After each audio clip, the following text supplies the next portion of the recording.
reports are available now.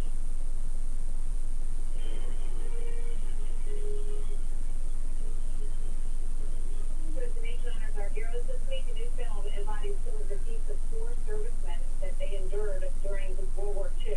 Based on a true story, these four soldiers were sent on a suicide mission in Italy during the final days of the war. In moments, longtime TV show host turned executive producer Maury Povich. But first, a look at Recon. Power Patrol. Snipers.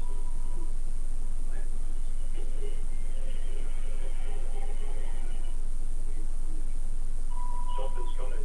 Get ready. Do not move. Why you saying the front? You guide us up the mountain and show us where the Germans are. Steve? I got a feeling. He always got a bad feeling. Maury Povich joins me now, executive producer of Recon and the longest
I'm okay. How are you? Busy? I bet you're having to adjust to a lot of different things. Yeah.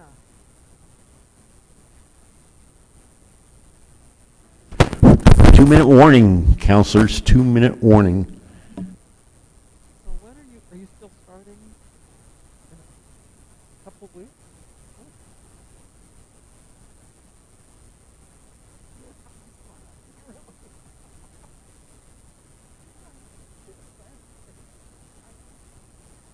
I am smiling.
I'm calling the November 12th, 2020 regular meeting of the Roswell City Council to order. Ms. Call, please call the roll. Counselor Oropesa? Here. Counselor Stubbs? Here. Counselor Perry? Here. Counselor Moore? Here. Counselor Roebuck? Here. Counselor Kennard? Here. Counselor Best? Here. Counselor Sanchez?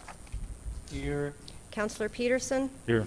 Counselor Foster? Here. Mayor Kintai? Present. Mayor, you have a quorum. Thank you. At this time, I'll ask everyone to please rise while Councilor Stubbs leads us in the Pledge of Allegiance and Councilor Perry does the invocation. Councilor Stubbs. Pledge allegiance to the flag of the United States of America and to the republic for which it stands, one nation, under God, indivisible, with liberty and justice for all. Let us pray. Our most gracious Heavenly Father, we do thank you for this day. It's the day that you have made. Let us rejoice and be glad in it. Lord, I pray this evening, Lord, you give wisdom to all 10 of us as counselors, wisdom to our mayor, wisdom to our staff, Lord, as we listen to our constituents, as we look at the matters before us, that we make decisions that are best for Roswell and, Lord, the folks that we serve. Lord, I thank you for our veterans as we look at our week of Veterans Day. Lord, we're thankful for each and every man and woman who has put their life on the line that we may have the freedoms that we partake of today. Lord, in this meeting, the freedoms that we have to make these votes, Lord, they come because men and women are fighting, Lord, for our freedoms. Lord, some gave what they could, and some gave all. And Lord, we're thankful. We pray you be with those families, be with those that are in harm's way right now across the world. For those families, Lord, that their family members lost their lives in the helicopter crash near Egypt today. And for the survivor, Lord, I pray that you would be with them, strengthen them. Give wisdom on a national level, give wisdom on a state level, give wisdom on our municipal level. Lord, we pray, Lord, for complete eradication of this COVID, that your will would be done. We pray in Christ's name. Amen.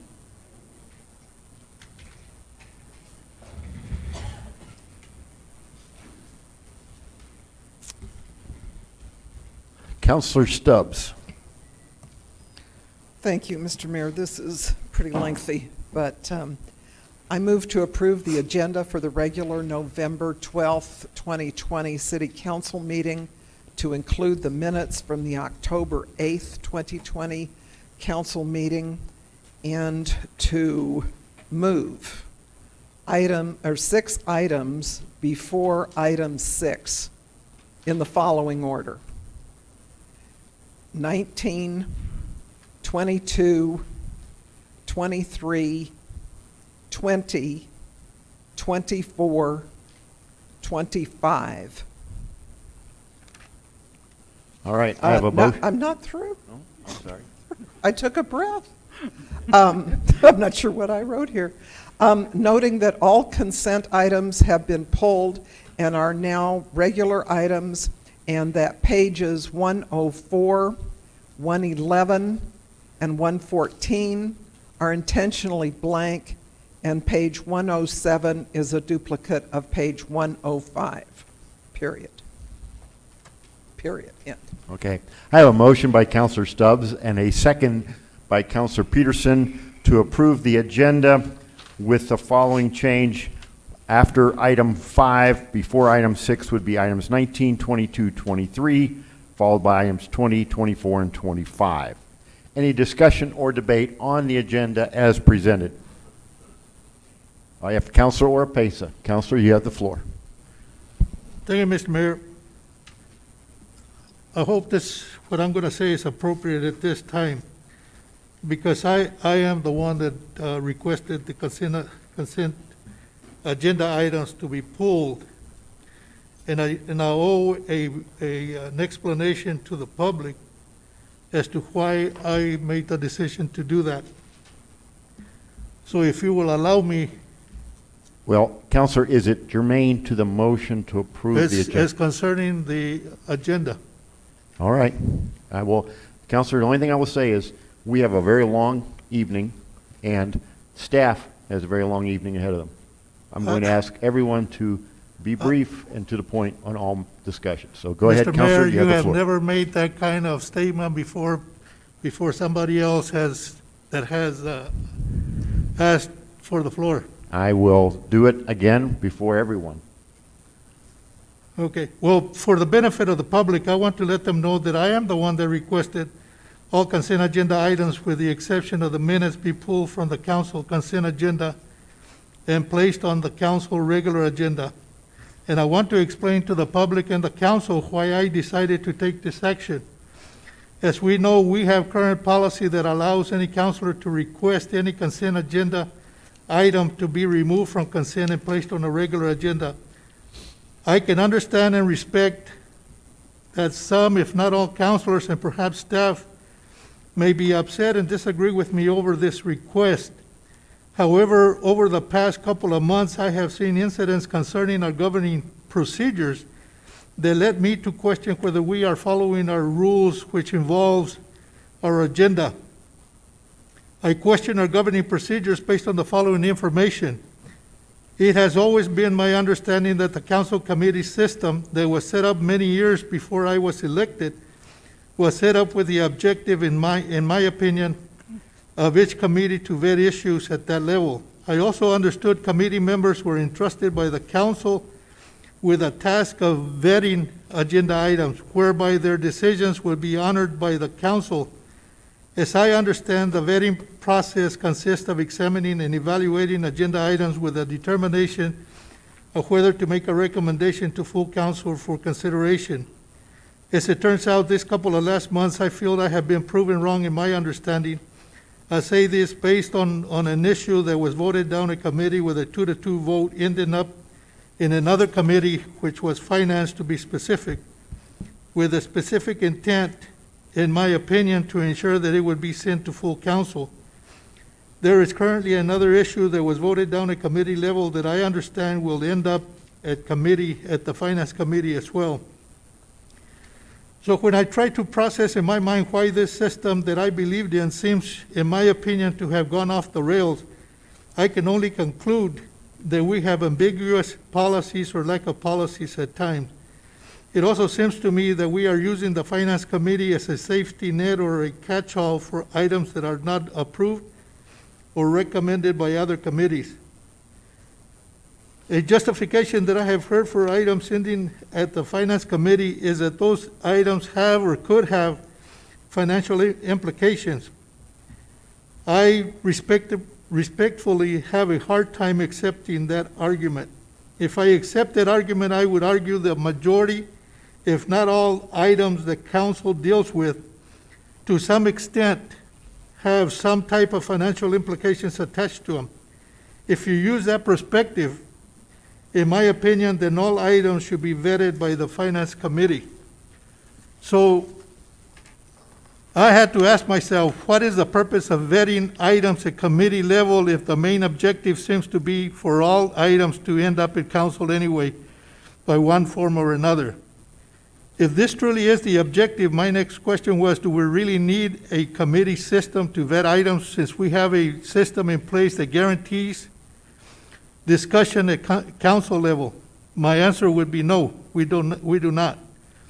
My answer is based on the fact that, in my opinion, we have an ironclad policy that guarantees that all items end up at council.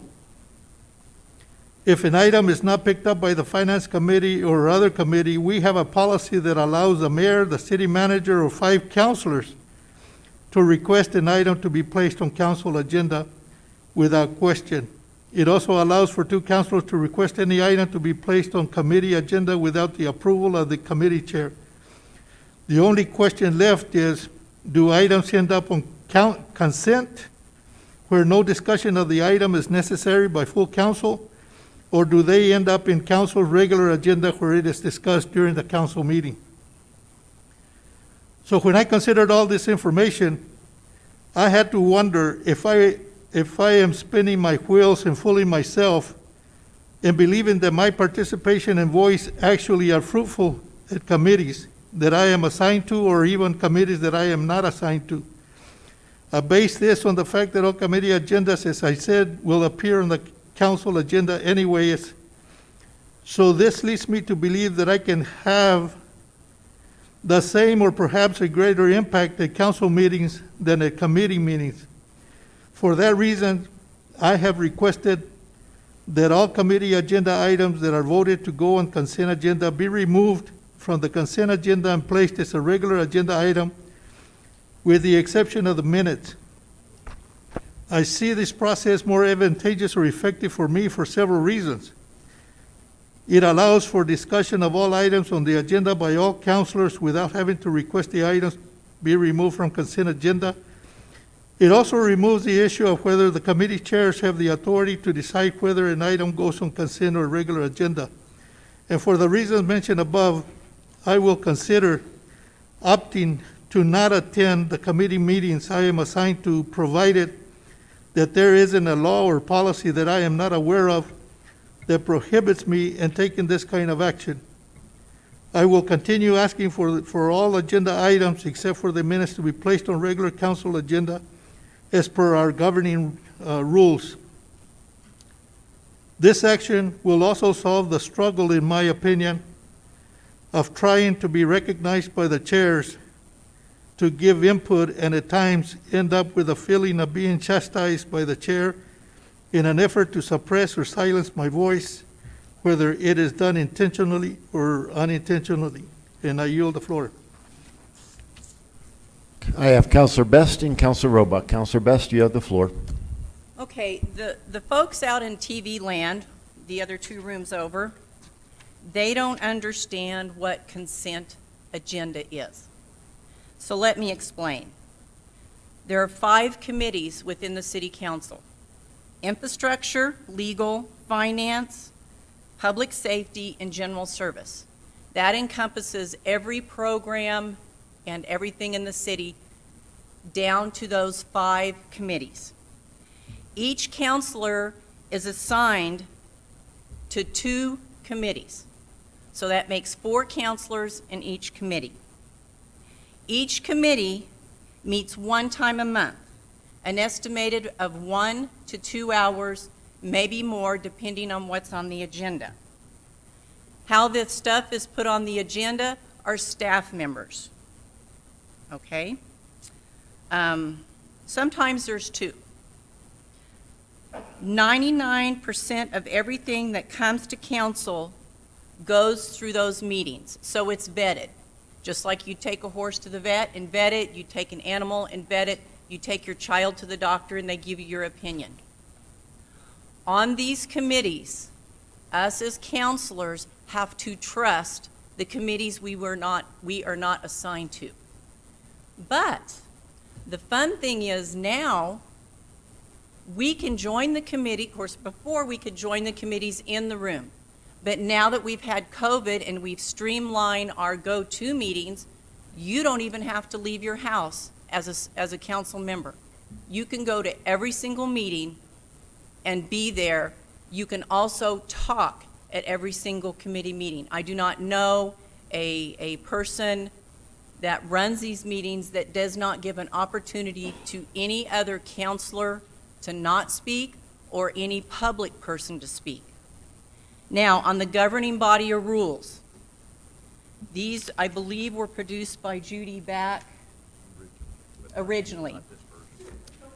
Okay, so here's my deal. They were reworked in 2016. It took from August to November to come to the council, go away, amend, come back, go away.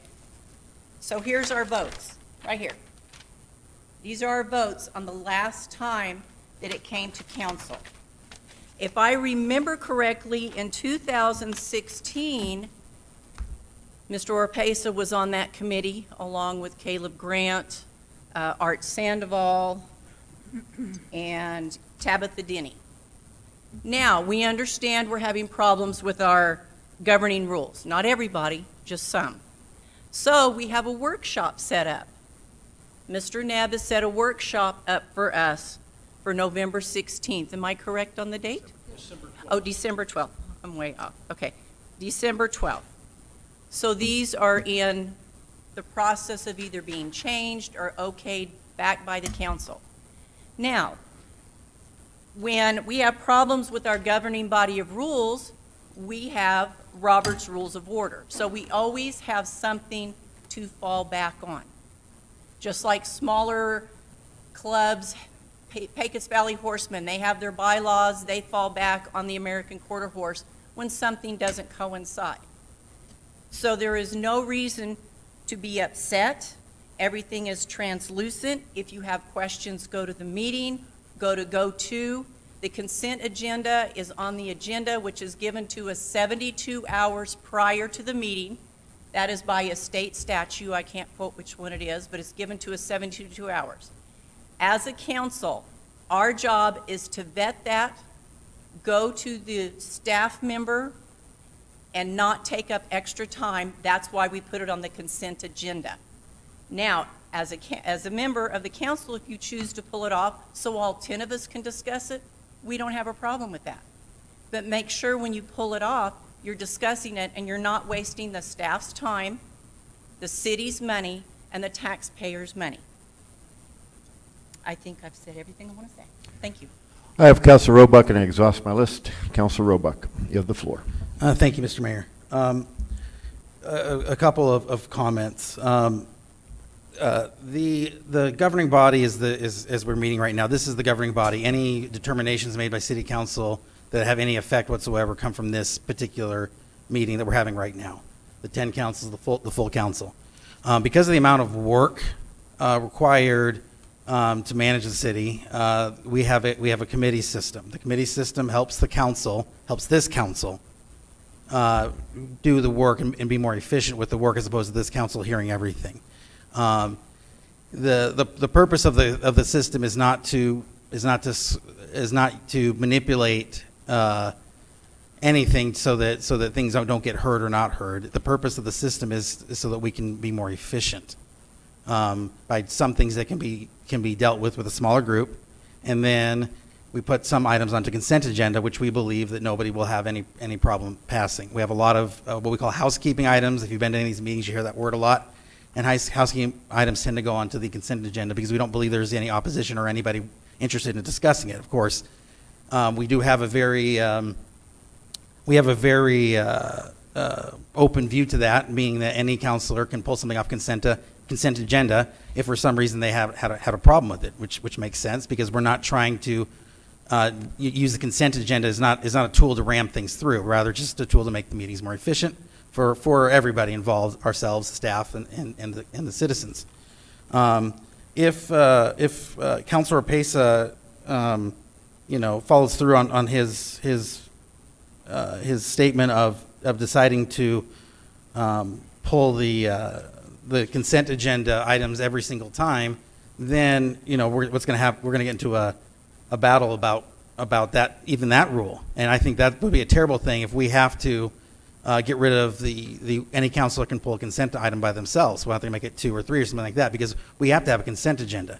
We have so much work to do that we can't get through it all. We have to break it up. But the other part about it too is that the consent agenda saves the city money, because as you'll see tonight, all the items that got pulled off consent agenda, that took staff time, and staff only has so many hours, just like the rest of us, I believe.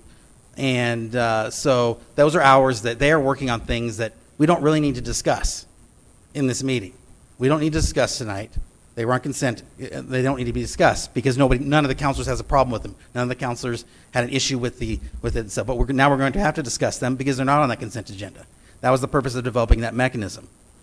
So this course of action that Orpesa is pushing forward will cost the city money and resources, and our most important thing, the time of our staff, who all have plenty to do, and they don't need to be spinning their wheels on our behalf. So, I think and I hope that, Councilor Pesa has some concerns, and I think those concerns need to be addressed. I don't think this is the best way to address them, considering the expense that it causes and just considering the system. So, if Councilor Pesa is worried about his voice being heard, he sits on the finance committee, which is the one he was just speaking about being sort of the catch-all.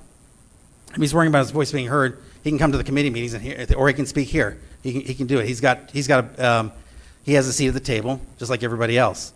So I'm not sure. I would, and of course this is not the place and time to do it. But in response to Joe,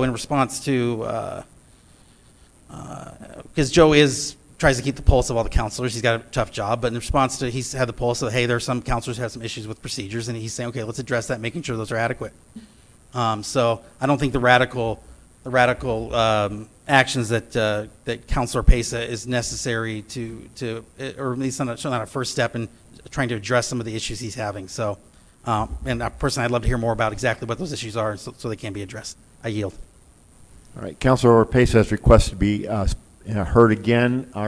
I've asked to see if anyone else wishes to speak on this matter before I go back a second time.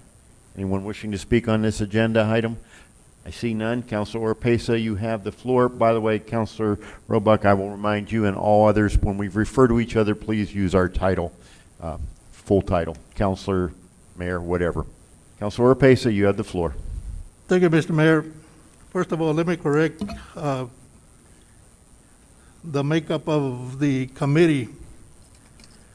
When we discussed the rules of order, I was involved in that committee, and you were as well, Mr. Mayor. Mm-hmm. And Councilor Grant, Councilor Denny, and Councilor Sanchez were the ones that were in that committee. Correct. And second of all,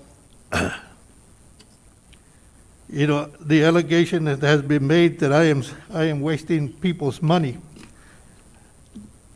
That may be true because of the time that staff is taking, but I would also like to say that we spend a lot of more money on a lot of other issues, and I wasn't asking for permission to begin with, whether I can pull those items or not, because given the rules of order that we have right now, that allows me to pull those consent agendas. And if you think it's going to take a lot of time, then perhaps you need to resign if you're not willing to commit to the time that it takes for us to take care of business here at the council. Thank you. I have no one else on my list. At this point, I'm going to call for a voice vote. A yes or aye approves the agenda as presented. Please activate your vote boxes. A no or nay rejects it. All those in favor of approving the agenda as presented signify by saying aye. Aye. Aye. Aye. Any opposed, say nay. Nay. Okay. And the vote is, Councilor Sanchez, we don't have a vote from you yet.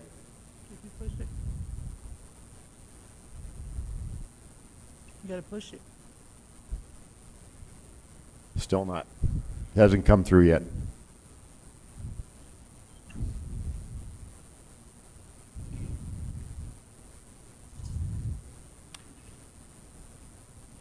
Okay, and the vote total is, we have 8-1 with one abstention. Councilor Roebuck abstained and Councilor Foster voted no. All right, on to the first, quick statement. This is a little bit trying to close the barn door after the horse has gone out, but councilors, I will repeat myself. We have a long agenda. We have individuals here from staff and the public. We have much work to do tonight. I'll ask everyone to stay focused on the item before them. I will ask us all to practice proper decorum. All of you are elected officials chosen by the voters to fill the role you are filling right now. Out of respect to the voters who have placed your colleagues on these seats, I ask each of you to show respect to each other. If there's questions or debates or dissertations we wish to do, I ask that it be done in a different forum than this one here. And on that, we'll go into the first presentation.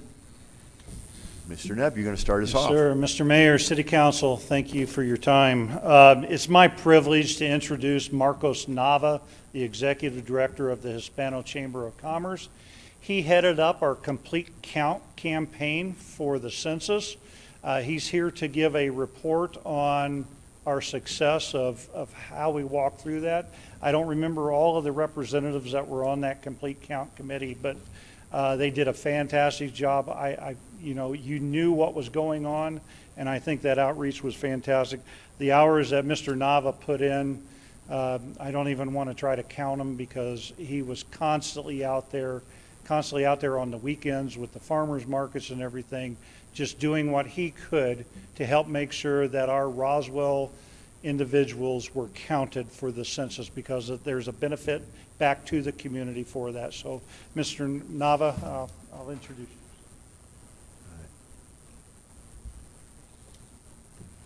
Thank you, Mr. Nebb. Mr. Mayor, City Council members, residents of Roswell, good evening. This effort was a team effort. We had 45 committee members. If we were not in the midst of the coronavirus pandemic, I would have asked them all to be here this evening. Mayor Kinkai recruited me. So with that, we started with 3 members of the committee. He recruited me, I recruited him. So we had Mayor Kinkai as a member of my committee and my good friend Larry Conley, myself, 3. Within a month, we grew to 45 committee members, and we organized into 6 committees. Our committee goal was to enumerate all the residents in our city and to assist Chavez County to do the same. We also wanted to prove that our city has a population of 50,000 plus. Our theme was on our way to 50,000. The following are steps that we took in our quest to meet those objectives. We organized into 6 committees. The Educational Committee was organized by elected official Mona Kirk with 11 members. Faith-based Christian Weight, 7 members. Marketing, Bob Entrup. Hard-to-reach areas, Pastor Mark Green with 5 committee members. Chavez County, Luis Jaramillo, he had 10 committee members. Civic organizations led by our Phil Anderson. He had 8 members of his committee, and we also had numerous members at large. We had great attendance at our meeting, with each committee chair providing monthly reports. When COVID-19 hit our nation and our city, we had to change our plans, so we went to conference call meetings, and we only met with committee chairs. But our game plan was set, so we just had to implement it. I'm not taking anything from any other city Roswell decennial census committees, but the 2020 Complete Count Committee is the best. Let me share some of our achievements. The Roswell Independent School District Board passed a resolution supporting the 2020 census efforts.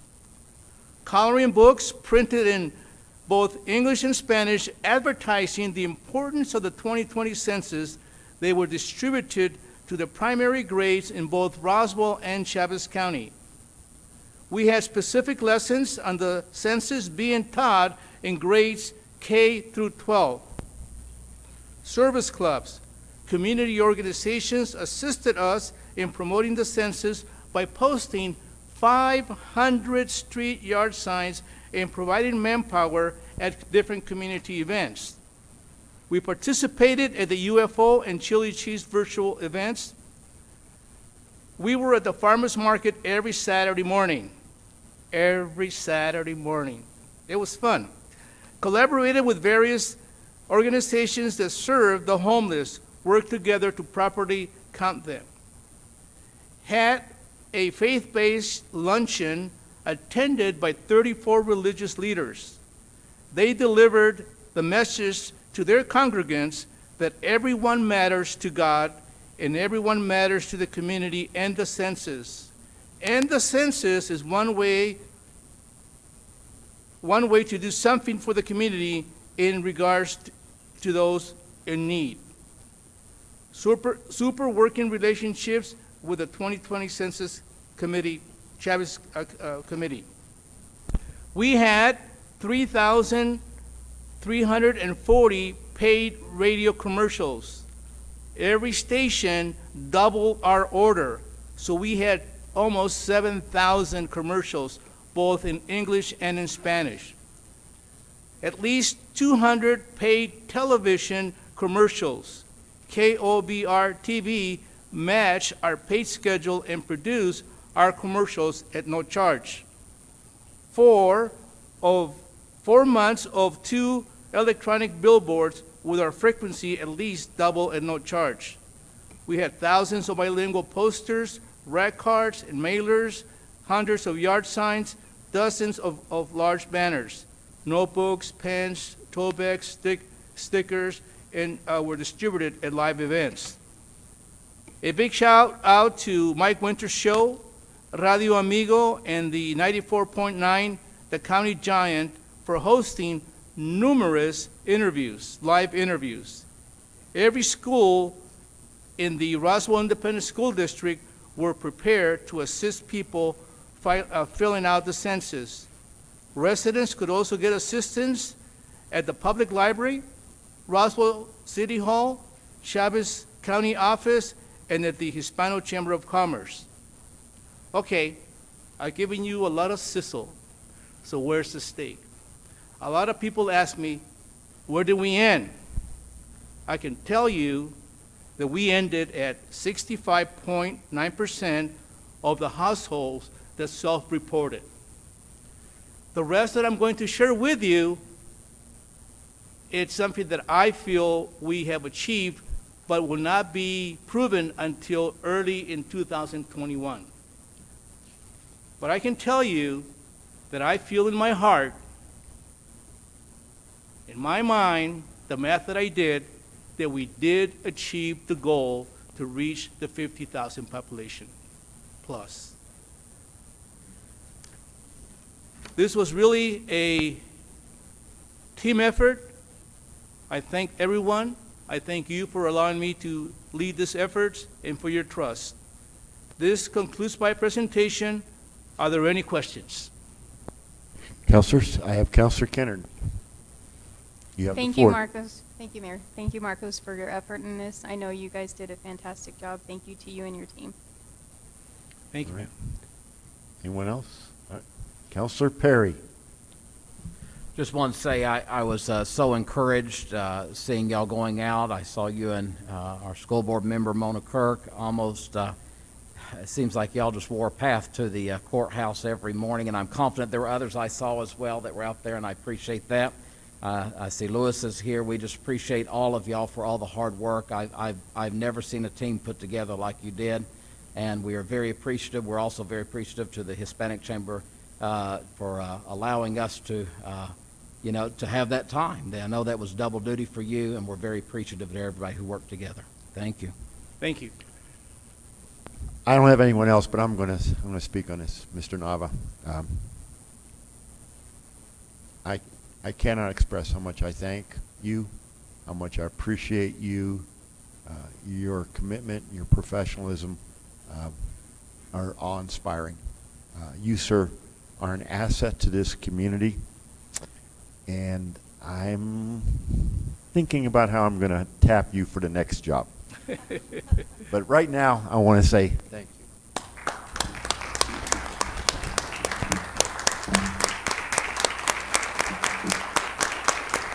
Thank you. Thank you very much. Thank you.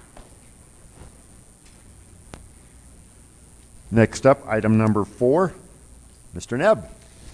All right, Mr. Mayor, City Council, I'll keep this fairly brief because this is a project that everybody should be aware of by now. If I can get my pointer to work.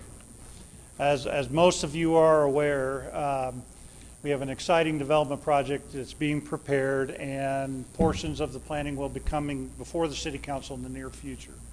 But press release went out from the governor back in September of 28 because of the involvement of the state economic development, as well as the Chavez County's been involved in this as well too. But it is a $25 million investment into the Roswell community. Will create 150 aviation-related jobs and is planned to grow to over 300 jobs in a short period of time. It's just, I think there's high hopes from this business as it operates and everything. So, and I know that we've had some independent conversations on this. It is moving along. There is information that is going along. It is a complex matter. There are at least 7 different legal relationships that have to be managed through the process. The city's involved in a few of them as well too, and then there's other groups in there. But we're going to be balancing that out there. There was a tentative time frame. I pulled that off of my report just because the time frame is being extended a little bit. So you'll see that in my expectations as to when the groundbreaking will happen. But the state has committed over $4 million of LEDA funding to this project. Chavez County has committed $3 million of the ICIP funding that was received for the Roswell Air Center to the project. Of course, Roswell has been involved, staff has been involved since day one for our involvement to try to provide information and try to keep this thing moving where it is. And it's had a few stops and starts through the process from the inception to this point, but I expect that will continue on. The tentative plans for this will be a groundbreaking in spring and early summer. Before that groundbreaking occurs, there will be at least, you can see there, the City Council will be tasked with approvals for an MOU for the expenditure of the ICIP funds. So there is going to be a relationship with the city and the county for the expense of those funds on the city property. There will be a land lease with terms, and that will be with the entity that is building the hangar, which is, it'll be the first time that we've actually allowed, or at least discussed and considered, the ability to sublease a space out on our property. And so that'll be the change. That's why I use the term, I just state with terms, because we'll be talking about the pros and cons of that. There will be a construction agreement because, again, as we're talking about the number of entities that are involved in this, I'll use the adage, too many cooks in the kitchen can spoil the stew. So the idea is to do it all through the legal means, and at the end of the day, because it's on our property, we have to kind of manage that entire process. And so there will be a construction agreement that we will enter into as far as having one contractor, one entity to construct the building and to do the site improvements so that it stays coordinated, so that there is not somebody that drops the ball within that system. And then, of course, a professional service agreement, because the city has Armstrong Engineering as our contractor. That's approved by the FAA out on the Air Center. So we'll utilize that Armstrong Engineering as a regulatory side to make sure that everything gets done in conjunction with the FAA rules and the city's policies. So with that, I would love to give you a little bit more information, but as it becomes apparent that it's going to happen, we'll be having more conversations. But that's the broad overview with this project. It appears that all parties are excited and remain excited. I believe that they've been shoring up their finances and doing a lot of work on their side. So I'm getting optimistic, and that it will move through. There was an anticipation that if we could have gotten some of the other work done, we would have been earlier in the spring, but now I would say that it'll be probably sometime in March to June where there will be a groundbreaking.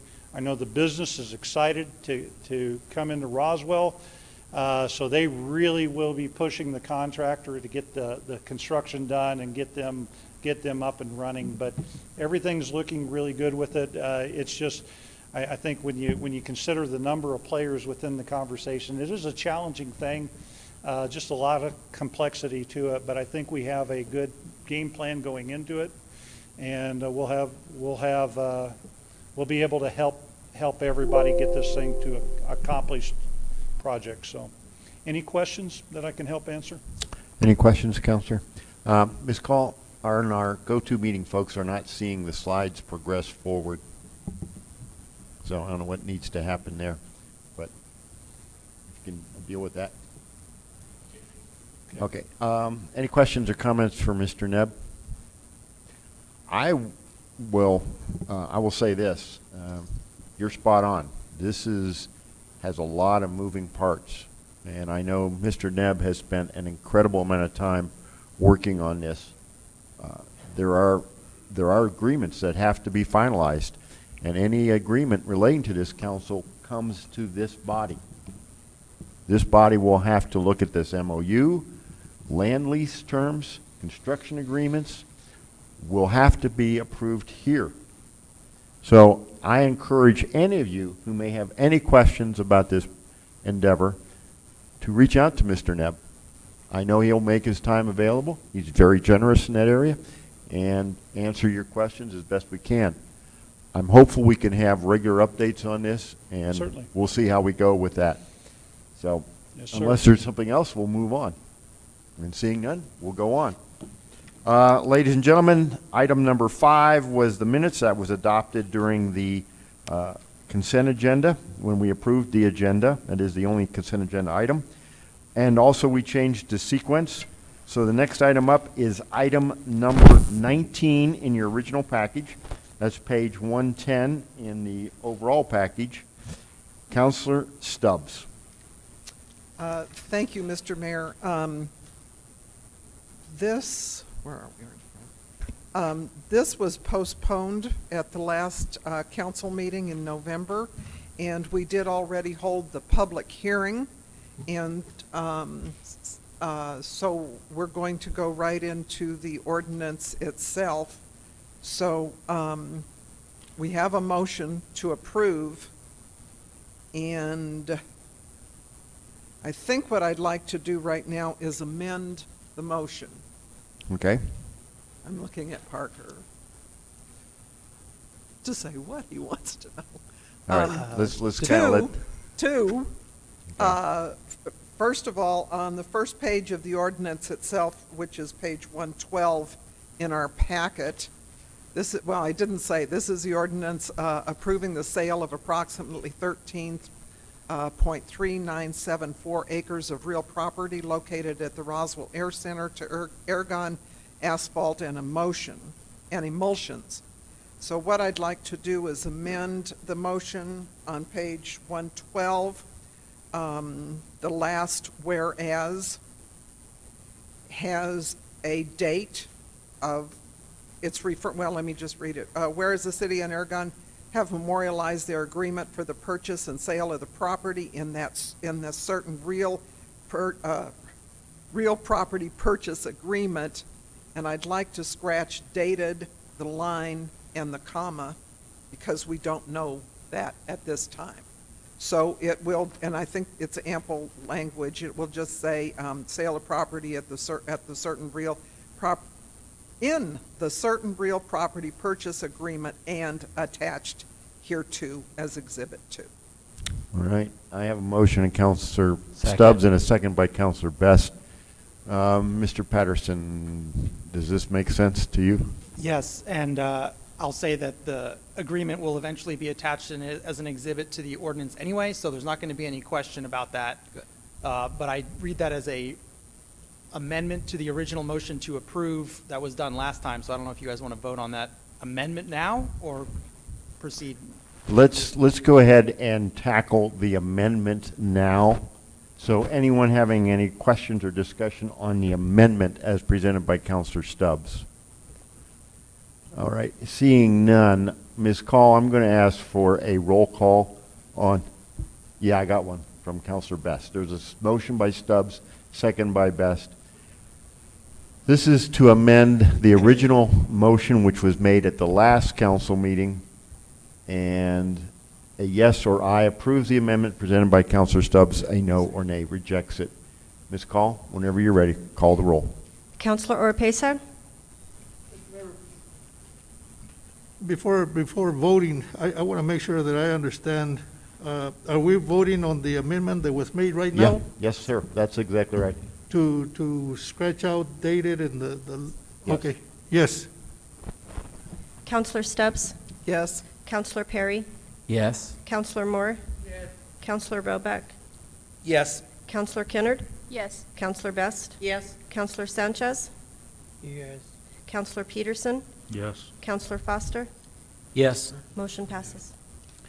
I still have Counselor Roebuck and Sanchez to activate their vote boxes. Counselor Sanchez still has not activated the vote box. There we go. And it passed 10-0. So we are now on an amended agenda, the amended ordinance. This is an ordinance approving the real estate purchase. Mr. Patterson, why don't you take us down this road? Oh, thank you, Mayor and Council. Yes, we return to the seemingly eternal question, to sell or not to sell. So we have had a few developments since last time, so I will jump back into, we've already seen this presentation. I'll just remind you guys very briefly that in order to sell real estate per state statute, we have to pass an ordinance approving the sale. That sale, it can be subject to a referendum if a petition is filed with a certain number of votes from the voters, or a certain number of signatures from the voters. If that happens, then it goes to a referendum election, has to be approved by a majority of the votes cast. This ordinance would approve the sale of approximately 13 acres at the RAC to Ergon Asphalt and Emulsions. They're currently leasing that space on a lease that would go till 2008, if I'm remembering, no, 2028, excuse me. And now they have requested to purchase this property. There has been 2 appraisals. They are different in value by approximately $90,000 in their valuation. Per the ordinance that permits the sale, we have to justify any difference between the sales price and the appraisal. Now, since we do have 2 appraisals and an abundance of caution, we're just going to address that second higher appraisal. We have drafted a new cost justification, which addresses the concerns that have been raised previously about this. Per the city engineer's estimate, the the infrastructure improvements which have been proposed to be accomplished by Aragon at its cost would represent a value of $293,000 to the city. In the absence of this arrangement, these roads would need to be updated to address the current usage that they're under now, and so this is work that needs to be done. So it's the city staff's estimation, and it's up to you guys to adopt the cost justification, if you approve the ordinance, that the valuation of these infrastructure improvements addresses the difference in the difference between that second appraisal and the purchase price. And that cost justification is in your packet, and it's going to be included as Exhibit A or 1 to the actual ordinance, should it be approved. The additional wrinkle that we have come across since the last time we spoke is that in researching a little further, it turns out that this property is interestingly zoned. It's basically, if you'll remember, kind of a big square parcel with the city's railroad track coming straight down through the middle of it. And so there it is. That's the zoning map. And what you'll notice is that about half of it is I-2 and about half of it is R3. And so that presents a problem for Aragon, which wants to make an industrial usage out of it. Would basically render that portion of the parcel irrelevant to it. And so they have asked that the city work on getting that part of the parcel zoned I-2 along with the rest of that parcel, so it's all I-2 there. That would require a decision by the Planning and Zoning Commission.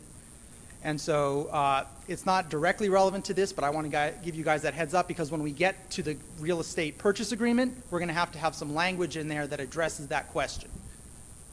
So with that, I don't know if I need to go through this whole long, convoluted history of how we got here. I won't. I think we all remember it.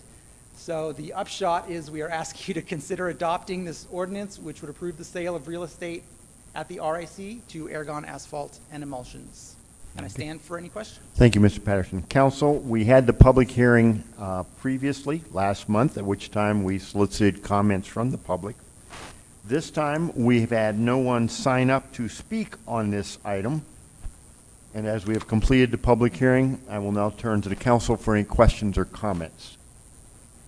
I have Councilor Orpesa. Councilor Orpesa, you have the floor. Thank you, Mr. Mayor. Parker, can you, for my own benefit, refresh my mind as how the referendum process works? Yes, sir. So within, and I'm going to try and remember it off the top of my head here because I haven't reread it. Yeah. So within within 30 days after the council adopts it, the ordinance, a petition has to be filed with the city clerk with, and I think it's, here, I'm going to go back because I've got the language up there. Yeah. 15% of the qualified electors, which means registered voters. So it has to be signed by that number of people who are in fact registered voters. And if that is filed within 30 days of adoption of the ordinance, then that triggers the referendum process. And in that case, either at a special or a regular election, depending on the timing, in this case it would probably have to be a special election, there would have to be a referendum vote, and then again a majority. If a majority of the voters approve the sale, then it goes through, and if a majority do not approve it, the sale is dead. Can you tell me, is there a specific amount of time from that the 15% has to be acquired? It has to be, the petition has to be filed within 30 days of the adoption of the ordinance. So if it's on day 31, it does not affect, it has no effect, and the ordinance goes through. And the vote, the vote has to when be is the established election? by, is there a specific time that the vote has to be established by? Don't recall that there is. I'd have to double check that. I'm not sure. I can't remember. I can find out, but I don't remember off the top of my head if there's a time limit on it. And this one goes through city clerk or county clerk? It would be the city. It would To be the a city city clerk. election. Okay, thank you. Ms. Call, did you want to add something? I do. And just to let you know, it would come through the city clerk. All the signatures would be verified through the Chaves County Clerk's office, and this would be a all-mail election, mail-in ballots. Okay, thank you. Any other questions? Counselor, you still have the floor. All right, any other questions or comments? Seeing none, I'm going to ask for a roll call vote. A yes or aye approves the ordinance as presented. A no or nay rejects the proposed ordinance. Once again, a yes or aye approves proposed ordinance 20-13. A no or nay rejects it. Ms. Call, please call the roll. Counselor Oropesa? No. Counselor Stubbs? Yes. Counselor Perry? Yes. Counselor Moore? No. Counselor Roback? Yes. Counselor Kennard? Yes. Counselor Best? Yes. Counselor Sanchez?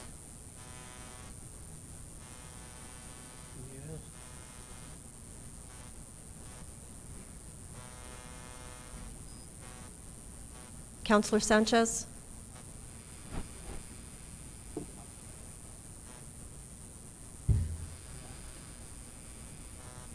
Did you hear him? I'm sorry. No, I'm sorry, I can't hear you, Counselor Sanchez. No. Yes. Could you confirm that your vote, please?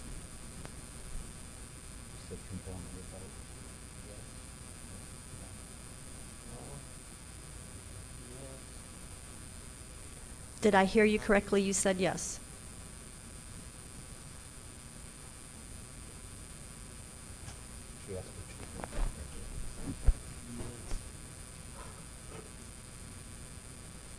Counselor Peterson? No. Counselor Foster? Yes. Motion passes 7-3. Next up is item number 22. Counselor Stubbs. Thank you, Mr. Mayor. We're going to page 146.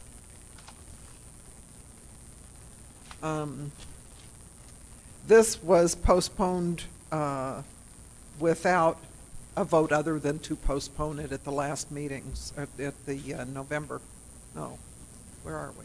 October council meeting. So at the recommendation of the legal committee, I move that contingent upon there being no referendum, election called for, that council approve the real estate purchase agreement with Aragon Asphalt and Emulsion, Inc. to include the red line changes that are in the handout that you've received tonight. Page 2 is 1.5. I don't need to read these into the minutes. No. They're in the document.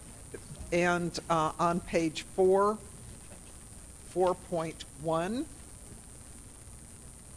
and on page 5 and 6, no, 5 is not redlined, but it is in the original, which is 5.5. And then on page 6, the 6.1, the just the change of date, since we're running late on this. I have a motion by Counselor Stubbs and a second by Counselor Foster to approve a real estate purchase agreement with Aragon Asphalt and Emulsions as presented. Mr. Patterson. No, as amended. As amended? All right. As amended in the presentation. Thank you, Mayor. We're picking up right where we left off with the last one. This is the agreement that was discussed. This would set forth the specific terms and conditions upon which the sale would occur. And to address the point made by Councilor Stubbs about the referendum, the way that it's set out is that, like many real estate purchase agreements, there's a set of conditions to consummating the sale, and each party gets these conditions, and if the condition isn't met, the party gets to walk away from the agreement without further obligation. And so one of our conditions built in there is that if a referendum were passed and the voters voted against it, we would be free of any obligation to sell them per that paragraph. Conversely, what they have asked for, referring back to my earlier point, they have asked that we add a section in their obligations, conditions of obligation, that it be zoned entirely I-2. So if that were not accomplished, they would have the option to walk away from the deal with no further obligation. So that is the concept and the amendment that is being offered by Councilor Stubbs. That and just pushing the date back, because as she said, this was originally set as the long stop closing date of December 31st of this year. That doesn't work anymore because this has been pushed so many times, and so it's being pushed back 3 months. Other important terms to review, they are going to make the infrastructure improvements. The specific improvements are set forth in Exhibit C of the agreement. They're going to demolish a road, put in a cul-de-sac, and then put in a connector street.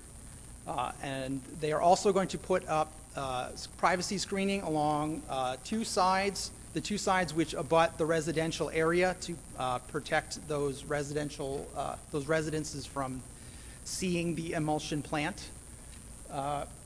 We have built in a reversion so that they are supposed to complete these infrastructure improvements within 90 days, and if they fail to do so, we have the right to retake the property.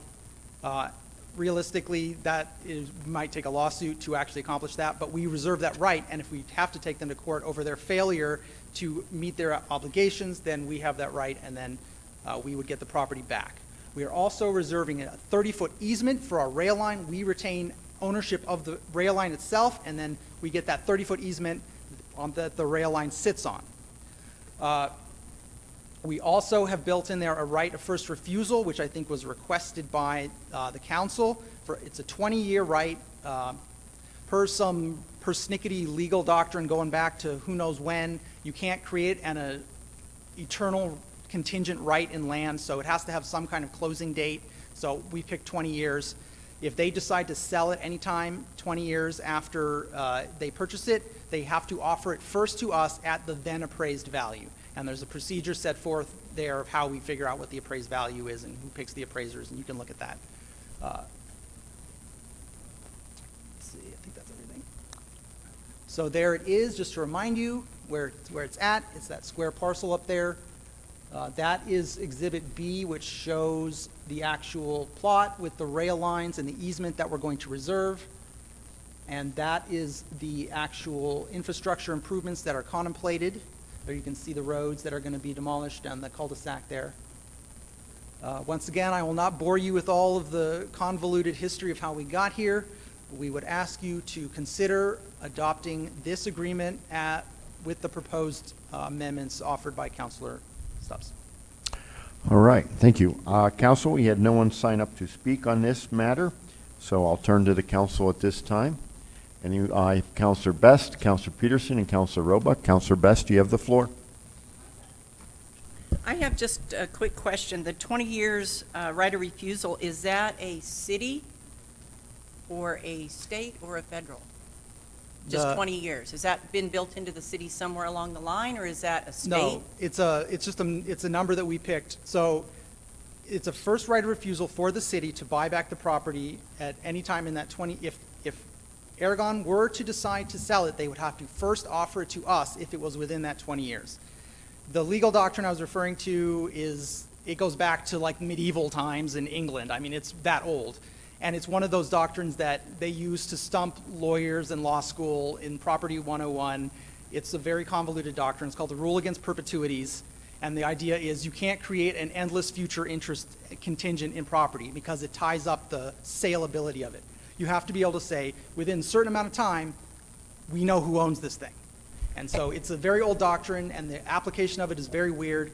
But for our purposes, all we need to know is that it's got a 20-year sell-by date on this. That's interesting. Yeah. Thank you. I've never heard of that. And I put first right of refusal on some properties. And well, they should have. How far were you digging back on this? Thank you. All right, I have Counselor Peterson and Counselor Roebuck. That exhausts my list. Counselor Peterson, you have the floor. Thank you, Mayor. I have concern with this. I've opposed this since the beginning, selling this property. I don't think it's a very good idea.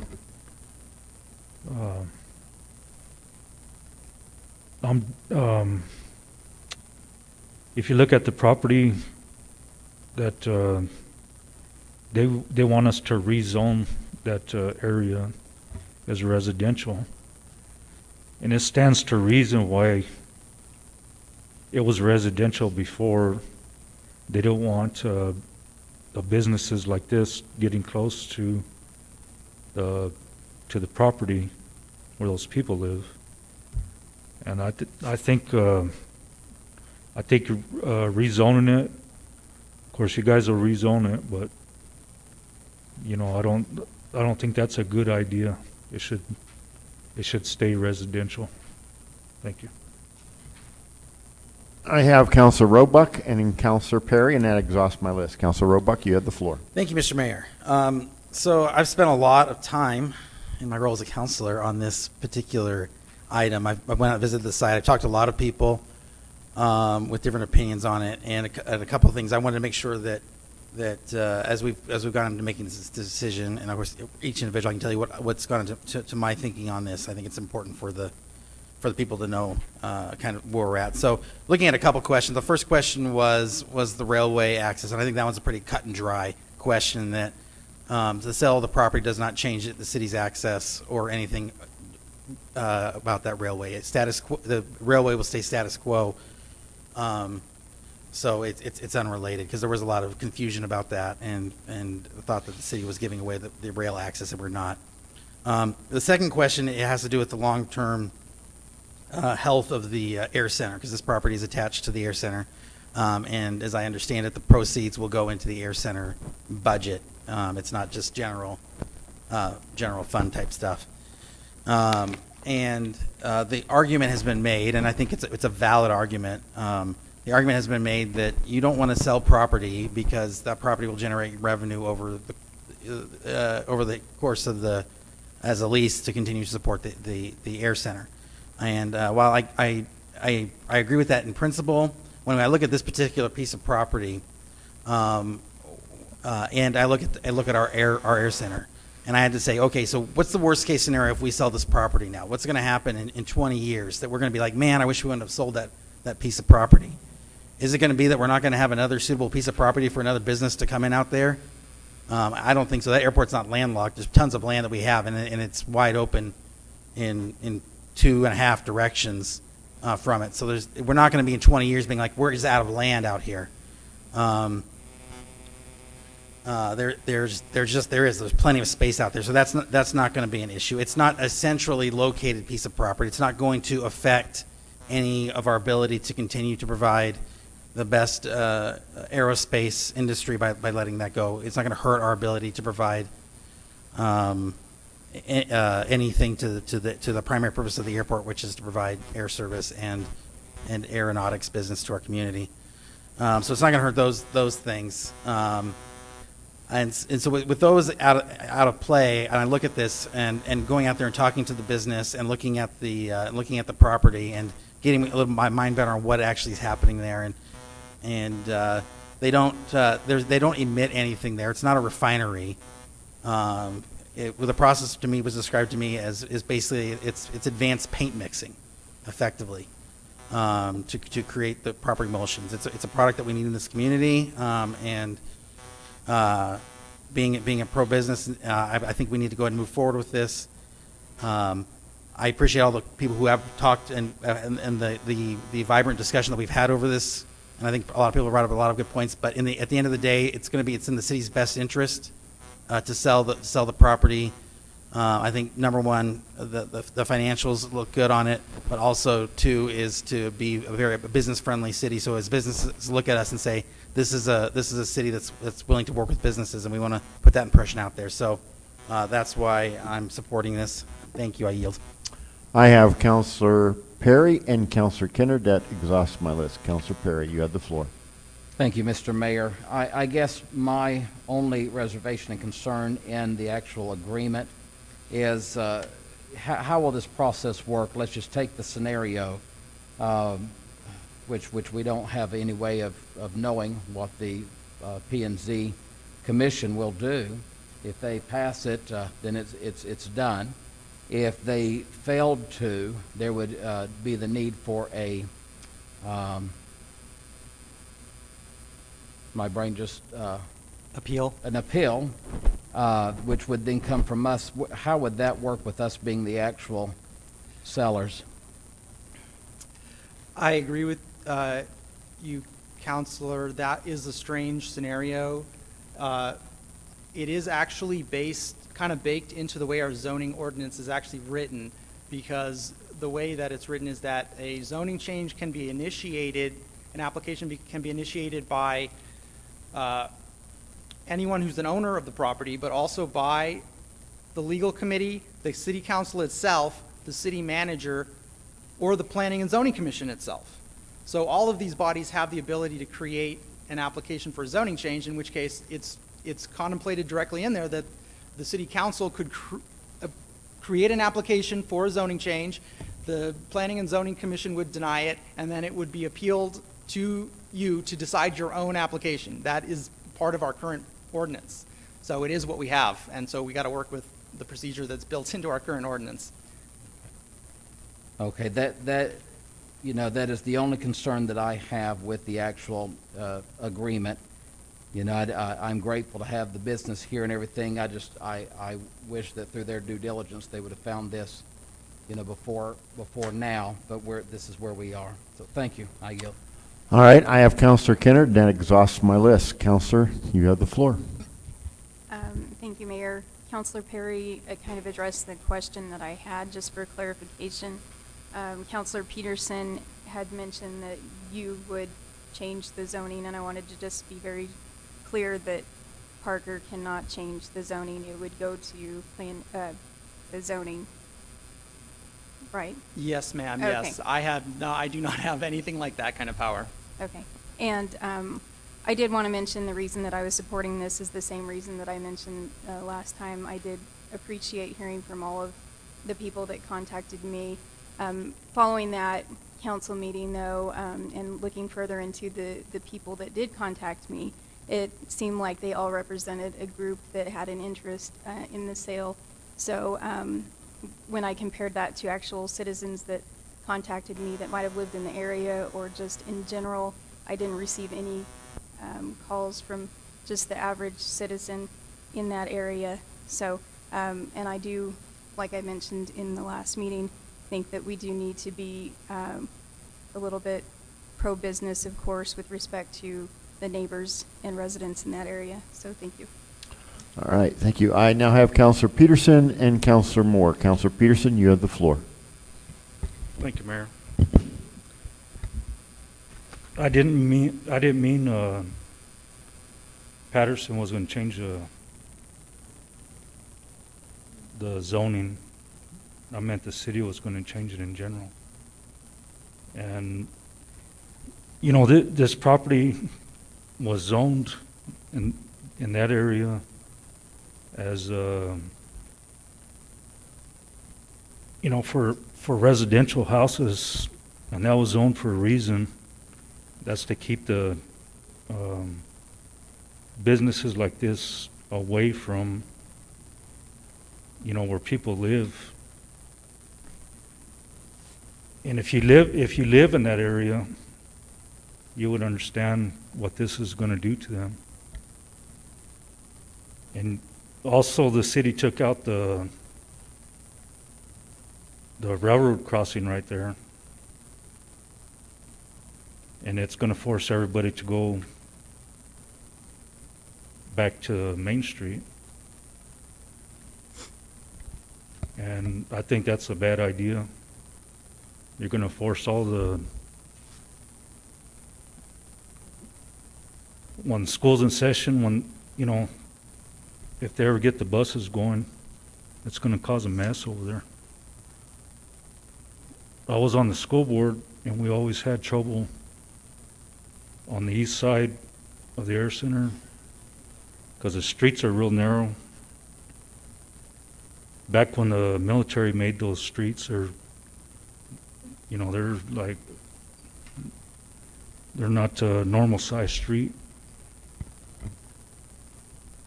So I think it's going to cause a lot of problems by not having that access.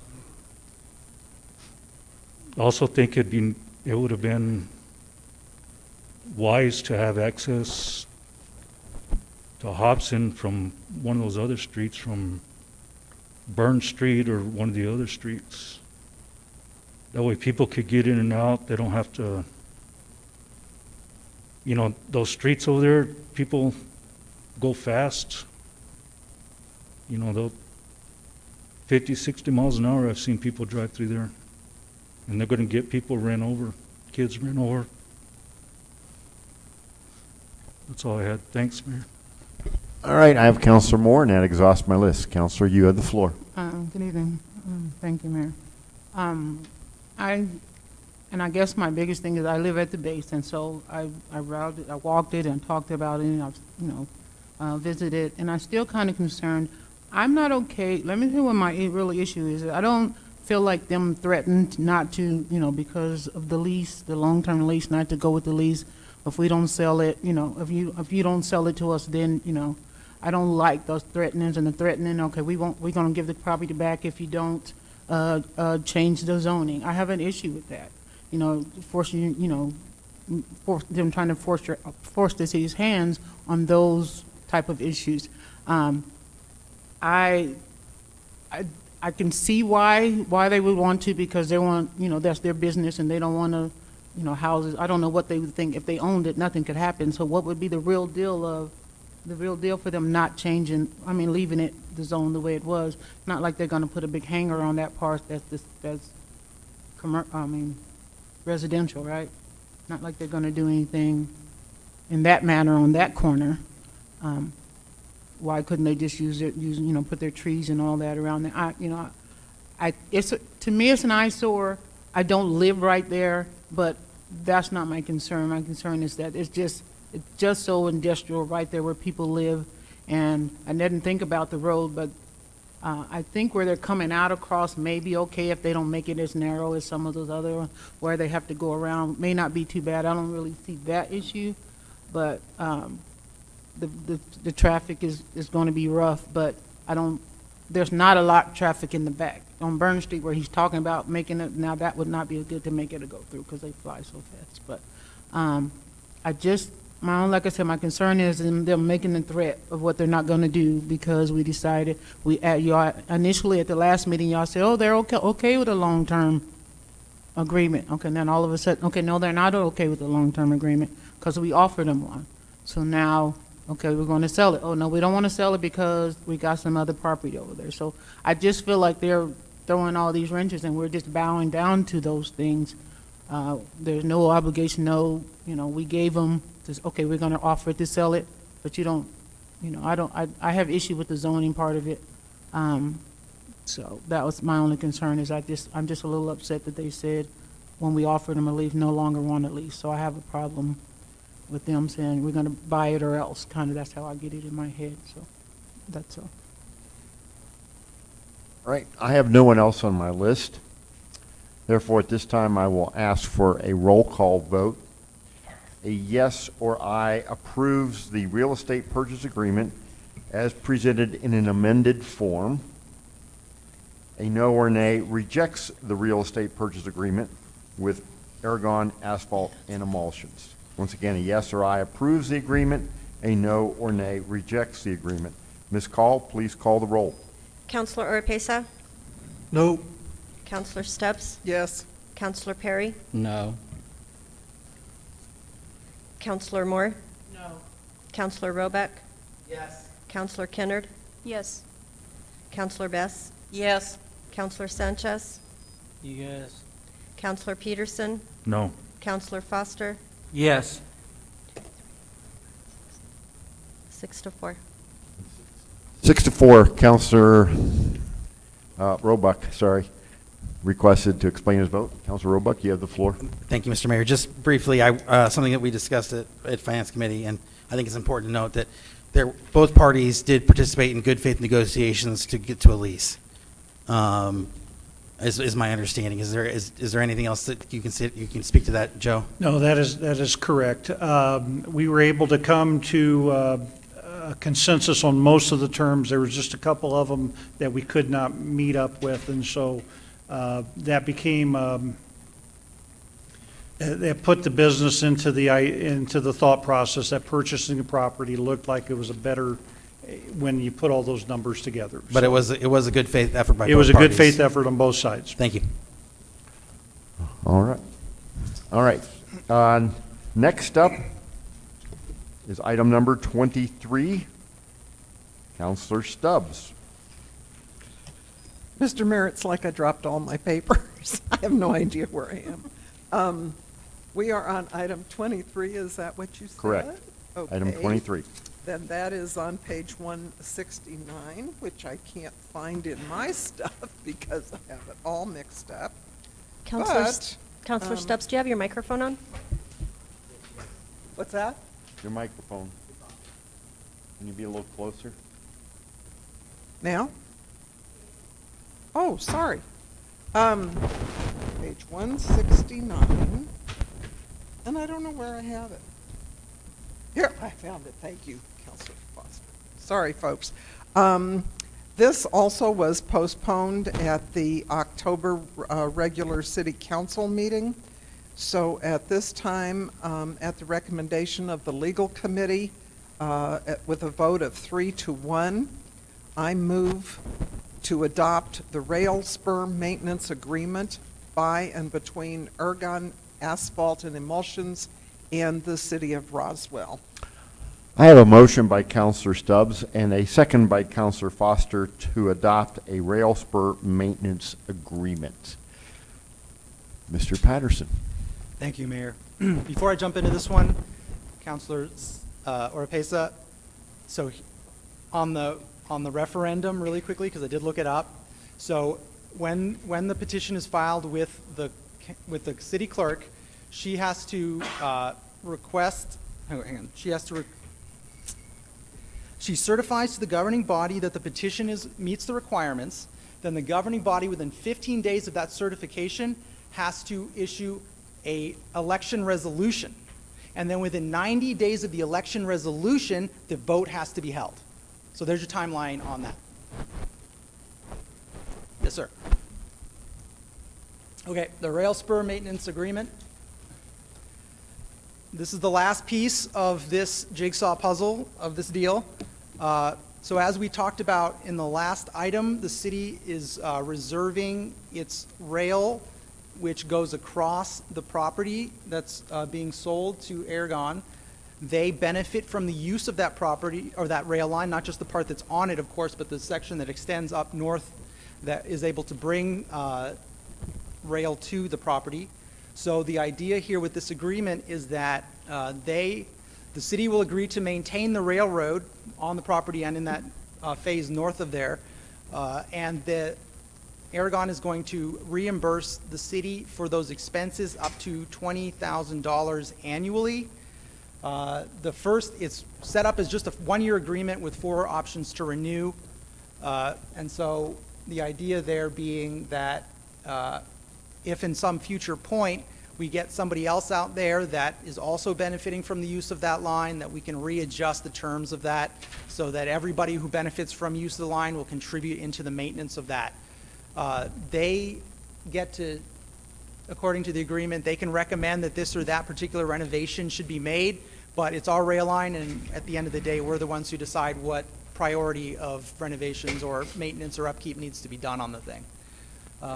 Once again, this thing is not quite as convoluted, but once again, this got postponed several times, and as I said, it's the last piece of the puzzle. We ask you to consider adopting this agreement. All right. Councilors, we had no one signing up to speak on this one, so I'll go to the council. Questions or comments on the rail spur maintenance agreement?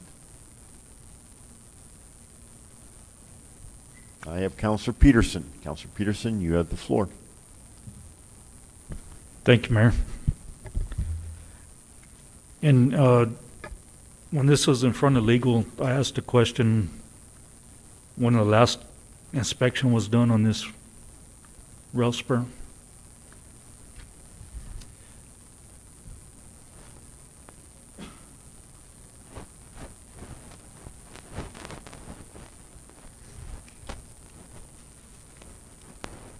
It has been a couple of years since we have done inspections on them, probably about 3 years, but the BNSF does inspections every year, and we take their suggestions on what they need to be done to the rail.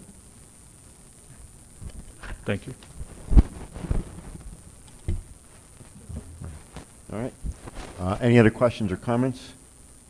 Correct me if I'm wrong, but we currently have a maintenance agreement that provides $5,000 from them. So this goes from $5,000 up to $20,000.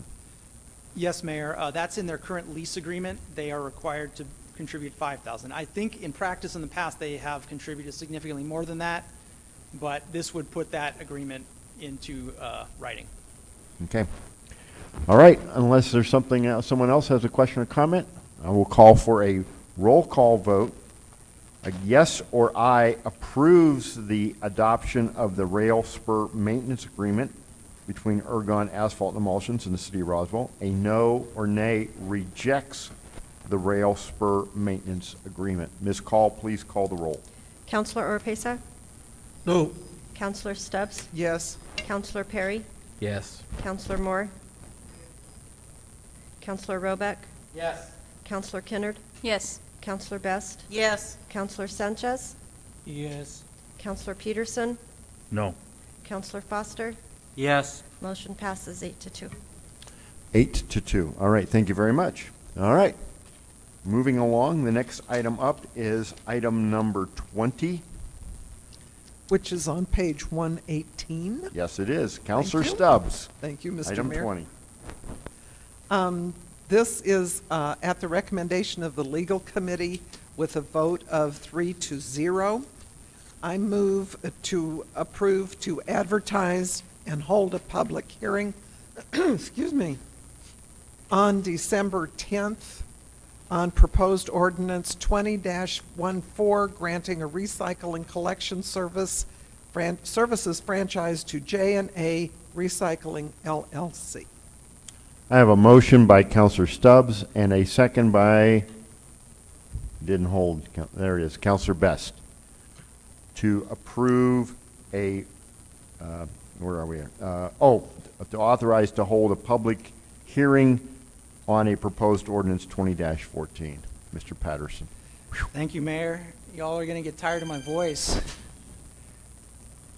Okay, so just to refresh your recollection, per state statute, the city has exclusive jurisdiction over all solid waste collection and disposal within the city limits. We exercise that authority through our ordinance. You may remember that a couple months back we actually revised and updated that very provision, and in there we one of the things that we did was we set aside a section that said that we exercise our exclusive jurisdiction and we reserve the right to grant a franchise to any private company that wants to engage in solid waste collection and disposal within city limits. And I said to y'all that coming down the pike we'd have some to look at and consider, and here we are. So I'm a man of my word. This one is specifically for recycling. A franchise is an interesting creature. It's also described in statute, a separate part of the municipal code. It requires an ordinance to grant a franchise, and just like the sale of real property we were talking about earlier, there is the possibility to file a petition to invoke an election to challenge it. If you put me on the spot and start asking me how much percentage of the voters, I'm going to have to look it up. I'm sorry. This ordinance would grant J&A Recycling LLC a franchise to engage in recycling, collection, and disposal within the city limits. Again, just like the last one, we've got an ordinance, and then we've got a separate agreement that's going to get into the weeds on all the terms and conditions of how they would be able to exercise that franchise. And although we grant them an ordinance, we grant them a franchise in the ordinance, the exercise of the franchise depends on them having that agreement in place with us. So by state statute, an ordinance lasts for 25 years. And so I don't want to grant them 25 years of free reign. I want to keep them, we'd be able to check in with them from time to time. And that's why we're building the agreement in as a companion to the ordinance. So with that being considered, the legal committee recommended 3-0, I think it was, yes, at the October meeting to advertise this for a public hearing next month. And we would ask you to consider doing so. And I stand for any questions. All right. Counselor, I have no one signed up to speak on this particular one. There is later in the agenda, there is a lease agreement that 2 individuals have asked to speak on relating to this. However, this is an authorization or approval to advertise for a future public hearing and vote on proposed ordinance 20-14. Any questions or comments on this authorization to approve to advertise? All right, seeing none, I will still go with a roll call vote. A roll call vote, a yes or I approves the advertisement for a future public hearing and vote on proposed ordinance 20-14. A no or nay rejects that. Ms. Call, please call the roll. Counselor Oropesa? No.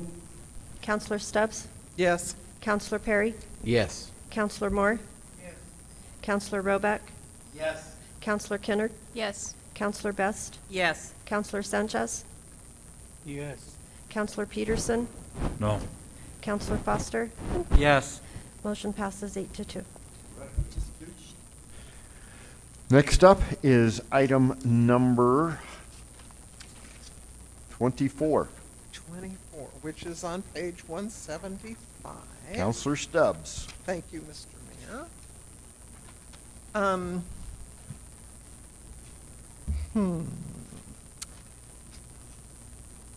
I move to approve a franchise agreement including the exhibits A, B, and C with J&A Recycling LLC for recycling collection services contingent upon the approval of ordinance 20-14.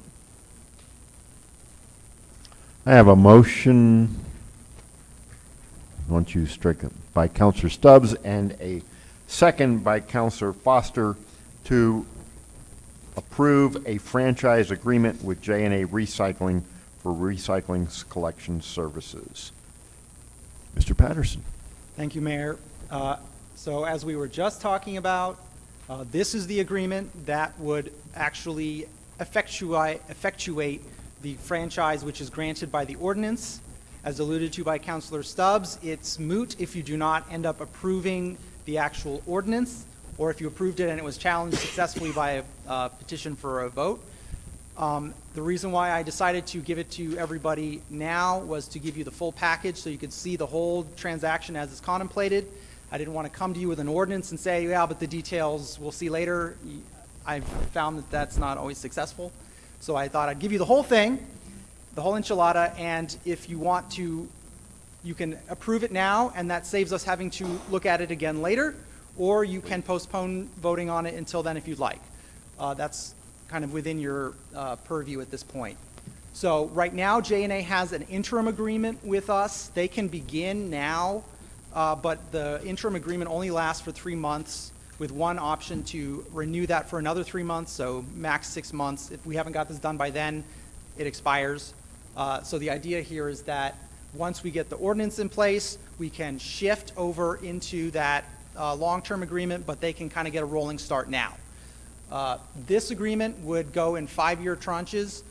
So it's a 25-year ordinance that they are granted, and so every 5 years we would renew that, or we could, come back to the table after 5 years and talk about what can be adjusted in the agreement depending on what the parties want to do.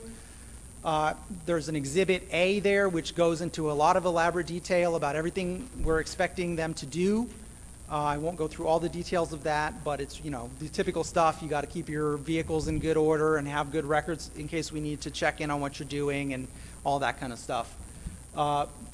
In return for granting this franchise and giving them the privilege to exercise under our exclusive authority, they give us, they remit to us a commission of 7% of gross receipts on those services they do within the city. So if they go outside of the city and do some solid waste collection out there, we don't have jurisdiction over that, and we don't collect anything on that. But any property that they service within the city, they have that obligation to send us that payment. So legal committee approved this 3-0 at this October meeting, and we would ask you now to consider consider adopting this franchise agreement. All right, councilors, I have no one signed up to speak on this one, but the next item in this package, there will be two, as I stated earlier. Any comments or questions on this franchise agreement? I have Councilor Perry. Councilor Perry, you have the floor. I would just like to say I know that there's a significant amount of our population that do like to recycle, not only in the city but in the county as well. I just want to highly encourage my colleagues that we consider the approvals here. We have a business that is willing to take something on that during this time in our economic situation here in America, they're not guaranteed to make anything. And I just appreciate someone that sees a need in our community and is ready to step out and try to do their best to meet the need of someone in our community. So I believe this is going to be a service that's going to help your constituents. I encourage you to vote in favor. All right, I have Councilor Peterson. Councilor Peterson, you have the floor, and that exhausts my list. Thank you, Mayor. I didn't see a cost in here. Is there a cost? Am I missing it? It's not intended to cost anything to the city. We grant them the right to engage in a business and then pay us for their income. Are they gonna charge the citizens of Roswell? Yes, sir. They're a private business. They're going to. How much? That will be determined by them. We don't get involved in that. Is everybody gonna have to get a recycling container? Those are questions you'd have to ask J&A. Those are some pretty good questions that I think need to be asked. Well, if they come in here and say, okay, everybody's going to get a recycling container, that's $100 a month. There's no recourse, is there? Not with the city. Again, they would be a private business. We're just licensing them the right to engage in a business within the city. So they can charge as much as they want. And the councilors up here are voting in favor of it. I don't think it's right. I think we need more info of how much it's going to cost, because I'm not going to support it. Thank you. Mr. Patterson, no one's obliged to participate in this, is that correct? Yeah, it's just like any other service provided by any business. Okay, I just want to make sure we understood that. I have Councilor Foster, Perry, and Best. Councilor Foster, you have the floor. Mr. Patterson, could you give me an example of other franchise agreements we have in the city? Sure, we've got one with Waste Management right now, same commission, and they mostly do commercial pickup, if I understand, yeah. And do we tell them what they're going to charge or ask them what they're going to charge? No, sir. Okay. Is there any other franchise agreements we have as far as like cable or any other businesses that actually have to franchise with us? I know we have some, although I don't know what all different franchises the city may have. I'll help out a little bit. Mr. Mayor, City Council, yes, we have franchises agreements with all of the major utilities as they run their infrastructure in our right-of-way, as well as the ones that are best known are the cable companies, and so we have franchise agreements with pretty much anybody that's within our right-of-way. Do we dictate to them what they're going to charge? We do not. We manage all of the franchise agreements based upon a percentage of the gross receipts received. And this is not an exclusive management agreement or a franchise agreement with J&A, correctly? Anyone else could come in and compete with them, correct? Yes, sir. Or come to us and ask for a franchise agreement and could compete? Yes, sir. All right. So this is an active business, and the city's job isn't to tell them what they're going to charge.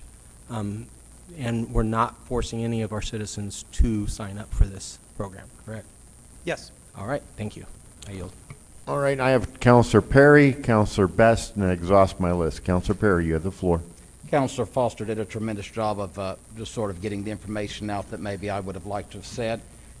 Just want to state that with any business within the city of Roswell, beauticians that receive a license through the city of Roswell, mechanics, whatever they are, that's what private enterprise does. Private enterprise and the way that capitalism works in America is you produce a service or a product that people need or want, and then you have to price it in a way that people desire to use your services.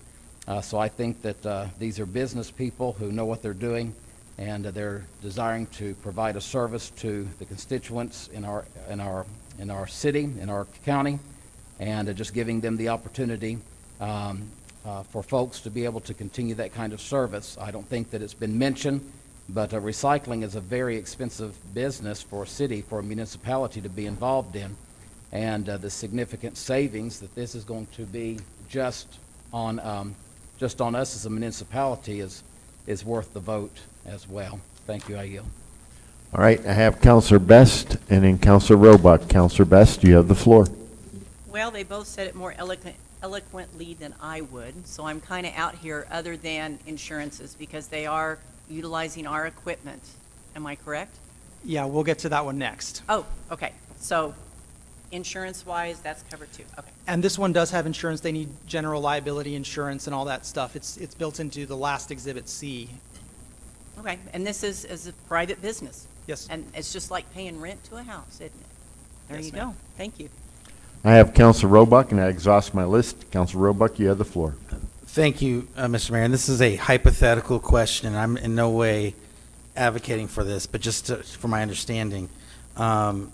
Theoretically, let's just say 10 years from now, the city was frustrated with a franchisee, any franchisee. There's nothing that keeps us from getting into the recycling game as well, or does this limit that? Nothing stops us from exercising our authority to engage in any kind of solid waste collection we want. I would also mention that the agreement does contemplate that we can terminate it and without cause, and the solid waste director has the ability to suspend the franchise on a temporary basis if he finds that they're not operating according to the terms of the agreement. Okay, but theoretically, if we were unhappy with if we felt like our citizens needed a better recycling program than this company was providing, we can't find another company to compete against them, we can compete against them ourselves. Absolutely. In theory. Yes. I'm not saying, this is hypothetical. So, all right, thank you very much. All right, counselors, that exhausts my list. Having no one else wishing to speak on this matter, I will ask for a roll call vote. A yes or aye approves the franchise agreement with J&A Recycling LLC for recycling collection services. A no or nay rejects the franchise agreement. Ms. Call, please call the roll. Counselor Oropesa? No. Counselor Stubbs? Yes. Counselor Perry? Yes. Counselor Moore? Yes. Counselor Roebuck?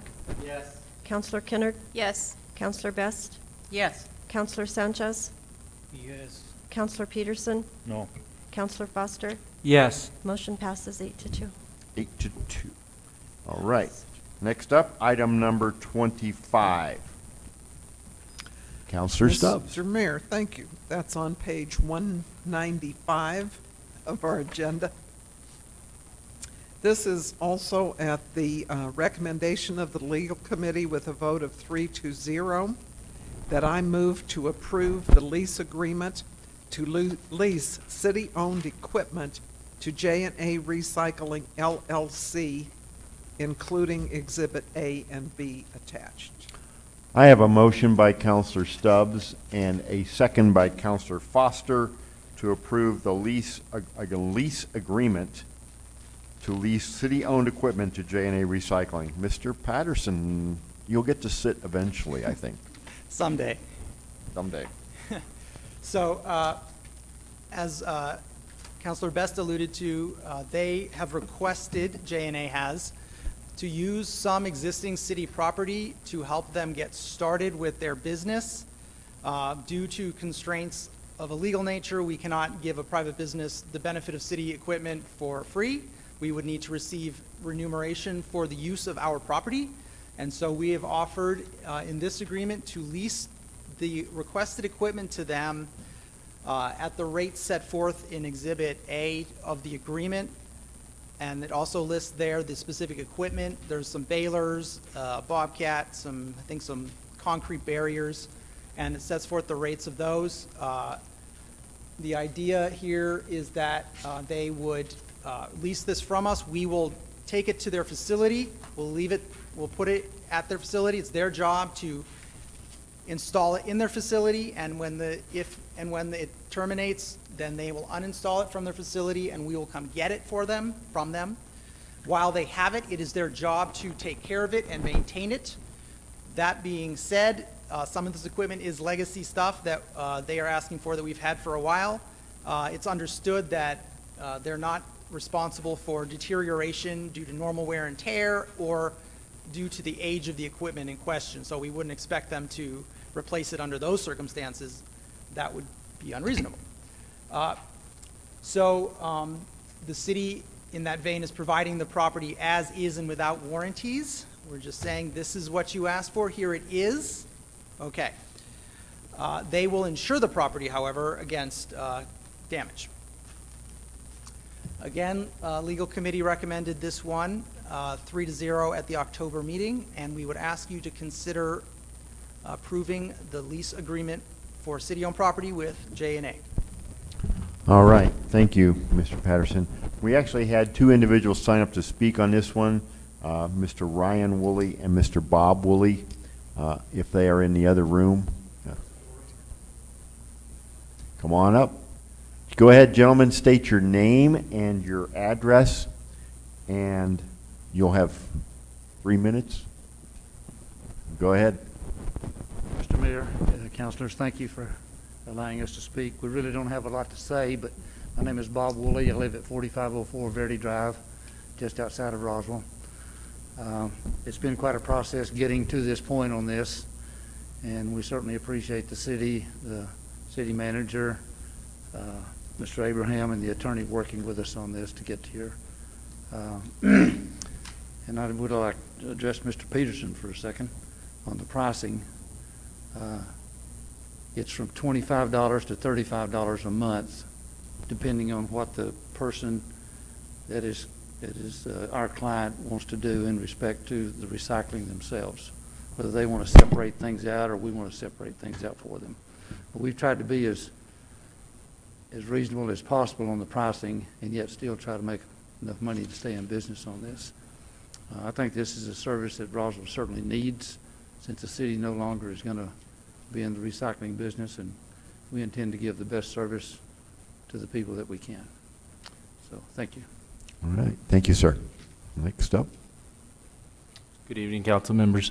I just wanted to take the opportunity to thank Joe, Parker, and Abraham for working with us over the last couple of months and helping us clarify everything and come to an agreement that will benefit the city and all of the citizens. Okay, thank you, sir. All right, I have Councilor Best and Councilor Foster requesting to speak. Wait. Don't leave. This could get dangerous.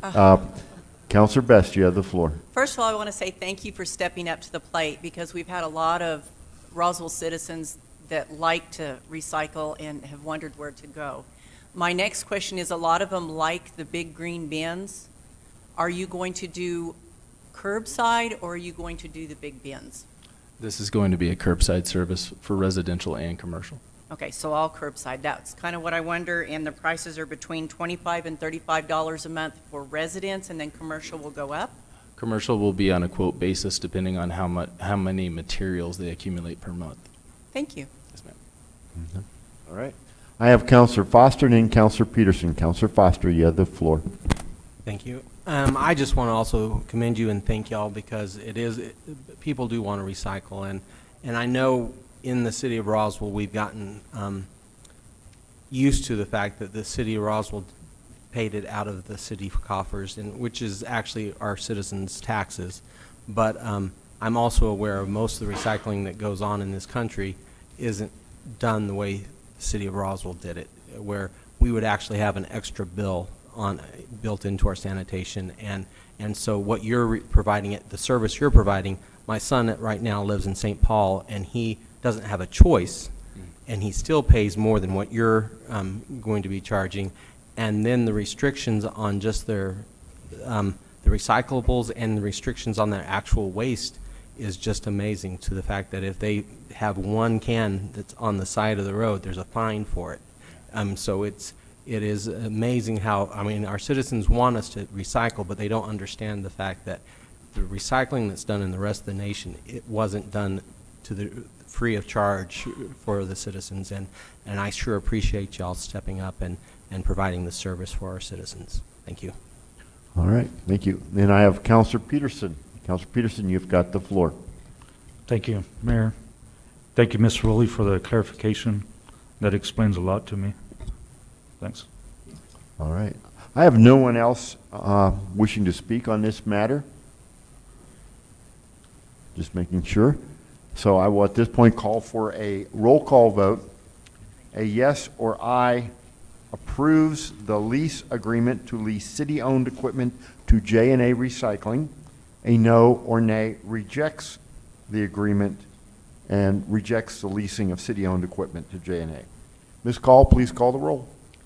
Counselor Oropesa? No.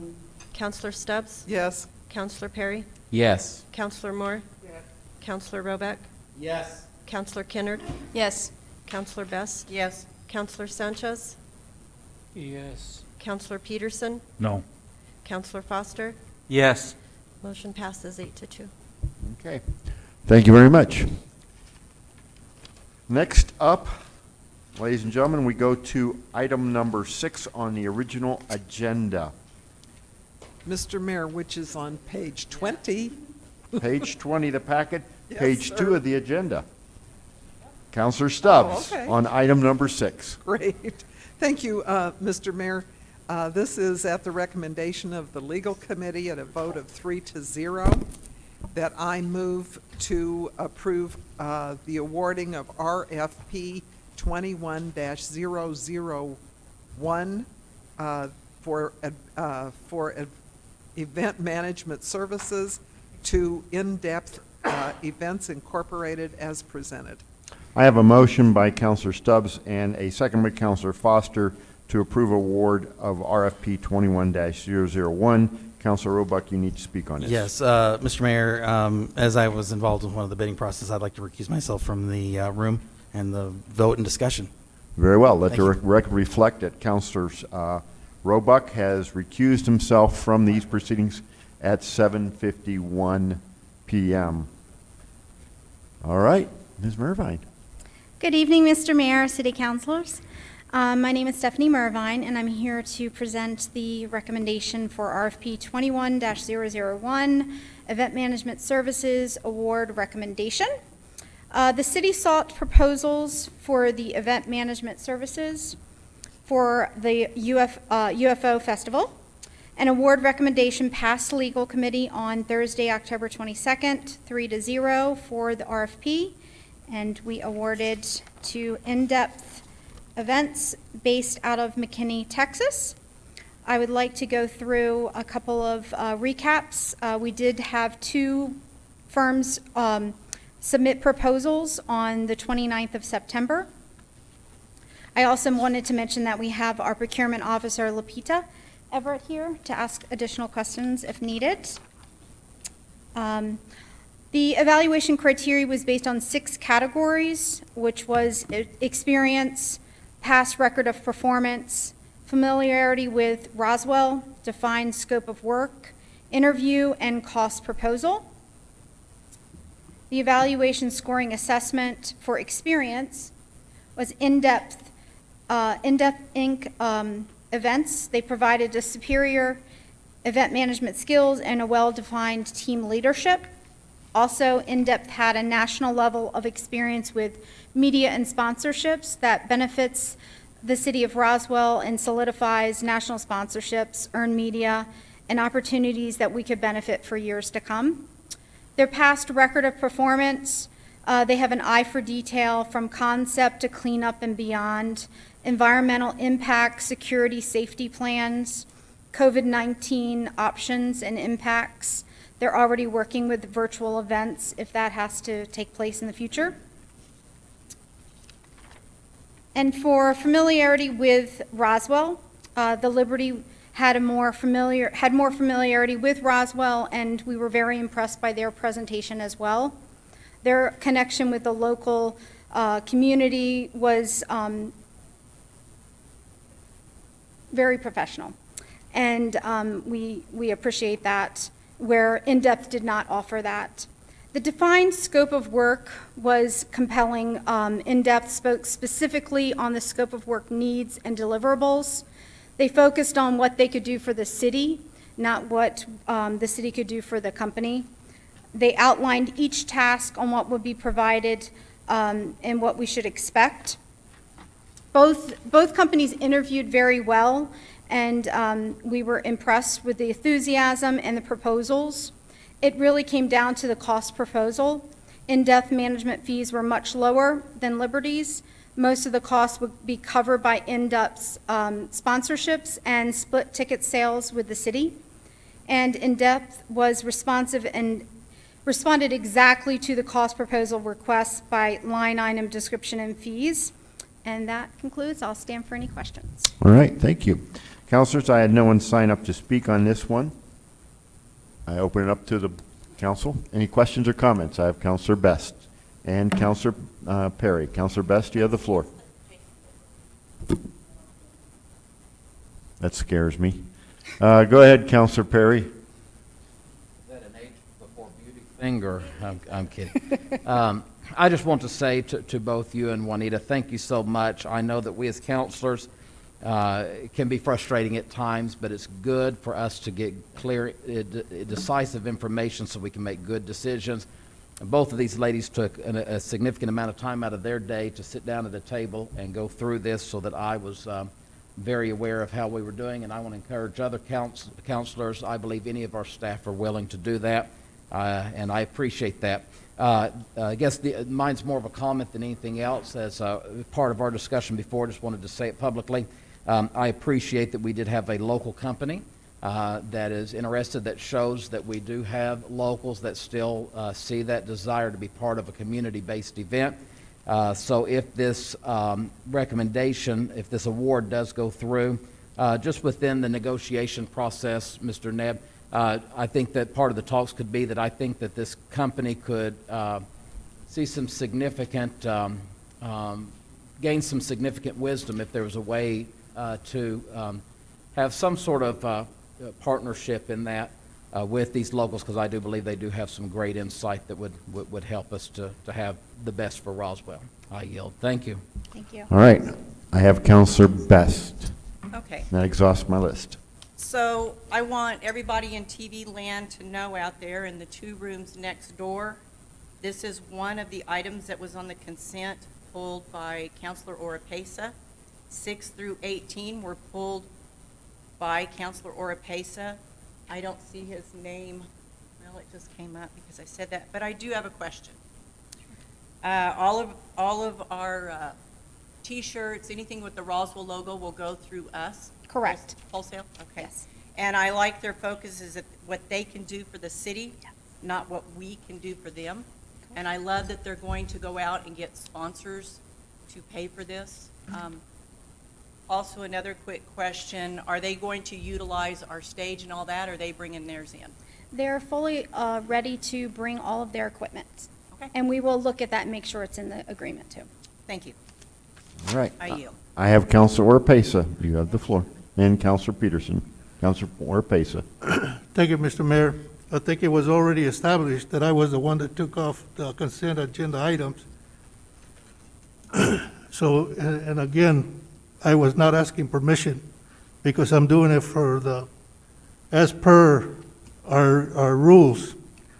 And just for the public's sake, I think I have said this over and over again, time and time again, that I don't believe in privatizing a lot of the services that in my opinion, those services should stay within the city. And so for that reason, I'm not going to support this. Thank you. All right, thank you. I have Counselor Peterson. You have the floor. Thank you, Mayor. I just, Councilor Roebuck left the room. I guess he helped this company. I don't know. Mr. Nebb, you want to address that? Yeah, I will.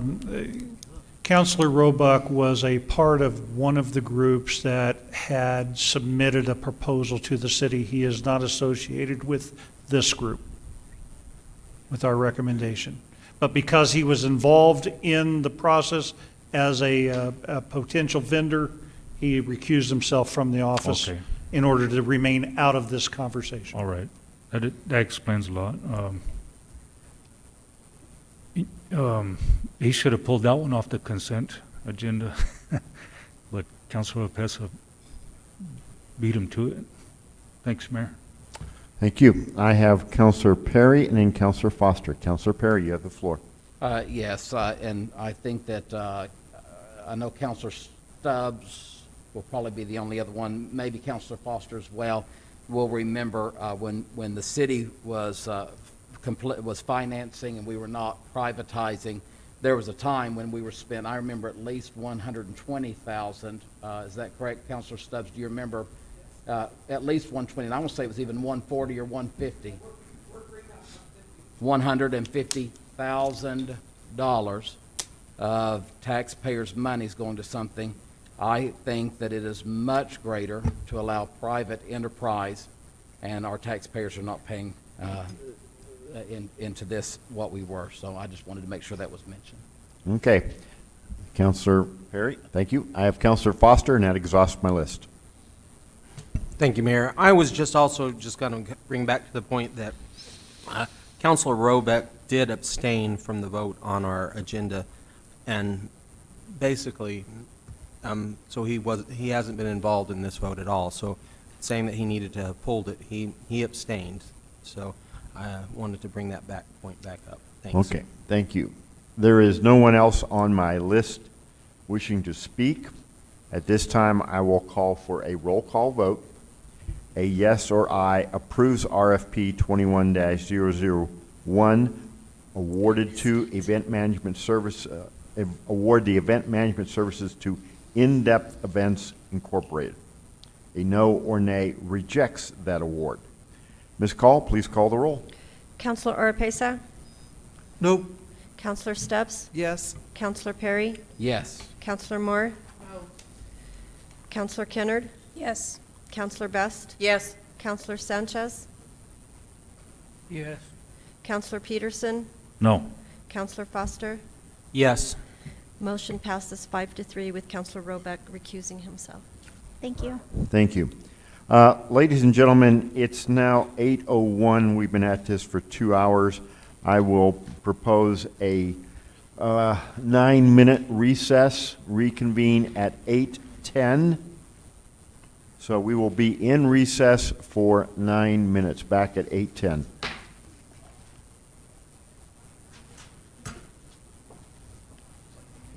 Did he say get back here 9 minutes before 10? Close. I won't get in trouble. Oh, you got a pop going?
Everybody has on. Did you notice that? I did. Miss, what you I call it noticed out on how black? many. Everybody. We thought it was gonna be a sad occasion.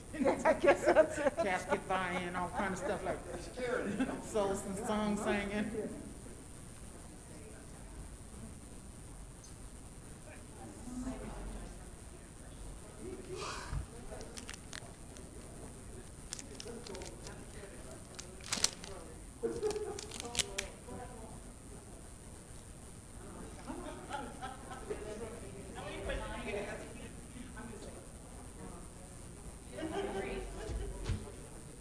I brought these.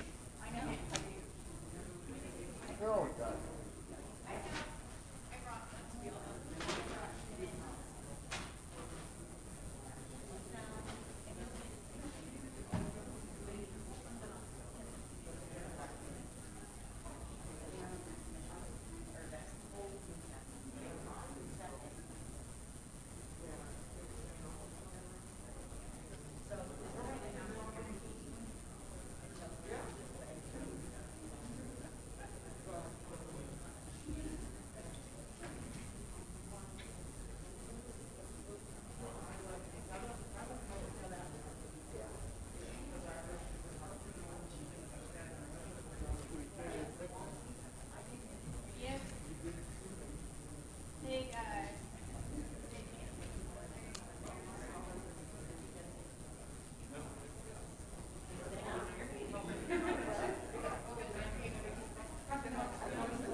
Two minutes, counselors, 2 minutes.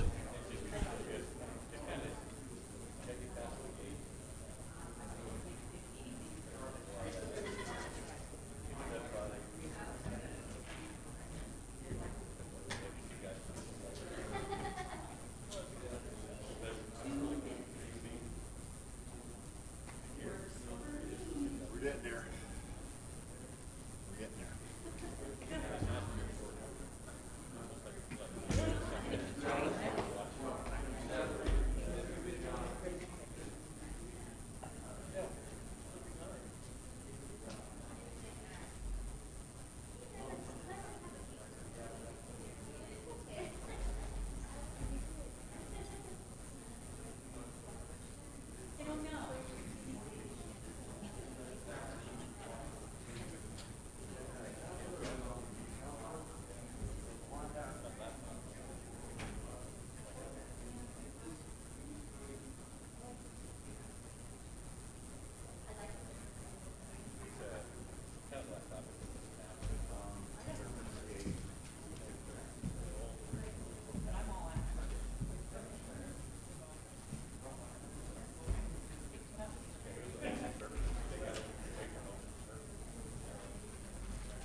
It's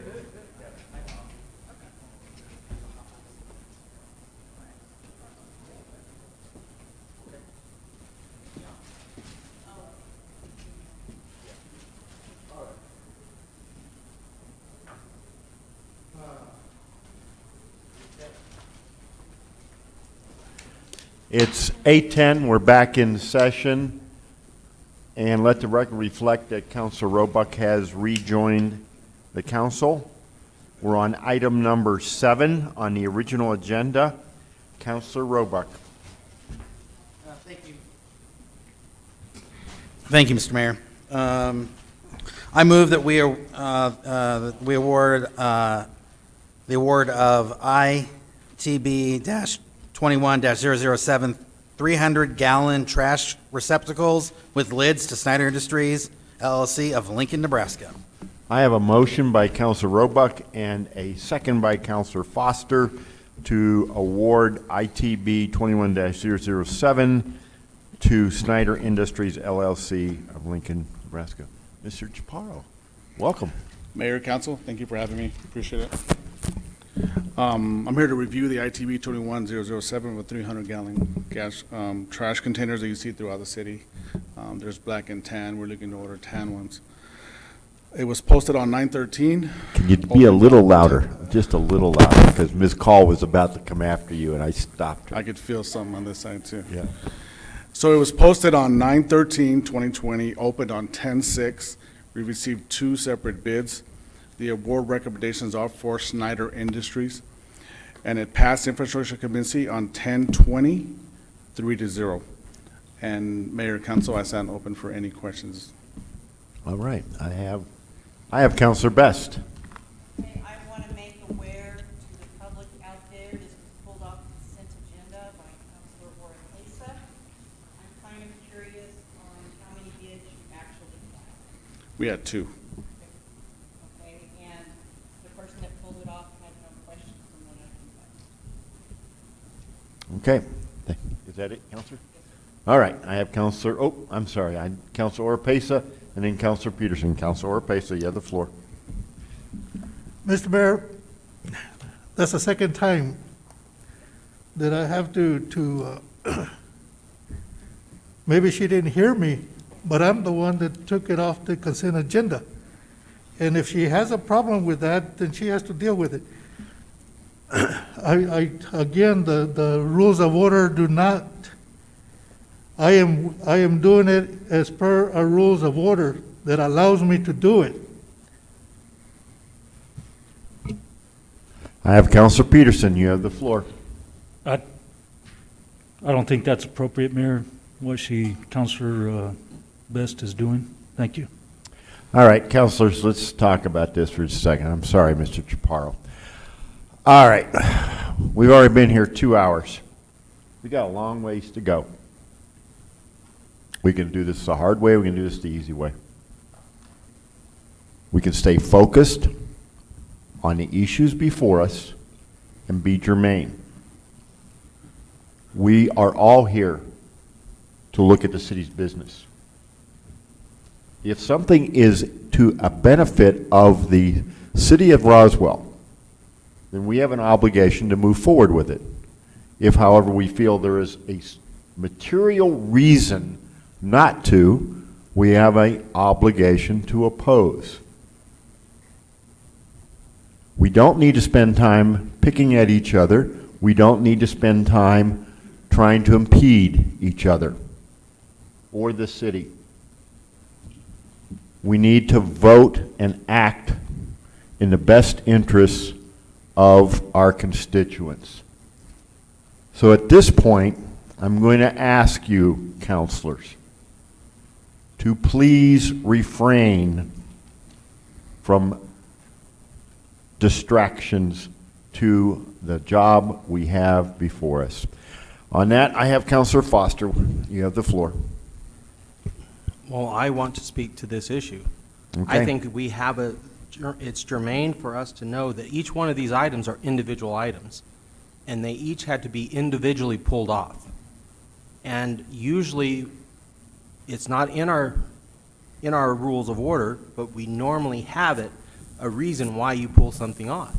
And if it is just to waste our time and spend more time on it, then I do think that it's not wasting our time if we ask each time to find out why this one was needed to be pulled. And if a counselor does not wish to say, or if he just says it's the same reason, that's fine. But I do believe we have the right to ask that question. All right, counselors, we know the reasons why Councilor Pace pulled these items. He has stated it a number of times.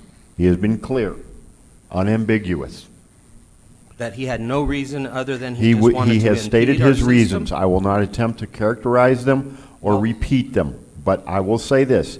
Councilor Pace has stated, Councilor Pace is correct. The rules that we operate under allow each one of you, interestingly, it doesn't allow me, to pull an item off of consent.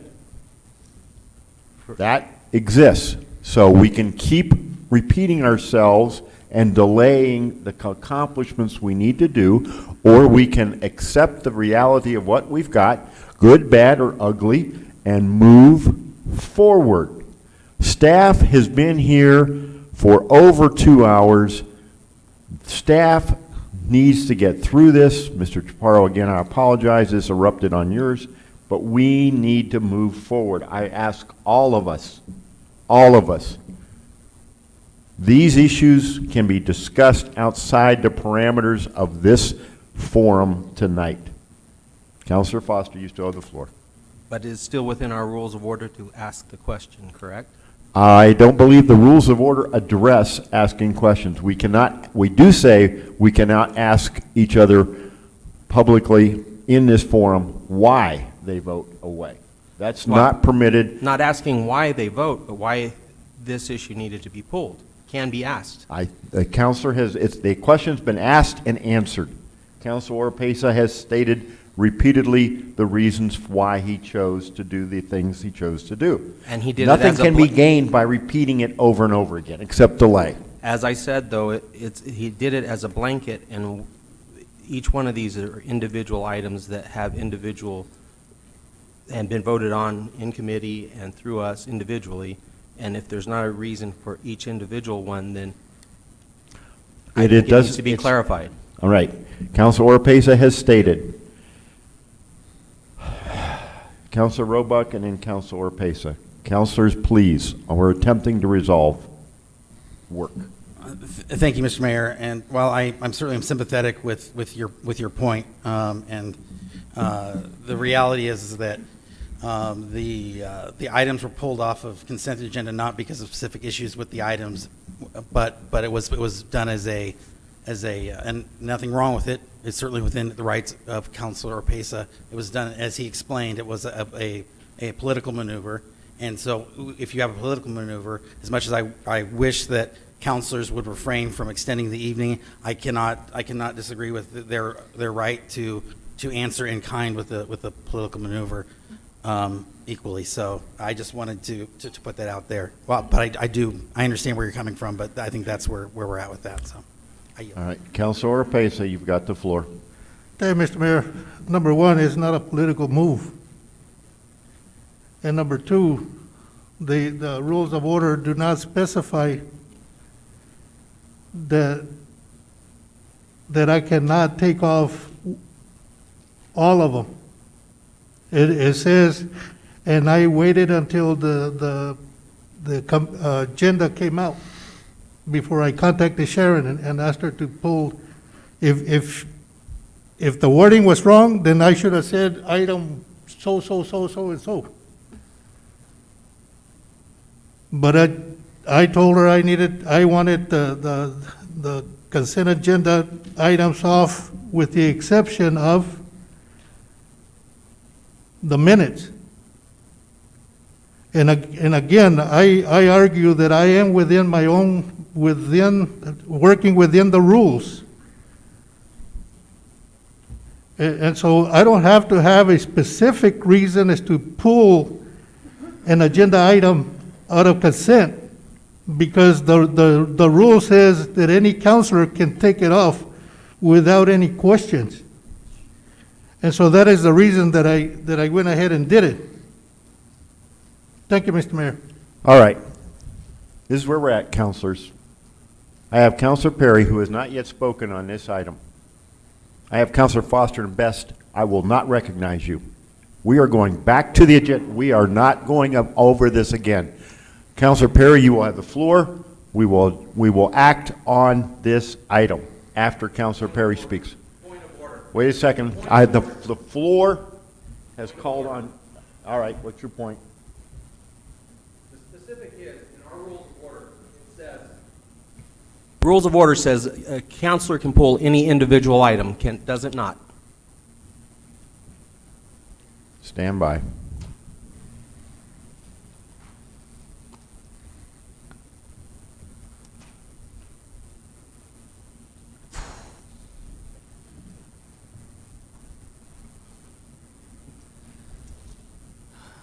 What it says, I will read you. An item will be removed from the consent agenda at the request of any council member and will be considered immediately after approval of the non-action items. An item. So are we talking blanket, or are we talking each one? It does not limit the number of items. It just says an item will be removed at the request of any council member. So if the council, I would read that to say if the counselor wants to remove this item and then this item and then this item, I think that that's consistent with what is written here. And so if the way I read that, the item is individual, and so I don't say that our counselor did not have the right to pull every single item, but the way it should have been worded is individually instead of as a blanket.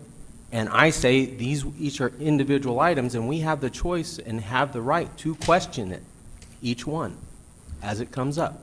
So thank you. Counselor Perry, you have the floor. Thank you, Mr. Mayor. I appreciate your attempt to try to bring some amount of decor or organization to this meeting. I don't know. At this point, I think that from both sides there's so much frustration. I don't know.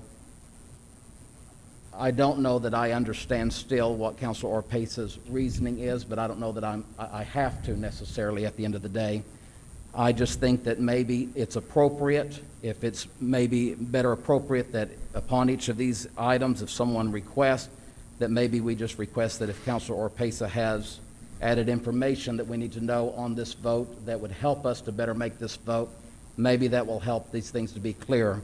I did not see an original agenda with everything on the consent, and then they were pulled later. I saw my first agenda that I received, everything had already been pulled. So at this point, I don't think we're going to be able to change that, but I think that maybe the way that the frustrations from some of the councilors is that we at least hear from Councilor Orpesa as to if he has added information that will help us, more beneficial to make this vote. We're more than welcome to hear those. I yield. All right. No. I'm on the list. I know you are. Point of order. Nope. I am not going there, counselors. I am dead serious. The first We have tied agenda- up staff's time. Right, we have. We have tied, no, we are not going, posted. Counselor, The first we will go agenda into was recess not again. posted. We will go into recess again. Okay. If we have to. But we are not being fair to these people You're working right. out here. You've made your point. Counselor Orpesa has made his point. Counselor Foster has made his point. We understand. Everyone here hears what everyone has said. Now is the time to move forward on this item. Show this gentleman respect, counselors. Everyone, show this gentleman respect. He has brought forward a proposal to award a contract. That is why he's been standing here before us. I believe I had asked a question. You did ask a question at the beginning. We are now, unless there is a question on this particular invitation to bid, ITB, I will call for a roll call vote. Is there a question on this particular ITB? Hearing none, A yes or aye approves invitation to bid 21-007 for 300-gallon trash receptacles with lids to Snyder Industries of Lincoln, Nebraska. A no or nay rejects the ITB. Ms. Call, please call the roll. Counselor Oropesa? Yes. Counselor Stubbs? Yes. Counselor Perry? Yes. Counselor Moore? Counselor Roebuck? Yes. Counselor Kennard? Yes. Counselor Best? Yes. Counselor Sanchez? Counselor Peterson? Yes. Counselor Foster? Yes. Motion passes.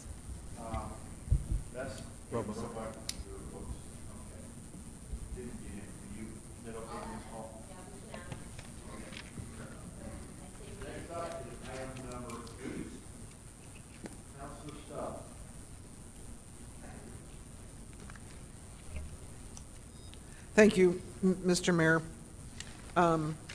We're back to page 24, I guess. There are 7 airport leases here, and I'm going to say that all of them were recommended for approval by the legal committee at a vote of 3-0. So our first lease, I move to approve Carlton Walker, an individual, to renew his current lease agreement on T-Hangar number 119, space 1, approximately 1,175 square feet at the Roswell Air Center for the purpose of aircraft storage maintenance, with a new rent amount of $205 a month, total annually $2,460. It's for a term of 1 year starting December 1st, 2020 through November 30th, 2021. The amount of rent is at a 2.5 increase, and my motion is to include all terms and conditions of the lease. I have a motion by Counselor Stubbs and a second by Counselor Foster to approve the lease renewal for a T-Hangar space 1 in Hangar 119. Mr. Stark. I don't believe you left me anything to say, Counselor Stubbs, Mr. but Mayor, I stand for questions. thank you, and I appreciate poor Mr. Stark. He's one of those that's had to stand here, but I feel that if it's not, if we're not putting it on consent, I need to read and get into the record in my motion, everything, so thank you. Well, Counselor, it is in the lease that we approve. Pardon me? All these details are in the lease we approve. Okay. All right. Any questions or comments for Mr. Stark? Counselor Best. Okay, I have a few questions, and this did come off consent. This gentleman, Mr. Carlton Walker, has been leasing to us from 1988. Is that correct? That is correct. Okay. And has he ever been late? Has he ever mismanaged the property, anything like that? Not to my knowledge. Okay. It also says in the lease that it is for a 1-year term. That is correct. Okay, and that we have a 2% increase in the charge. Are you in paragraph 3 where it's talking about finance charges for late fees?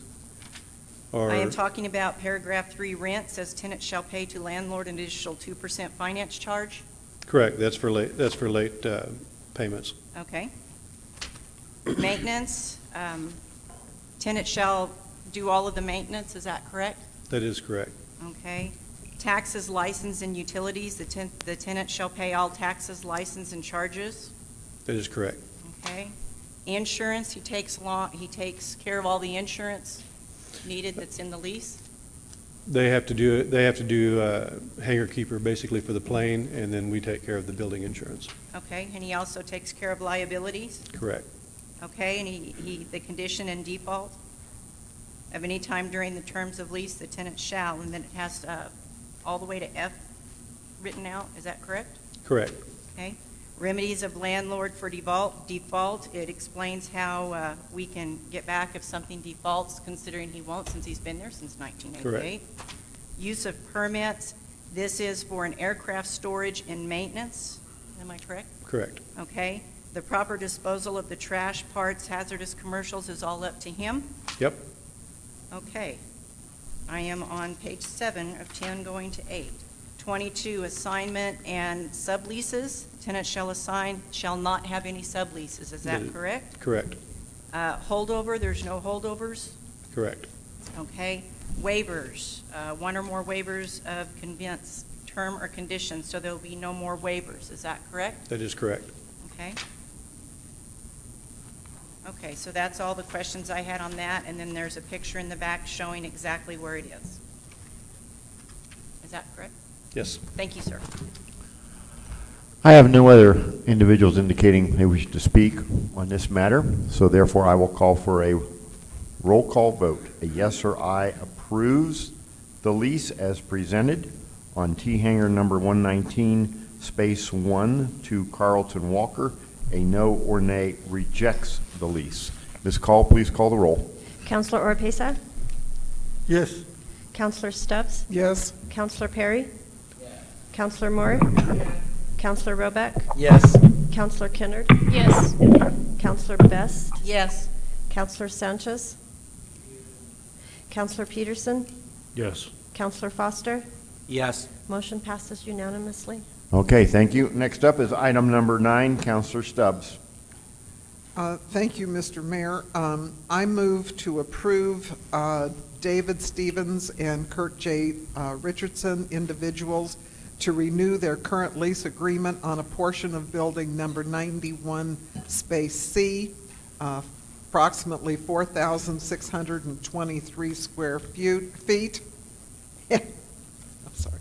And their use, and their use of the ground floor office areas at the area at the RAC for the purpose again of aircraft storage and maintenance. Their new rent amount will be $883 monthly, $10,596 annually. This is a 3% increase, and their lease will be from December 1st to 2020 to November 30th, 2021, and to include all the terms and conditions of the lease. I have a motion by Counselor Stubbs and a second by Counselor Foster to approve the continual lease agreement on building number 91, space C, to David Stevenson and Kurt Richardson. Mr. Counselor Stubbs, once again, you have outdone yourself, and I stand for questions. All right, I have Counselor Best. Counselor Best. Hello again. This has been pulled off consent. I want to make sure that this gentleman has been here since 1999. That is correct. Okay, he has paid all of his bills and not been delinquent. That is correct. He has taken care of everything in the lease, which includes a one-year lease for a year. Correct. And he shall pay 2% finance charge as a penalty if he is late. Correct. Okay. He takes care of all the maintenance. That is correct. Okay. Taxes, license, and utilities, he pays all of those. Correct. Okay. He pays all of the insurance that is necessary for this building. Correct. Okay. Liability, the landlord shall be liable. Is he liable, or the tenant, is he liable, or tenant have employees or customers, visitors, anything like that, he's liable for them, correct? That's correct. Okay. Conditions of default, those are all under control? Correct. Yes. Use of premises is for aircraft storage and maintenance. Is that correct? Correct. That means that he has to do proper disposal of trash, fluids, and parts and hazardous materials, correct? Correct. Assignment and subleases, they're not allowed. Am I correct? That's correct. Okay. Holdover, is there any holdover? Holdover would be 5%. Correct.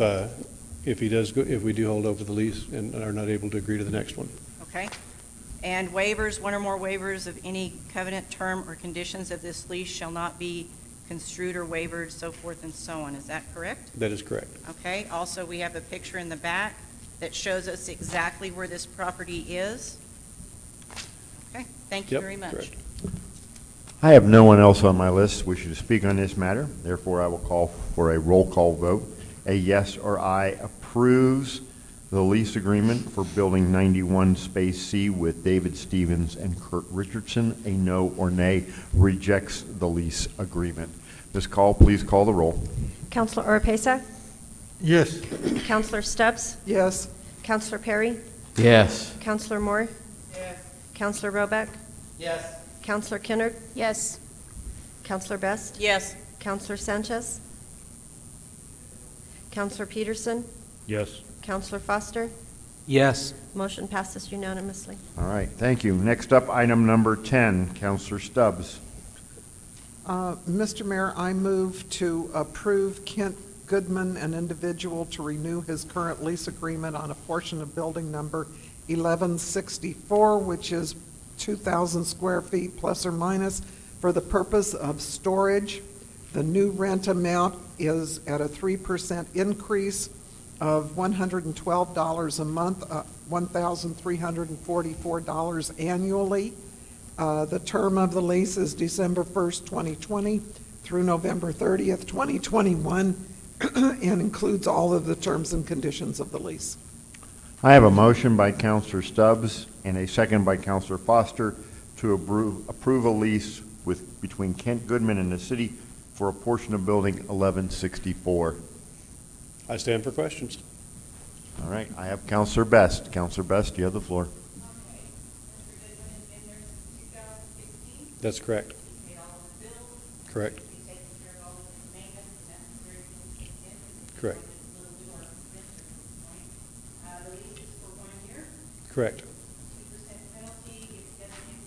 Correct. Correct. Correct. Correct.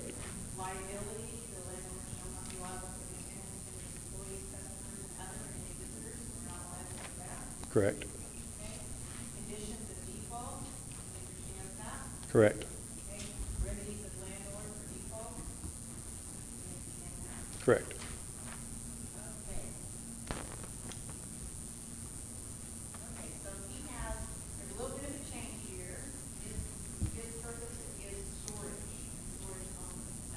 That is correct.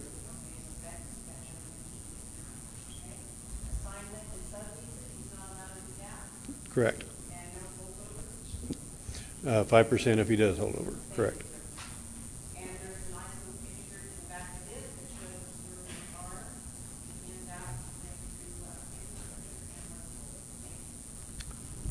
Excuse me, Counselor.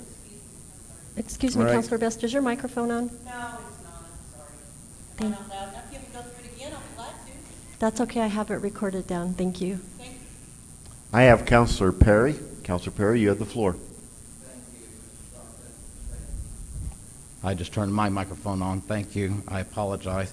I did have someone ask me about this, so I wanted to know, the remainder of that building, is it being rented out by another renter at this time? It is not. Most of that building is not rentable. Okay. Mr. Goodman's in the only part that is rentable. And so what is there a barrier, is there a wall that separates him from the rest of that portion? Yes. Okay, thank you. All right. At this time, I will call for a roll call vote. A yes or aye approves the renewal of the lease between Mr. Kent Goodman and the City of Roswell for a portion of Building 1164. A no or nay rejects the continued lease. Ms. Call, please call the roll. Counselor Oropesa? Yes. Counselor Stubbs? Yes. Counselor Perry? Yes. Counselor Moore? Yes. Counselor Roebuck? Yes. Counselor Kinnard? Yes. Counselor Best? Yes. Counselor Sanchez? Counselor Peterson? Yes. Counselor Foster? Yes. Motion passes unanimously. Thank you. Next up, item number 11, Counselor Stubbs. Thank you, Mr. Mayor. I move to approve Alien City Dragway LLC to exercise the fourth of 4 one-year options for leased property at the Roswell Air Center. The new rent amount is increased by 3%. It's now $557 a month, which equates to $6,684 per year. This lease is from December 1st, 2020 through November 30th, 2021, and to include all terms and conditions of the lease. I have a motion by Counselor Stubbs and a second by Counselor Peterson to approve a lease with Alien City Dragway as set forth. I stand for questions. All right, I have Counselor Best. I'll turn my mic on this time. Does that help? Okay. Okay, so this is number 11, pulled out of 18, that has been pulled off the consent. My question on this one is, have they been following the rules set forth by the city? Yes, they have. Okay, and I believe they've been reprimanded one time. Did they comply? I'm not aware of the reprimand. Okay, okay, I thought they had. My bad. It may have been past management. We did have some trouble with past management, but not with this group. But they complied. They always comply. Okay. And is this the fourth of a four one-year term, or the first of a? This is the fourth. Okay. Okay, thank you. I have no other questions or comments at this time. I will ask for a roll call vote. A yes or aye approves the lease between the City of Roswell and Alien City Dragway as put forth. A no or nay rejects the lease. Ms. Call, please call the roll. Counselor Oropesa? Yes. Counselor Stubbs? Yes. Counselor Perry? Yes. Counselor Moore? No. Counselor Robeck?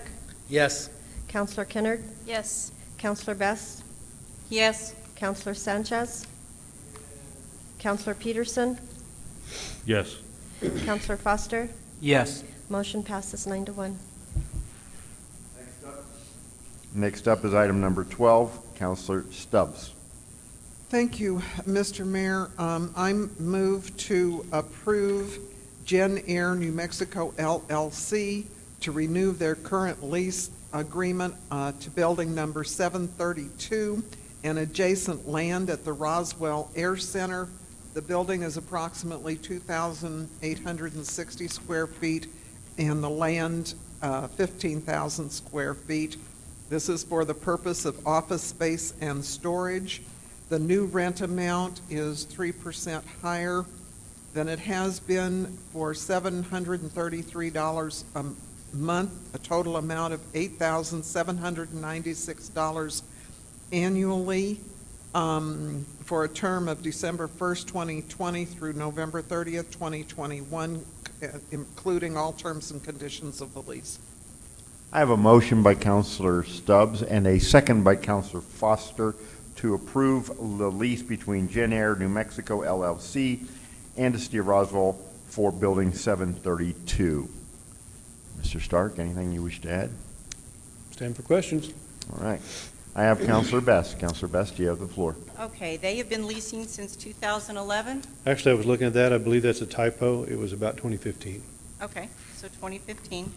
So they're not quite as new as the other newbie Correct. at this point. Have we had any problems collecting from them? No. Their term is a 1 year, Yes. okay? 2% if they default. I'm sorry, say that again? 2% if 2%, they, I'm correct. sorry, 2% if they don't get paid up, Correct. okay? Maintenance, they take care of all the maintenance. Correct. Tax, license, and utilities, they take care of that. Correct. They have their insurance. Correct. The liability, the landlord's not liable for visitors and all the fun people that come and visit. Correct. Okay, conditions and default. Okay, the landlord's default, we have remedies for all of that. Correct. Again, they are a different, they aren't airline or anything like that. If I understand correctly, it's office and storage, and it's next to land. Am I correct? It's next Or am to- I on the wrong one? So, no, this one has office, and they do have over 2,000 square feet of office space, and then an adjacent yard where they store some aircraft parts. Okay. So, just to Okay, clarify. Let's see, what else do I have here? No subleases No subleases. and no holdovers. Correct. And there's a pretty picture on the back that shows us exactly where it is. Correct. Okay, thank you. I have Counselor Perry. Counselor Perry, you have the floor. The two adjacent buildings next to them, do they have those, or is that someone else? Trying to think. I don't think anybody's in 733 right now. Kabu was. Okay, that's what I was wondering, if we had Yes. one that was vacant. I thought. Yeah, that it's was- vacant right now. Okay, and then is that a fenced yard? I could not remember the Say that again? Is that a fenced yard next to it? I could not remember. I'm sorry, it's the mask. It sounds muffled to me. Is it a fenced yard? I could not remember. It is. It's a fenced yard with a screen. Okay, thank you. All right. I have no one else wishing to speak on this matter. I will call for a roll call vote. A yes or aye authorizes or approves the lease between Gen Air New Mexico LLC and the City of Roswell for Building 732 and adjacent land. This is the continuation of their current lease. A yes or aye approves it. A no or nay rejects it. Ms. Call, please call the roll. Counselor Oropesa? Yes. Counselor Stubbs? Yes. Counselor Perry? Yes. Counselor Moore? Yes. Counselor Roebuck? Yes. Counselor Kennard? Yes. Counselor Best? Yes. Counselor Sanchez? Counselor Peterson? Yes. Counselor Foster? Yes. Motion passes unanimously. Next up, item number 13. Counselor Stubbs. Thank you, Mr. Mayor. I move to approve Gen Air New Mexico LLC to enter into a new lease agreement for an area of land that's approximately 6 acres, more or less, for the purpose of operating an aircraft demolition facility. The rent amount will be $1,500 a month, totaling $18,000 annually for the first year. Thereafter, rent will increase annually by 3% or the latest 12-month percentage change in CPIU, whichever is greater. This is a term of 10 years, commencing December 1st, 2020 through November 30th, 2030, and to include all the terms and conditions of the lease. Counselor, I need you to activate your motion box. I thought I was doing so good. I have a motion by Counselor Stubbs and a second by Counselor Perry to approve a new land lease with Gen Air LLC. You want to talk a little bit about this one? I do want to talk a little bit about this one. So since this is a new lease, I wanted to talk and explain it a little bit. Basically, this is a crunch pad. It's a teardown pad. As Gen Air is expanding their operation, as all of you know, we have over 500 airplanes stored out on the airport at this time. Some of those belong to Gen Air. Some of them will be opportunities for them to do business in the future. Part of that business is end of life, what you do with those airframes once you part them out and all that. And they have used some of the other companies out on the airfield to do that crunching and that salvaging up till now, and now they're ready to begin doing that on their own. So that's what this property will provide for them. It'll provide a place for them to hire out their own salvaging operation of the airframes. All right. I have Counselor Best. Counselor, you have the floor. Okay, we're going to go through the same thing, but first, before I get that far, I'd like to say thank you. I've been in infrastructure before. Actually, I've been the chair of infrastructure before. As the chair of any committee, we trust all of our staff to do their job, and when you do it and you do it well, and it's placed on the consent agenda, it's usually not brought here. Thank you this evening for spending extra time because I know you live a little farther away. So this Gen Air, folks, this is going to be a new property for them. Yes. The other one was, as you said, it was 2015? Yes. Okay, so they haven't had any problems with their other properties at all? They haven't what? They haven't had any problems with their other No. property at all? None whatsoever. Okay, so we're going to do this again. So the term and lease is for 10 years? Correct. Okay. They'll have the same 2% if they are late on their monies? Correct. Okay, and they're taking care of all the maintenance. So this lease agreement, folks out in TV land, is a little bit different because they're doing a different thing on the property that they're leasing. So all the other leases before this, people out in TV land, all the other leases before this were pretty much cookie cutter. A few things changed, like what they were doing with the buildings. This is a different thing, but the same. So. Right. This one's a little different because it's raw land and they'll be building everything that's on it. Correct. So tax, license, and utility are all their responsibility? Correct. Okay. Insurance, they take care of all the insurance? Correct. Okay.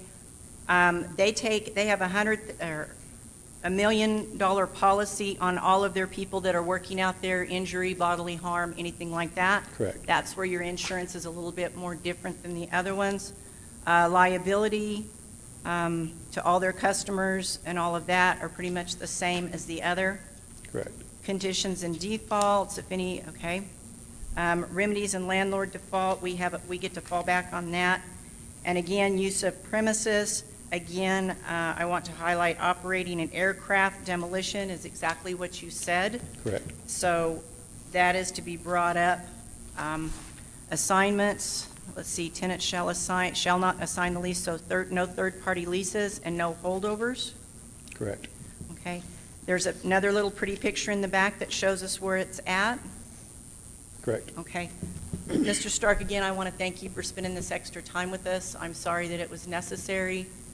We hope that this will be in control soon. Thank you. You bet. I have Councilor Perry. Councilor Perry, you have the floor. Thank you, Mr. Mayor. Mr. Stark, I'm sorry for you having to be here so late. I know you live a significant distance from us, so I apologize for all of this. But with this being pulled from consent, I think that it's important that people understand who may be questioning some of this. On this particular one, with it being a new with the 3% or CPI, could you just give a brief description of what that means with the CPI, with the index, and how that works? Sure. So every month, usually it's about the 14th or 15th of the month, the U.S. Department of Labor comes out with basically their inflation rates for what it costs us to live on certain items. And we use the general rate, the CPI-U, which is all items. It doesn't single out certain things, so it's a good average to use. But we limit our increases by a percentage, in this case 3%, so that if CPI-U is lower than that 3%, we're going to use the 3% instead. But if it's higher, then we will use, say if it's 5.5%, we'll use a 5.5% if that's what the CPI is year over year, the difference between the CPI this month and the CPI a year ago month. Yes, sir. Thank you. The only other thing I will say, I know that the mayor really pushed for us to try to locate all tear downs in a specific area, and I know that's been a goal of yours as well. I appreciate that we're seeing this come to fruition, and I commend you both on helping to make that happen. Thank you. All right. Thank you, Councilor. I have Councilor Orpesa. Councilor, you have the floor. Thank you, Mr. Mayor. Thank you, Mr. Stark, for being here. Whether staff believes me or not, I certainly do appreciate all the time that you put and the time that you spend here. And the fact that every item is being discussed proves my point that I made earlier, that I can have discussion at this level more than I can have at a committee level. Thank you. You're welcome. Next up is we haven't voted on this. Sorry. One more. Sorry. I apologize, councilors. All right. No one else wishing to speak on this matter. I will ask for a roll call vote. A yes or aye approves the lease to Gen Air LLC for land at the Roswell Air Center. A no or nay rejects the lease. Ms. Call, please call the roll. Councilor Orpesa? Yes. Councilor Stubbs? Yes. Councilor Perry? Yes. Councilor Moore? Yes. Councilor Robeck? Yes. Councilor Kinnock? Yes. Councilor Best? Yes.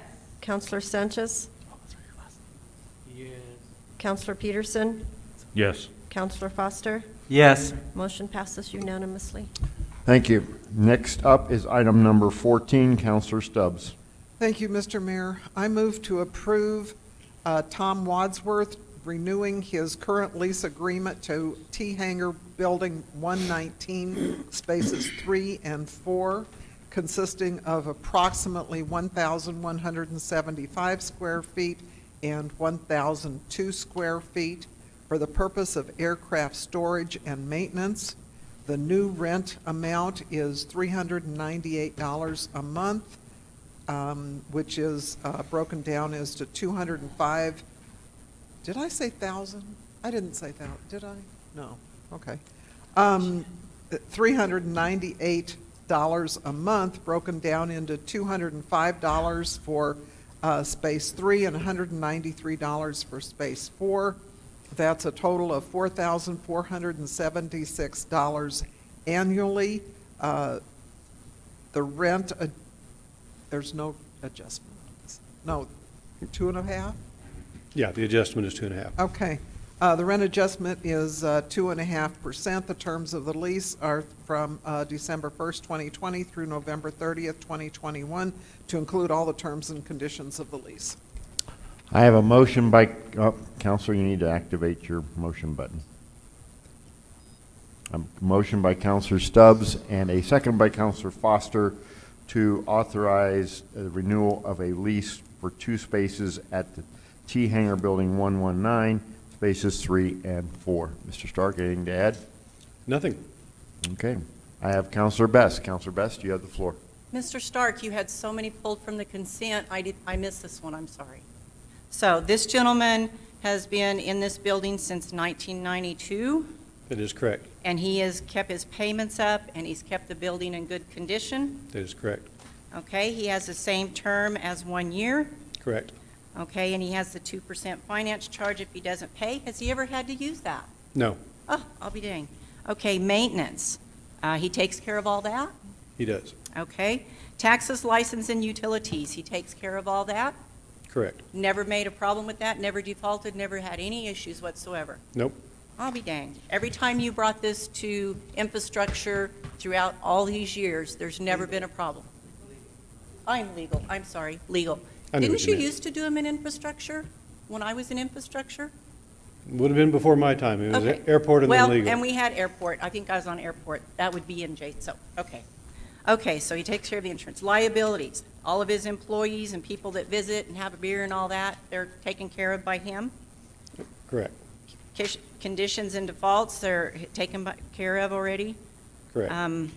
Let's see, landlord defaults are taken care of. Oh, and his is airport storage and maintenance, so that kind of goes back to some of the original ones that have been here just as long. Okay, not done yet. Hang on, gotta change page. Okay, no subleases. None. Has he ever subleased in all the years he's been with us? No. Okay, and he's always gone up when we've asked him to go up on the rent, he's always gone up. Never complained. Okay. There's never been any holdovers, had there? No. Okay. I think this is your last one. It is. Thank you for staying here for so long, and I'm sorry that you had to do this. Thank you. Oh, we had a pretty picture, too, just so you know. I have no one else on my list. At this point, I'm going to ask for a roll call vote. A yes or aye approves the lease to Tom Wadsworth of T Hangar Buildings 119, spaces 3 and 4. A no or nay rejects the leases. Ms. Call, please call the roll. Counselor Oropesa? Yes. Counselor Stubbs? Yes. Counselor Perry? Yes. Counselor Moore? Yes. Counselor Robeck? Yes. Counselor Kennard? Yes. Counselor Best? Yes. Counselor Sanchez? Counselor Peterson? Yes. Counselor Foster? Yes. Passes unanimously.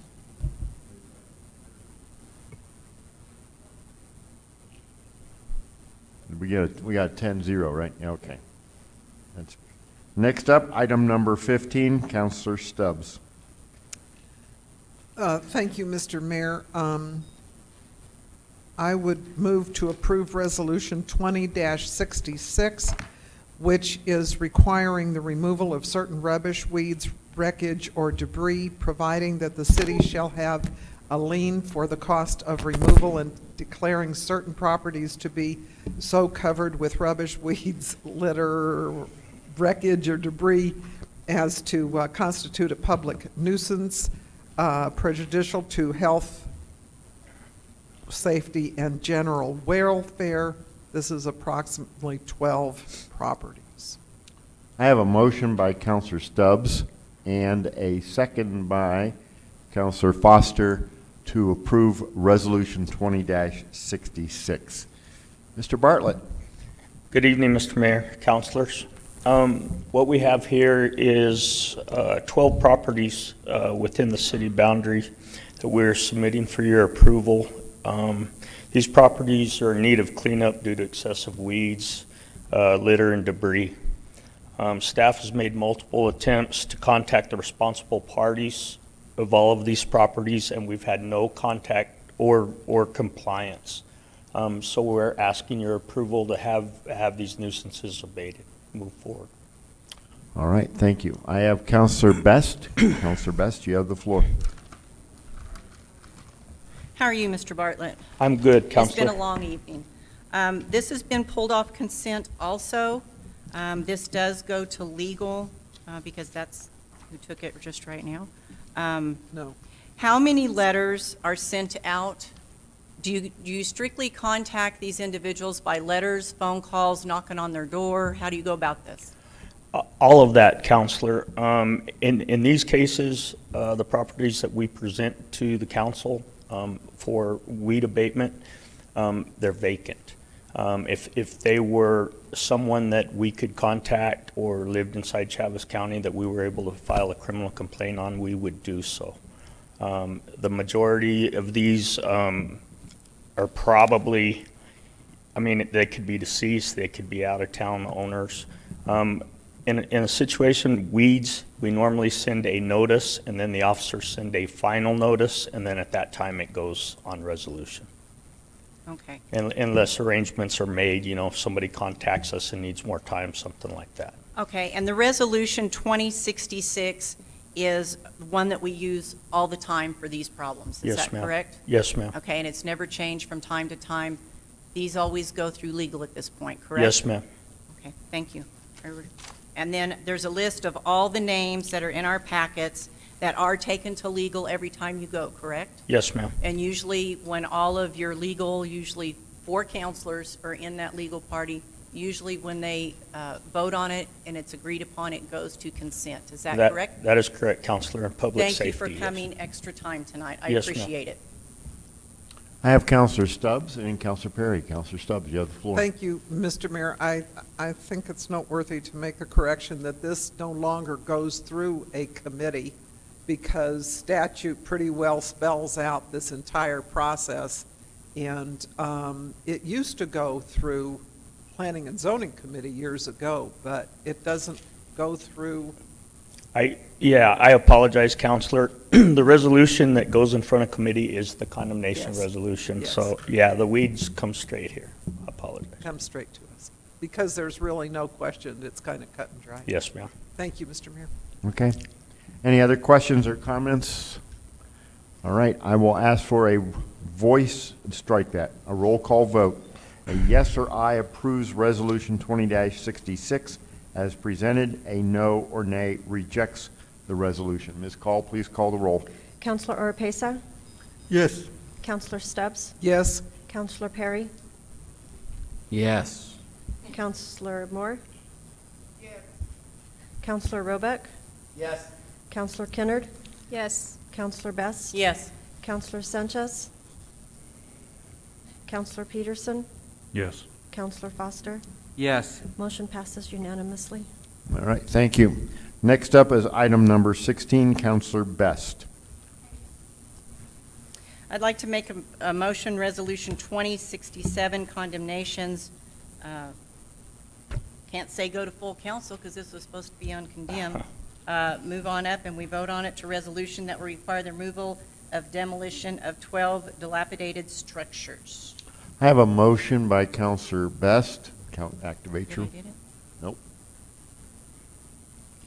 There There we we go. go. I need it A in. motion by Counselor Best and a second by Counselor Foster to approve Resolution 20-67. Counselor Best, you still have the floor.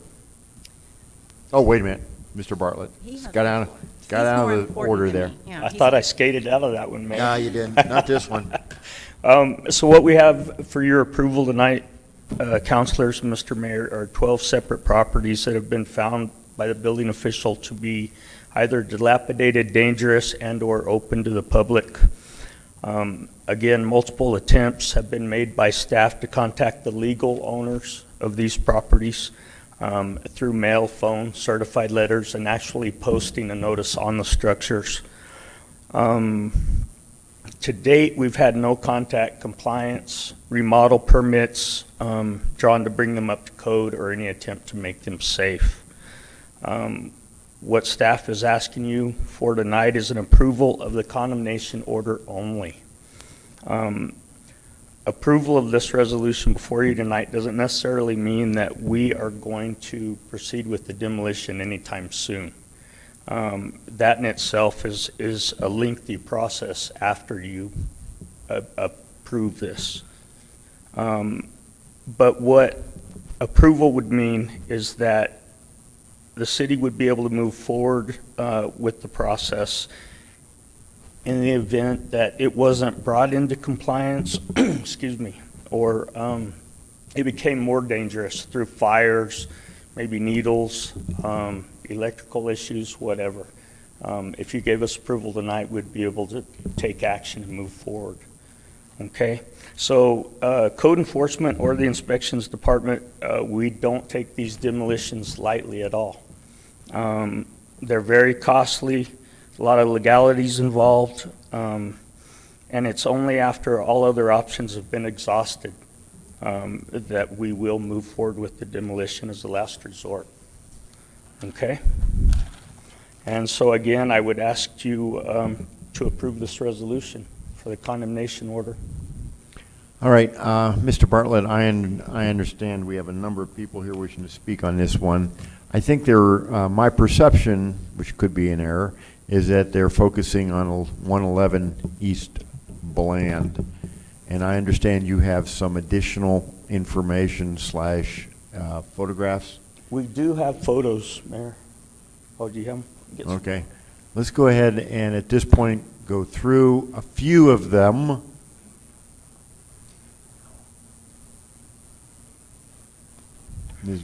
Ms. Call's going to bring them up.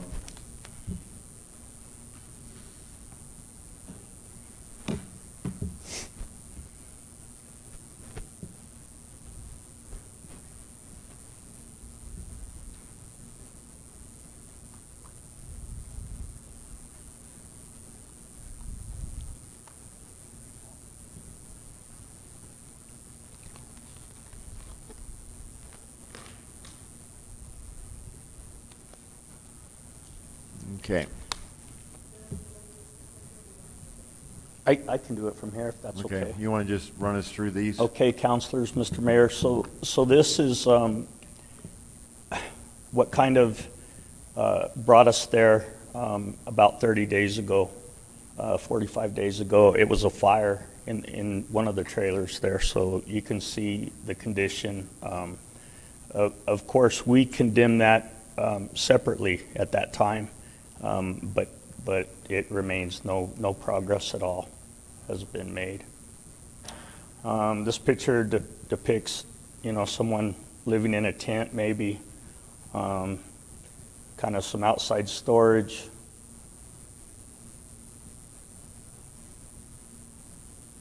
This just kind of shows you the condition, the fences, the excessive debris litter, blown down fences.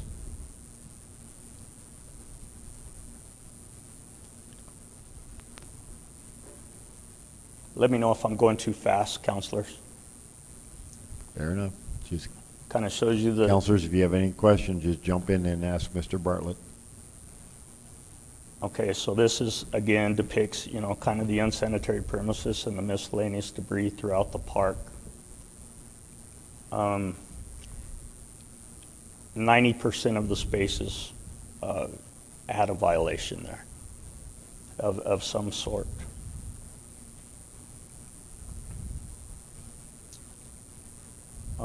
Some were lived in, some were vacant.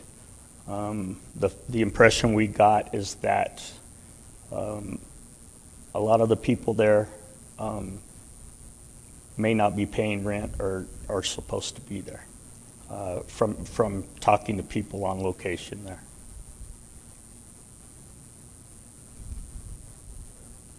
Oh, Counselor, stop, Mr. Bartlett. Counselor Yes, Peterson. I have a question on the paper. It says mobile home 1958 Hicks Was that the first mobile home you showed that was demolished? What that, I don't know, Or is it Counselor, just- it was Space 29. The reason that is on the resolution is because legally, we notify whoever the county has listed with that property description. And so for whatever reason, somebody listed that mobile home separately on that property. So we wanted to be sure that we notified everybody on that county description. So we had the lot with the owner, which is the name reflected there, and then of course the trailer was listed separately for whatever reason, I couldn't tell you.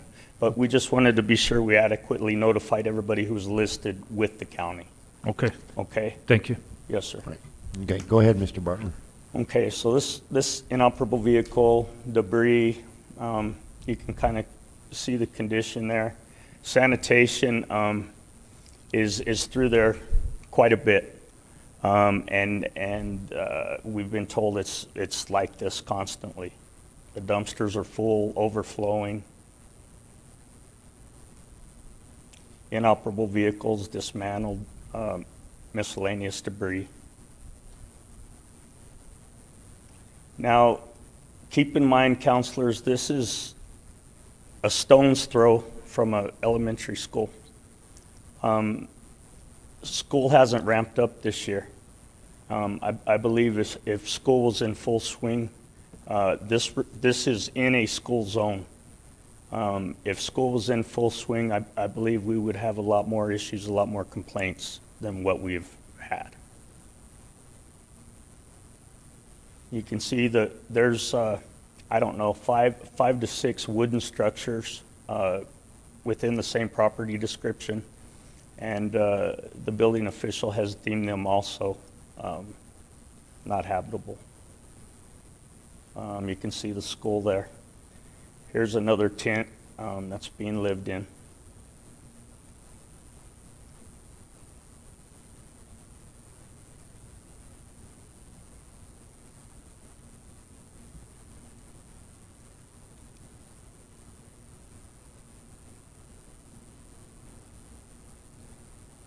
And you'll see there, that's the trailer park sign, and it's within that school zone boundary. If you could, Mr. Mayor. Councilor Perry? If, as you're looking at that photo there, for anyone who has not been out to the property, if you'll look down, you'll see the red light down the street there, and it looks like a postal truck there. Then you see a vehicle parked just to the right of that telephone pole. That is the parking lot of the elementary school. Okay. All right, thank you very much. At this point, I'm going to go to the individuals who have signed up to speak on this one. This is for item number 16, which is Resolution 20-66. Each individual, when you come forward, state your name and your address for the record. You will have 3 minutes to speak. I'm going to call you up in groups of 3. And when the first person gets done, I'll add to the group of 3. So let's move through promptly.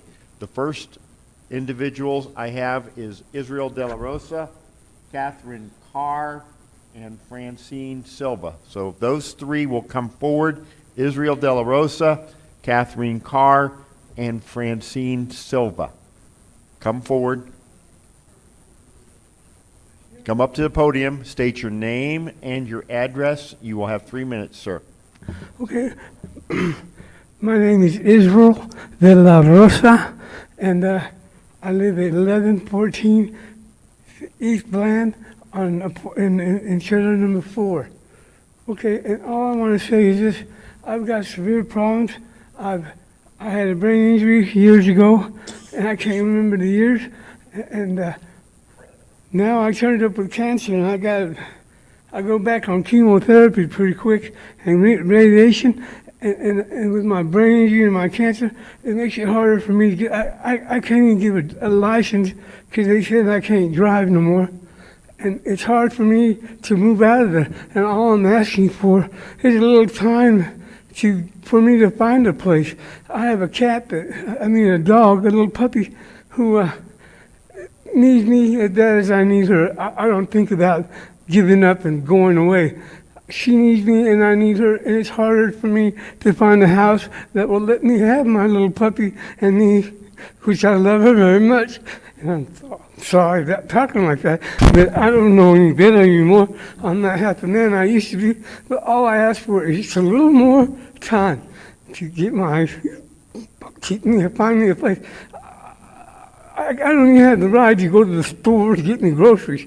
You know, the thing is, it's hard for me to leave my house with my little puppies, and I just want more time. If I get just a little more time, you know, and I'll try very hard. Okay, I'm sorry about taking your time. Thank you. Thank you. Thank you. Next up, Catherine Carr. I'll ask Victoria Neal to join the line. Victoria Neal. Go ahead, ma'am. State your name and your address. Good evening. Thank you, Mayor Kintai and council members, for hearing me. First, I'd like to let y'all know that Space 4... Ma'am, can you state your name? Yeah, I'm sorry. My name is Catherine Carr. I live at 1114 East Bland, number 3. And number 4, I own that trailer, and it's not the one that y'all have listed. Mr. Robage, he'd moved that trailer down to the end. He passed away about 2 years ago. I'm here tonight to ask y'all, we just need a little bit more time so we can find places to go. I'm on disability, Israel's on disability. I do.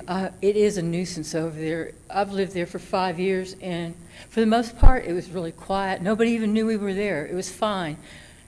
You know, when Mr. Robage passed away, I don't know, people came crawling out of the woodwork that have just, you know, they've really ruined it for everybody that lives there. I mean, none of us have really a whole lot of money, and when you're living on less than $1,000 a month, you find a place that's like $600 a month with the utilities, you're doing good. Well, you know, it really makes it to where if there's any kind of issues that come up, you're in some serious problems. And the people from the Coalition from the Homeless, they came and, you know, talked to us about coming down and speaking with y'all, and about assisting us on maybe getting some HUD help to get someplace to live. Because, you know, we don't have a whole lot but those silly animals that we have, and, you know, and don't really, you know, it's a mess over there. And the police and the fire people have had to come, and there's just been all this, and it's a drain on your nerves and on the city, and it isn't safe, you know, and it needs to be updated.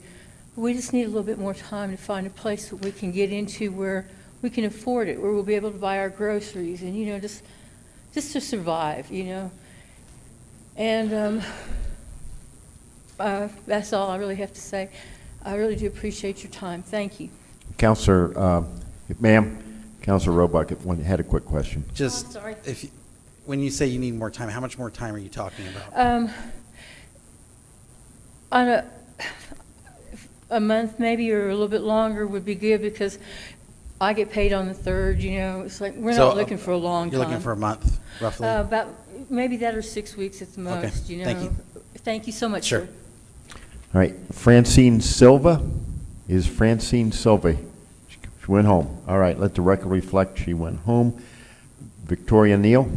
I have Albert Garcia next. Have Albert Garcia join. Ma'am, state your name, your address, and you have 3 minutes. My name is Victoria Neal. I live at 1114 East Bland, space 29. It's me, my husband, and our 1-year-old son. We really need some more time. We have been taking loads of trash and debris to Roswell Dump. We're trying to clean up the place. We own our own trailer. I have the title right here. I brought it with me. We just need some more time, really, honestly. Maybe another 6 weeks would be good. Okay. Oh, also, I was also wanting housing assistance, if you guys offer that. Thank you for your time. Okay, thank you. Counselor? Can I ask you a question? Yep. You said that you own a trailer? Yes, we do. And it's right there at that place? Yes, we do. And are you looking for another trailer park, or? We have been looking for another trailer park. We had just gotten the wheels for it, but we can't find a space to put it. Is it because of the money situation, or? Well, yeah, my husband is working, but we're only making enough money to get by. Okay, thank you. Thank you. All right, Enrique Moreno will join the queue. Mr. Garcia, come on up. Next up is, after him is Enrique Moreno. All right, go ahead, sir. State your name and your address. Hi, my name is Albert Garcia. I live at 1114 East Bland, space 29. It's me, my significant other, Victoria, and our son that live there. It's been pretty rough here lately, but things are getting better. Things are getting better, but all of a sudden this happened, and it seems like it's getting a little bit worse, but more than likely it's probably for the better. We just asked for a little bit more time so we can make some money. We got some wheels for the place to move it. We just got a couple options. We don't know exactly.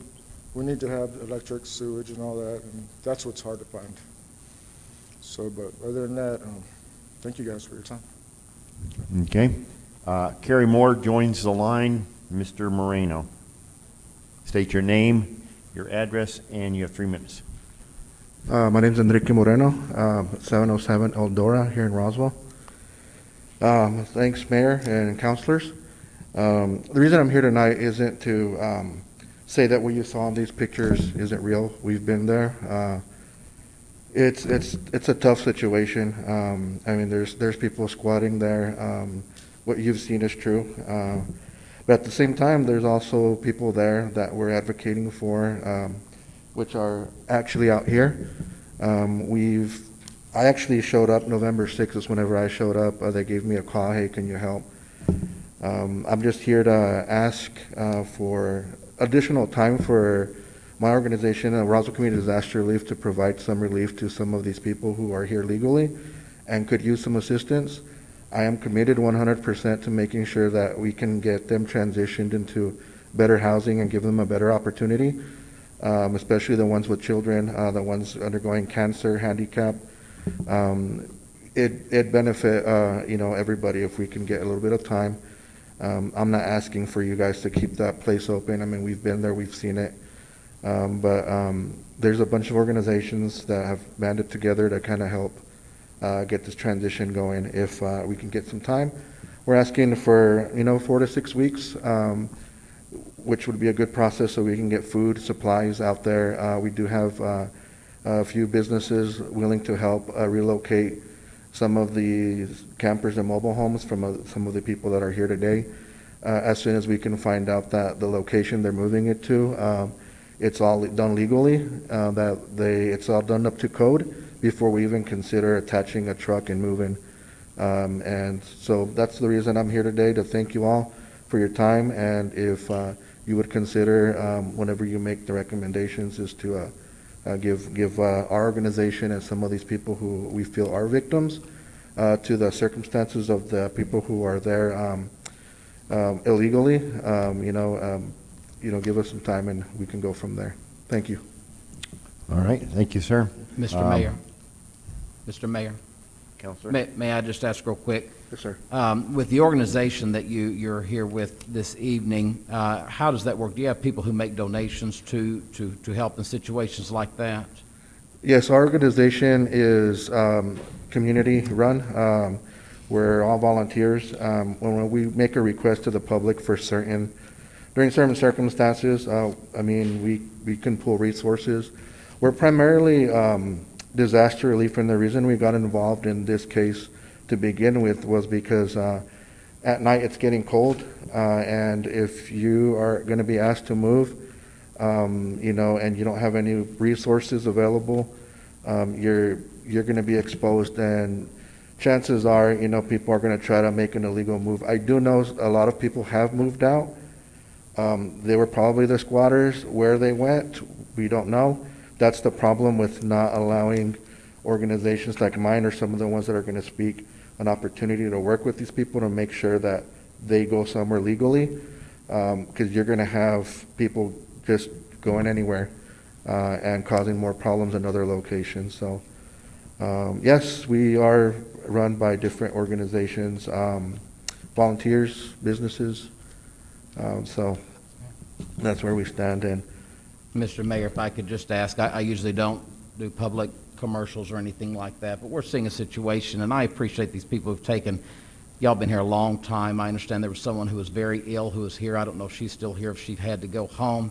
That breaks my heart, but I'm not here to make commercials, but it's not something that's advocating for anybody making money. But what is the name of your organization again? And if somebody wanted to be of assistance, who would they reach in that? it's the Roswell Community Disaster Relief. Our relief line is 575-208-4055. Okay. And we are on call 24/7, especially now with COVID and the weather getting colder at nights. Thank you for taking an interest in helping these people. Thank you. Thank you. All right, Andrea, and I'm not sure I can read this right. Looks like F-I-E-B. F-I-E-B. She left. Andrea. She left. She left? Okay. Mike Crabtree. Okay. Lisa Chales. All right, go ahead and get in line. All right, go ahead, state your name, your address. You have 3 minutes. Good evening, Mr. Mayor, councilors. My name is Carrie Moore, 3201 North Kentucky. A group of us was reached out to from some of the residents at the park on Sunday. Some of y'all have already talked with me extensively about the situation. I hadn't been there yet, so we didn't know what we were really looking at, so it was a fact-finding when we started on Sunday evening. Monday morning ended up going over to code enforcement and of course the mayor's office, trying to get more information, trying to figure out what was going on. The thought process at that time was to see if we could figure out how to bring it up to code, because the video I saw, of course, was the trash, and in that area it was like, well, if we can bring it up to code, then these people won't have to move. After going through that and then actually going over there and touring the property, it became very evident that that was no longer a case, that the people were going to have to relocate. The reason everybody is asking for about 6 weeks is because we were able to contact the housing authority. HUD has the ability to do some emergency housing when condemnations happen. However, and right now they currently have some funds available to be able to move this forward, but it takes time. Every individual, and there's 25 adults on the property, and there's 3-4 kids on the property. Everyone has to fill out an application. They have to be vetted and see if they qualify for it. After that process is done, then they have to find a house. And the majority of y'all know that housing in this town is very scarce. What we discovered when talking with the people is that they're mostly paying about $125 a month. So without going through the HUD process, there's no way that they can afford to move into any other location. We don't want them going from one bad situation to another bad situation.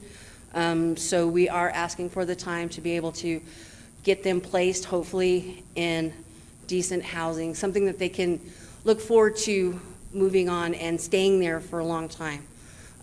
This was a horrible situation. Apparently, the owner died. There's no management on the property to take care of some of the things, which is why we have the squatters coming in and the various things. We know it's there at the school. Like I said, we just need some time so that we can get them processed. Thank you. All right. Any questions?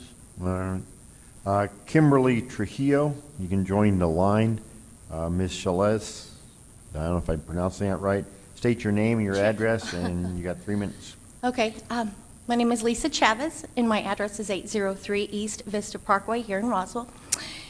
And I'm here to advocate for my brother who lives in this area, as well as his friends and neighbors. As we all know, that there's many contributing factors to homelessness. And for most, we're very blessed to not have to experience those. And me as a sister, you know, my brother, I see my brother, and he still has a lot of pride. He's had a rough life, but he still carries pride. He wants to support himself. And it makes it difficult to want to bring him home, and he don't want to because he wants to be self-sufficient just like anybody else. And it's so important, and I hope you guys open your heart and just show a little compassion, just offering them a little more time to where they can find suitable housing.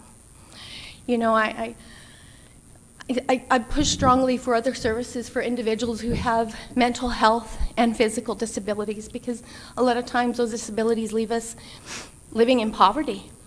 And like I said, a lot of us are blessed to not have to live like that, you know, and all they're asking is just for a little more time. You can have your area when you'll need to, but just right now, you know, the winter months are here. It's cold. And to take them from the little warmth roof that they have and to place them out on the streets, because that's where they're going to end up, is just inhumane. And I'm just asking for you guys to please allow them. And I understand the conditions.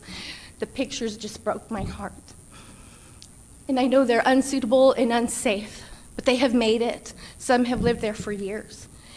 And what's just a couple more weeks? What's a couple more weeks? Just to let them have the time to get the help they need, the HUD housing, the moving. I beg you. I don't like to beg, but I'm begging you just to offer them a little more time just to get suitable housing for themselves.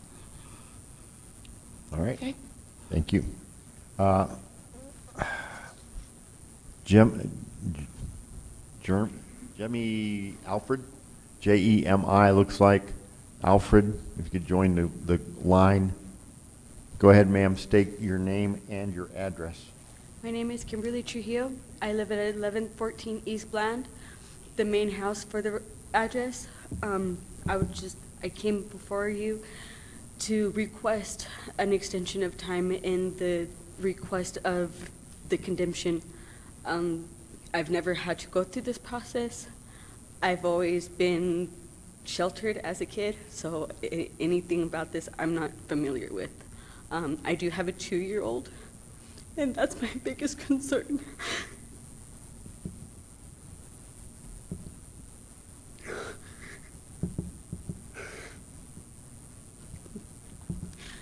I'm not here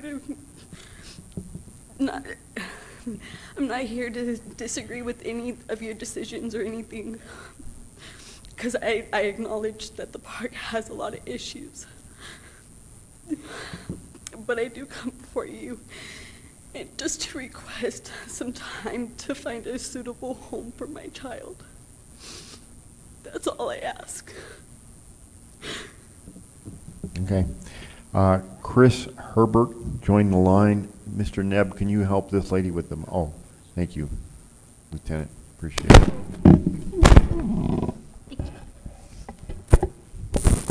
Hello. My name is Jennifer Alford. I live at 1114 East Bland, House 3. I live in one of the little houses in the front. I'm just here to ask for a little bit more time. I've already applied for the low-income housings, and I've been put on waiting lists at most of them. And it just takes time to get things get the ball rolling. But I've been working with choices and to see if I can get into a place faster, and it's just, there's no places available at this time. So I've been placed on a waiting list, and I just need a little bit more time. That's it. I mean, I know the trailer park has its problems, but in condemning to go right ahead. In the place I'm in, I don't care. I just need a little bit more time to get a place for me and my service dog. And that's all we're asking for. Thank you for your time. Okay. Geneva Martinez, if you'll join the line. Sir, come on up, state your name, your address, and you've got 3 minutes. Hello.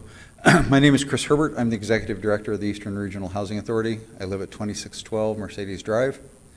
I just wanted to come tonight to explain to the Commission where HUD and the Housing Authority stands in this issue. In any case of condemnation, particularly of a large group of people, there are regulations which we're allowed to utilize some of our disaster funds to assist folks. We have contacted and got names and numbers for folks. We will contact them and attempt to assist those who do income qualify for the programs. Others we can assist in trying to find homes for them within a price range that is available to them. So I just wanted to make the city council and the mayor aware of what we will try to do, but it will take some time. So, and I know the city staff talked about that it's not something that they're going to hopefully immediately do. So if there is some time, we will hopefully be able to assist folks to get into decent, safe, affordable housing. So, Mr. Mayor, if I may. Okay, go ahead, Counselor. And then I have Counselor Foster. I am so grateful you are here today. You will help me immensely. Am I understanding that if there's folks who are under a condemnation order, that sort of ramps y'all up a little bit with trying to find them something quickly? it allows us to provide them subsidy outside of the normal process that folks have to go through. So, yes. Okay, that was something that I wanted clarified. I appreciate you being here today. Absolutely. I really do. This is a hard thing for us as counselors to do. It's not easy. This is not the part of being an elected official that I want to do. But we want these folks in a safe place. These mothers, these folks with cancer, it just breaks my heart. We want them in a safe place. And I appreciate you stepping up and trying to make that work as quickly as possible. Thank you. We will do everything we can. Counselor Foster. Yes, and the question that was asked by Counselor Perry was what I was going to be asking too. But the other question I wanted to bring up, and I do want to, before that, thank you for being here and helping us with this. Could I ask Mr. Bartlett to come back up real quick? Because the time essence is what we're saying, and being on the council, we know that when we condemn something, we don't go out immediately and take the bulldozer to it. It's a long, lengthy process. So the 4 to 6 weeks that they're talking about anyway, we're not going to be acting on it for 4 to 6 weeks anyway, are we? Absolutely not, Counselor. It's a lengthy process. First, we would need asbestos assessments, which is very time consuming. You're looking at 3 to 4 weeks. And then we have to obtain the proper permits through the state, or the contractor does. And then it goes through a bid process as well. We bid it out to 7 different contractors, and then of course the lowest bidder does the work. So we are honestly looking at probably 8 weeks out at a minimum. At a minimum, okay, thank you. So us moving on a condemnation helps expedite HUD to help, and then we're already talking 8 weeks, and that's probably moving really fast at 8 weeks. And I mean, I've seen us take a lot longer than that, and it probably would anyway, except if it is extreme danger, and then we would be acting faster than even we could act here. But that's what I'm trying to ascertain, that us going ahead and doing a condemnation is not saying we're not hearing you, because we hear you. But the fact that if we go through this process, actually the wheels are working the way they should, we should have grabbed it sooner and should have been helping you sooner, and I'm sorry about that. But I hope that's, go ahead. Yes, sir. The regulation talks about the removal or displacement of low-income families through governmental action. So your condemnation actually initiates our ability to assist them with the set-aside funds that we have. So I wish we'd have been doing this sooner, and Artie would not have to worry about the cold. But I appreciate you being here and clearing that up for us. Thank you. I yield.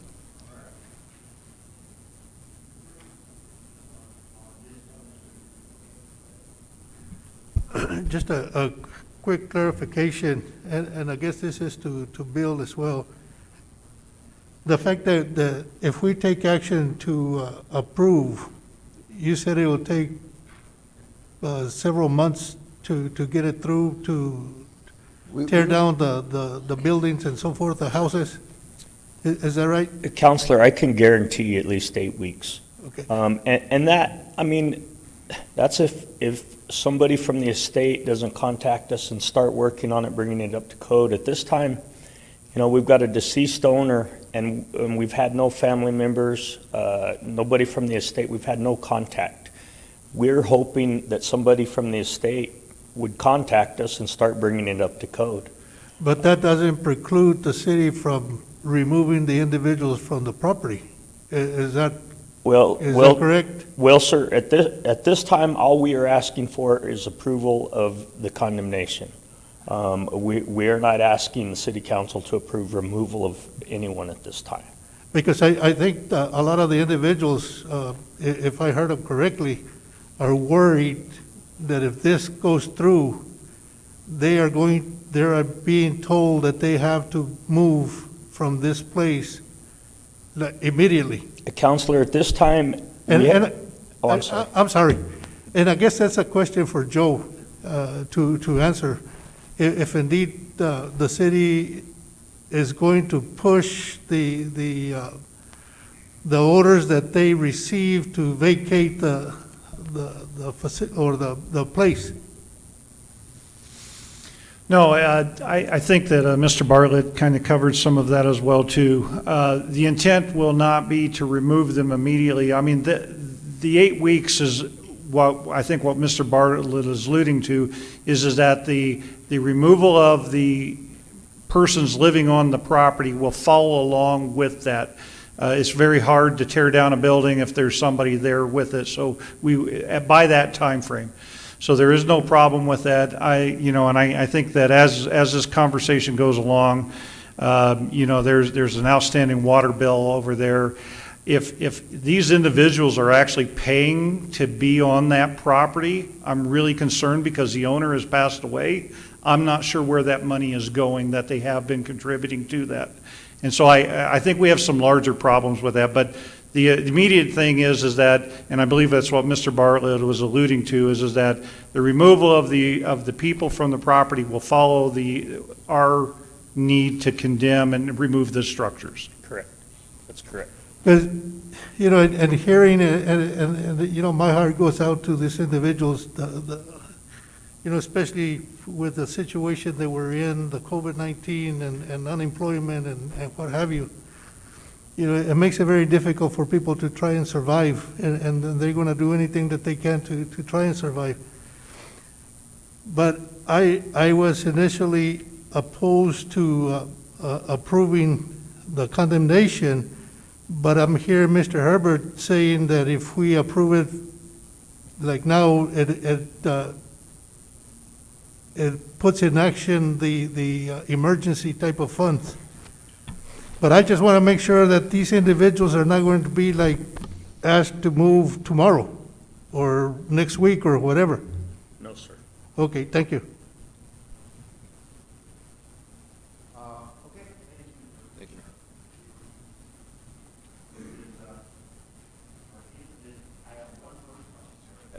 I have one person on GoToMeeting after Ms. Martinez. Ms. Martinez, state your name, your address, and you have 3 minutes.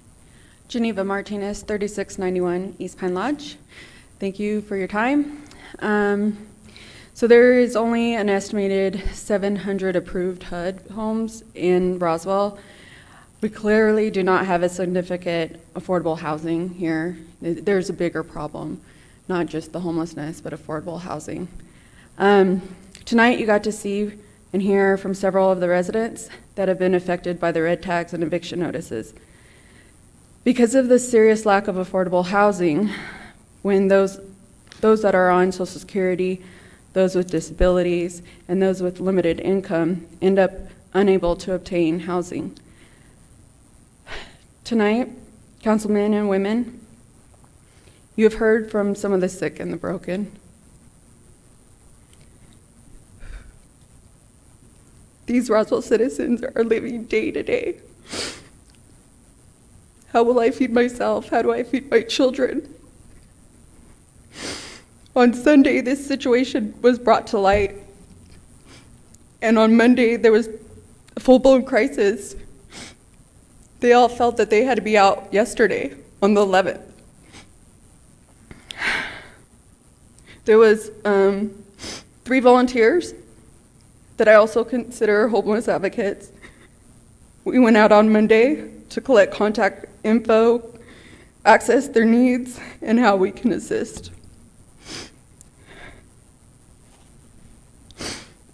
I strongly encourage code enforcement or the safety committee or anyone that's on the council to reach out to some of these hands-on advocates or organizations so we can act quicker. You know, when it was actually posted, we could have had extra time. It wouldn't have become this full-blown crisis. I ask that you grant the extra time for many reasons.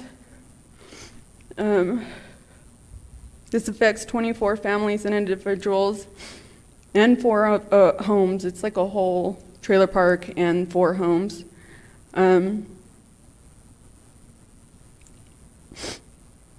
Secondly, the holiday and temperatures change. And third, we're in the middle of a pandemic. I thank you for your consideration and your time. Thank you, and God bless. Thank you. I have one individual on GoToMeeting, Maria Griego. Are you there, Ms. Griego? I am. Can you hear me? Yes, state your name, your address, and you will have 3 minutes. Thank you, Mayor Kintai and members of the council. My name is Maria Grego. I'm an attorney with the New Mexico Center on Law and Poverty and the Director of Economic Equity. Our address is 924 Park Avenue Southwest, Suite C, Albuquerque, New Mexico, 87102. And I'm here tonight, Mayor and council members, because the center has numerous concerns about the lack of due process that was afforded the residents of this mobile home park. And frankly, this process was botched by the city. The resolution that we're here on tonight, 2067, was drafted by the Public Safety Committee.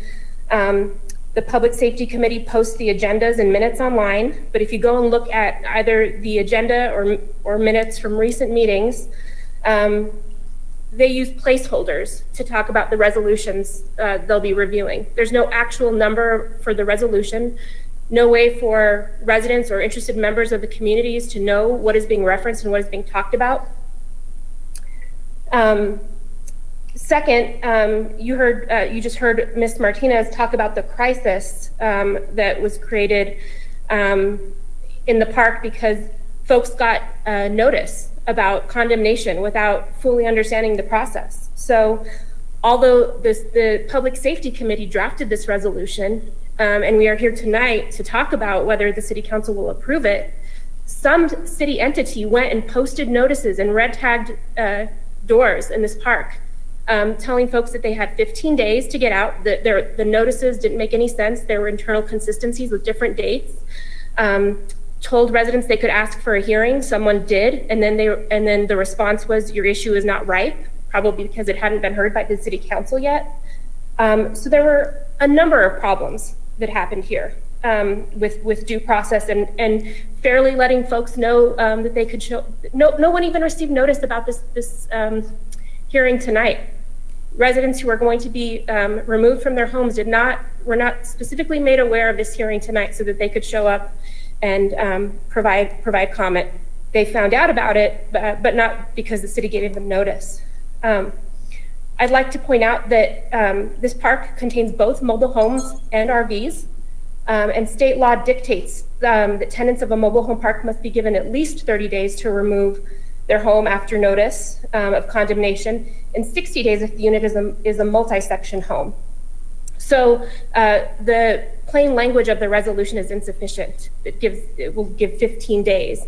I know Mr. Bartlett said realistically the process takes longer, but you still can't just give folks 15 days when the minimum that's required under the law is 30 days. Thank And you. lastly, Ma'am, your time has frankly, expired. Thank you. I have Councilor Best and Councilor Roebuck on my request to speak. All right, let's just go with the list as we got it. You signed up? Go ahead, Councilor. We're on the whole thing. We're on the entire, just so we understand, councilors, The matter before us is the entire resolution. We've heard talk about one of the locations, but the entire resolution is what is before us and what we are taking action on. Counselor Best. So are any of the ones behind me on what we just talked about? Before I talk, are any of these folks talking about this particular address? Any of the other counselors wanting to ask questions? I don't know what they want to do. All I've right. got you on the top of the Okay, list. well, Let's go. Okay, that's fine. I've been on the top of the list since we started this, so, okay. So you've also talked to these folks. You've given them 6 to 8 weeks because of the way it's going to come down is at this point. Am I correct? Yes, ma'am, 6 to 8 weeks from the approval. If the council decides to Okay. approve it. So that gives them We plenty- actually notified the occupants there, 30 days ago. Okay. How long did you try to search out the owner? And one of these young ladies out here said that Mr. Rene Roberges lived in a trailer. It was moved down, and it seemed like he was the owner. That was in number 29. It seemed like he was the one, maybe the caretaker of the facility, and he died 2 years ago is what was said. So it was moved down, and nothing has been taken care of since then. So you tried to get a hold of the folks in New York. That's correct, Counselor.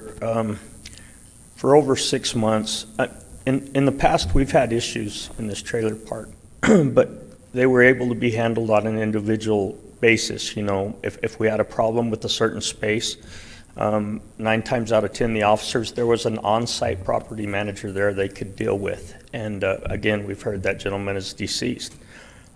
So, you know, they have fired off letters to the owner as well.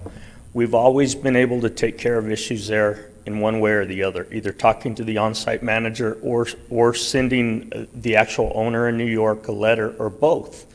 For the last 6 months or so, we've had no compliance of any kind, no contact from anybody, anybody legally able to draw permits and that sort of thing. And so it's gotten to this point. So what I'm hearing, for over 2 years, pertaining to the taxes and the water bill, these are the other problems. I don't know about the electrical because I haven't heard about it, but pertaining to these 2 years, these folks may have been paying rent to somebody that didn't put the money to the bills where it needed to be. So they're being hijacked by somebody within the park out there collecting rent. It's possible, we don't know. Counselor. All I can say is that they are close to $2,000 behind on the water bill, so the money's certainly not going to the water bill if any is being collected. And the county tax rolls has them behind over $6,000. And so, you know, normally the county conducts auctions twice a year for back taxes. I can't tell you the situation with this particular property. Due to COVID, just like everyone else, the county's kind of shuffled their schedule around. And I'm told that they're not on track with their auctions. So it's possible this might have already went up for back taxes. I'm not sure. Okay. So I want to make a point. I've been kind of doing that all night. This particular case, along with the other 12 cases, went to public safety. It was passed and put on consent to be brought here. Am I correct? You are correct. Okay. So I, as a chair of public safety and sitting on general services and other committees previously in my little bit of a career of 10 years, I want my staff to know, these staff, not mine, I want you to know that I trust and I believe in you. When you bring something to my committee, you have completely researched it, you've crossed your T's, dotted your I's, and when it gets to us at committee and you present it, that you have found everything you need to find. As a committee, if we feel we need to go out, we can go out. I went out to y'all's park, I believe it was Tuesday. I went out and drove through and saw exactly the pictures that I saw. But I want the staff to know that I believe and trust in you. Anything you bring to me, if you have a question, you usually ask me, and I usually give you a straight answer. I've never dawdled around the bush at all. I just want you to know that I trust and believe in you, and I always will. Thank you, Counselor. There's other counselors. Thank you. All right, I have Counselor Roebuck, Perry, and Kennard. Counselor Roebuck.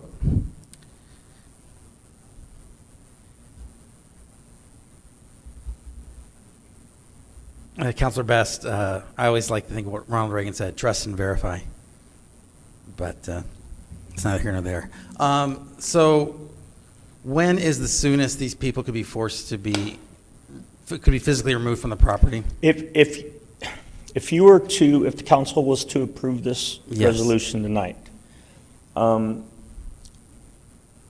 the work and the things that need to be done prior to actually send crews in there to do any kind of demolition or anything like that, it can all be done while they're there. The asbestos testing could be done. We could work that out with them if they needed some more time. Of course, putting it out for bid, all the contractors do normally is they get the asbestos report in order to bid off of that, and then they measure the outside of perimeter. They measure the size of the lot, things like that. So all that can be done, within the next 2 months. But actually getting, if we're going to get the bulldozers over there, sure, and start removing stuff and loading it up, my question is, it'll be 8 weeks from your approval at a minimum. Will anybody from the city, before you're ready to bulldoze, assuming you take that path, which isn't a foregone conclusion with a combination, will anybody from the city remove those or order those people to be out of those residences before the city is ready to operate? Let me answer that real quick. Mr. Mayor, City Council, let me just kind of help answer that question a little bit easier. We will take no action on this property for those 8 weeks. If we get all of our stuff done even early, we go 8 weeks prior to that. That is 2 months. If that'll help take the question off, so no one will be removed off that property for 8 weeks. Sure, and then I assume, Joe, that you have discretion to delay action. Is that at your discretion or not? It is. Okay. I direct staff accordingly, and so in order to get this work done properly and correctly, it will take us a minimum of 8 weeks, and we'll honor that. And we can monitor the situation and make sure that we aren't sending people from bad to worse. That is correct. Okay, I think that's the important thing, is when something like this comes up, that staff's doing their job, and I appreciate that, but it's imperative for the city manager to from time to time to be sure to watch these challenging problems where the rules don't necessarily work to everybody's benefit, and we certainly have heard a lot of stuff tonight. So I don't want to get into it long because it's been a long night, but this is something as citywide. I don't want to single you out or anything like that, but citywide we have to do a better job of communicating. And this is something I think that we run at this time and again where we're not doing a good job, and especially in this case, if I may use the phrase, we're the bigger man. We're the people with more resources. We're the ones who can go the extra mile to make sure that our message, what we're trying to say and what we're trying to do, is being clearly communicated. Because obviously we don't want to take people from a bad situation, put them into a worse situation, and obviously that's not what we're trying to do. But we need to make sure we do a better job communicating. So I yield. Thank you. I have Counselor Perry, Kennard, and Oropesa. Counselor Perry, you have the floor. Thank you, Mr. Mayor. Just a few things to point out, just for some clarification. What we're voting on tonight to condemn this property may be one of the greatest things that ever happened to a lot of people who live there, be able to get out and into a safer place. When I understand Councilor Stubbs went out, Councilor Best went out, Councilor Moore has been out there, myself, I don't know if any other councilors went out with staff. I will say I will put our staff against any other out there. I think they truly desire to see people in a safe place. It broke my heart to see that the conditions,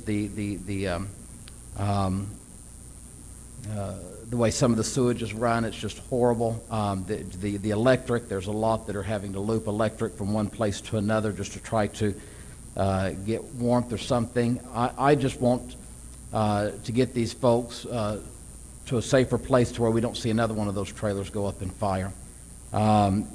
The police have been called out there, as I had asked here for some information. 74 calls last year. In the last 6 months, there's been 52 calls out there. Domestic disputes, prowlers, shots fired, unknown troubles are the majority. Now, let me say that I would dare say that those that came out and spoke tonight are probably not the ones that are involved in any of this. We want to see these mothers, we want to see these that are sick to be able to get to a place that's going to help them. So if getting this started this evening, and I think that we've all heard, we have a commitment from our city manager, we have a commitment from our department head, that they're going to do everything that they can to give the time that's necessary to get these folks, to allow the other functions of government the chance to help these folks and get them to a safer place. I yield. I have Councilor Kennard and then Councilor Orpesa. That exhausts my list. Councilor Kennard, you have the floor. Thank you, Mayor. I think this is a very tough situation. I think everybody, I don't know one person that hasn't been affected by COVID and all of those things that have happened this year. But I do have a question regarding this attorney that called in. Have the residents retained this attorney? I'm curious to understand if we're all trying to help here, are they seeking some kind of legal action against the city? We've not been provided any notification of any action of that nature. I would expect that a concerned citizen reached out to the attorney and incorporated them into the conversation. Thank you. Thank you, Mayor. I have Councilor Orpesa, and that exhausts my list. Councilor, you have the floor. Thank you, Mr. Mayor. I think, Joe, you said that these individuals could stay there even if you're working on getting rid of the... We will not remove them off the property and no earlier than the 8 weeks minimum.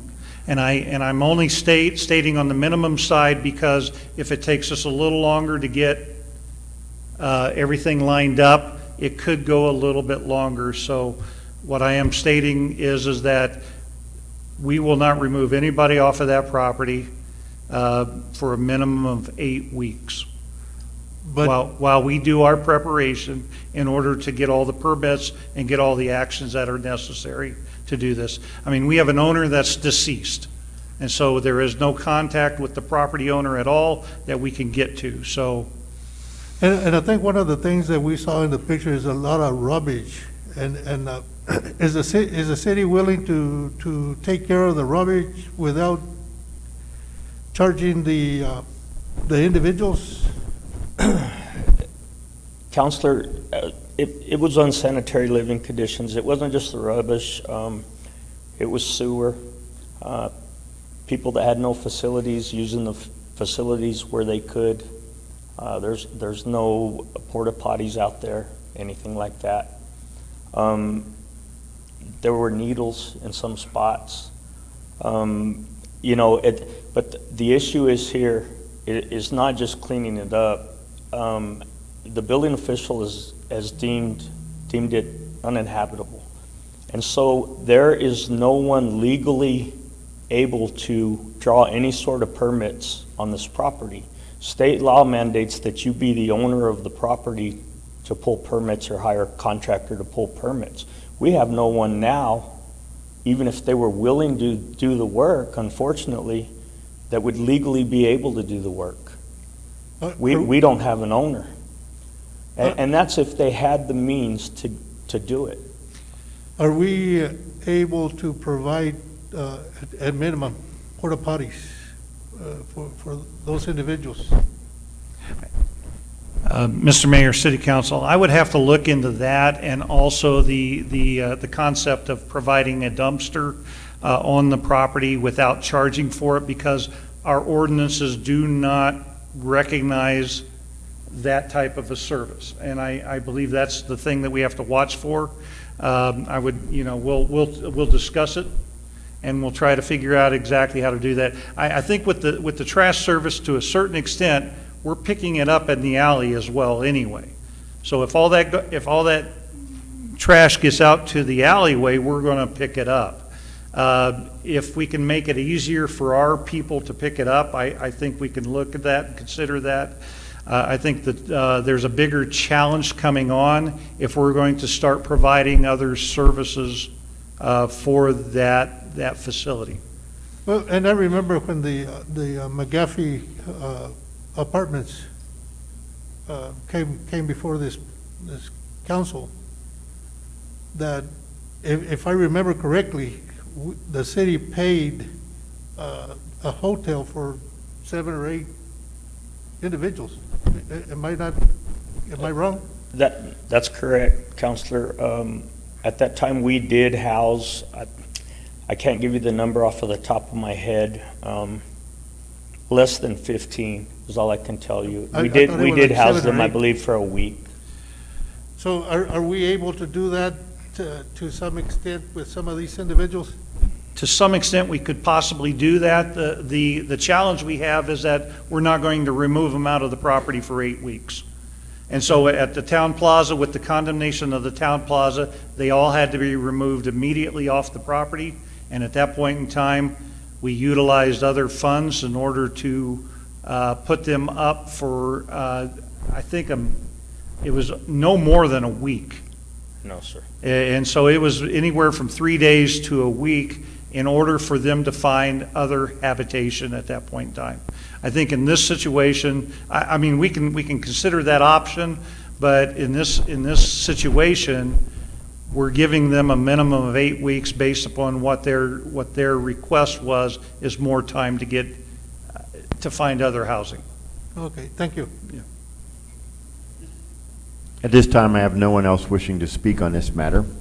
Therefore, I will ask for a roll call vote. A yes or aye approves Resolution 20-67. The entire resolution is what is before us. A yes or aye approves Resolution 20-67. A no or nay rejects the resolution. Ms. Call, please call the roll. Counselor Oropesa. Yes, with an explanation, please. Counselor Stubbs. Yes. Counselor Perry. Yes, with explanation. Counselor Moore. Counselor Roebuck. Yes. Counselor Kennard. Yes. Counselor Best. Yes. Counselor Sanchez. Counselor Peterson. Yes. Counselor Foster. Yes. Motion passes unanimously. All right, thank you. I have Councilor Oropesa and Councilor Perry wishing to make a statement. Councilor Oropesa, you have the floor. Thank you, Mr. Mayor. And the reason I voted yes is because of what Mr. Herbert, I think his name was, is that this action would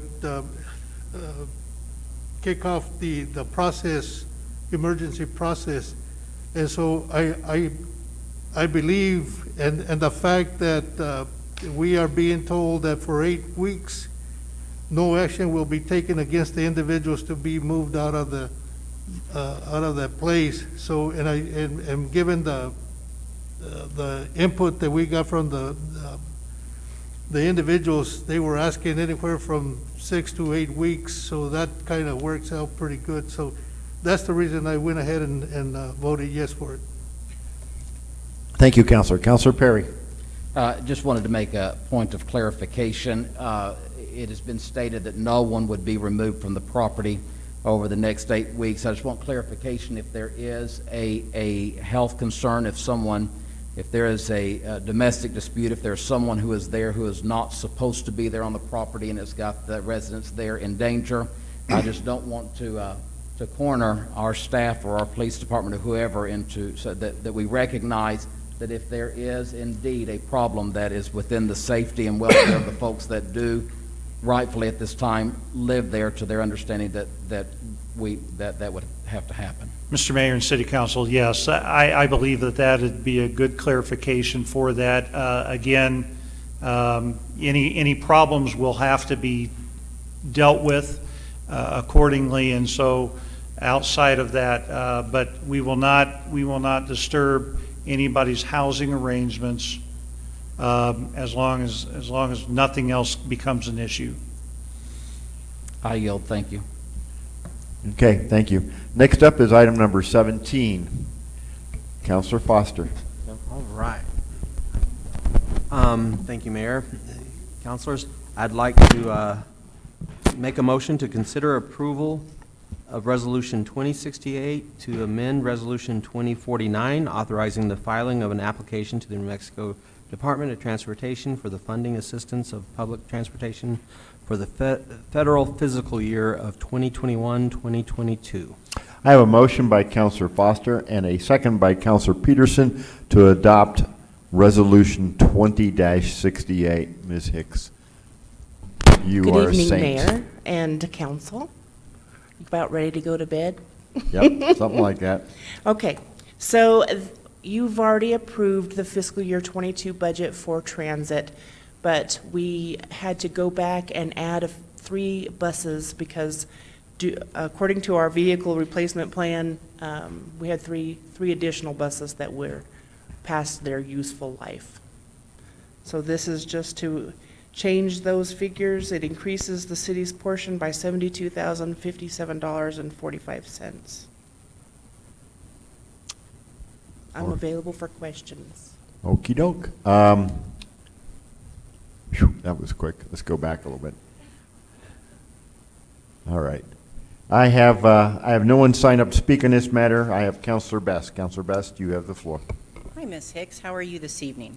Fine. Good.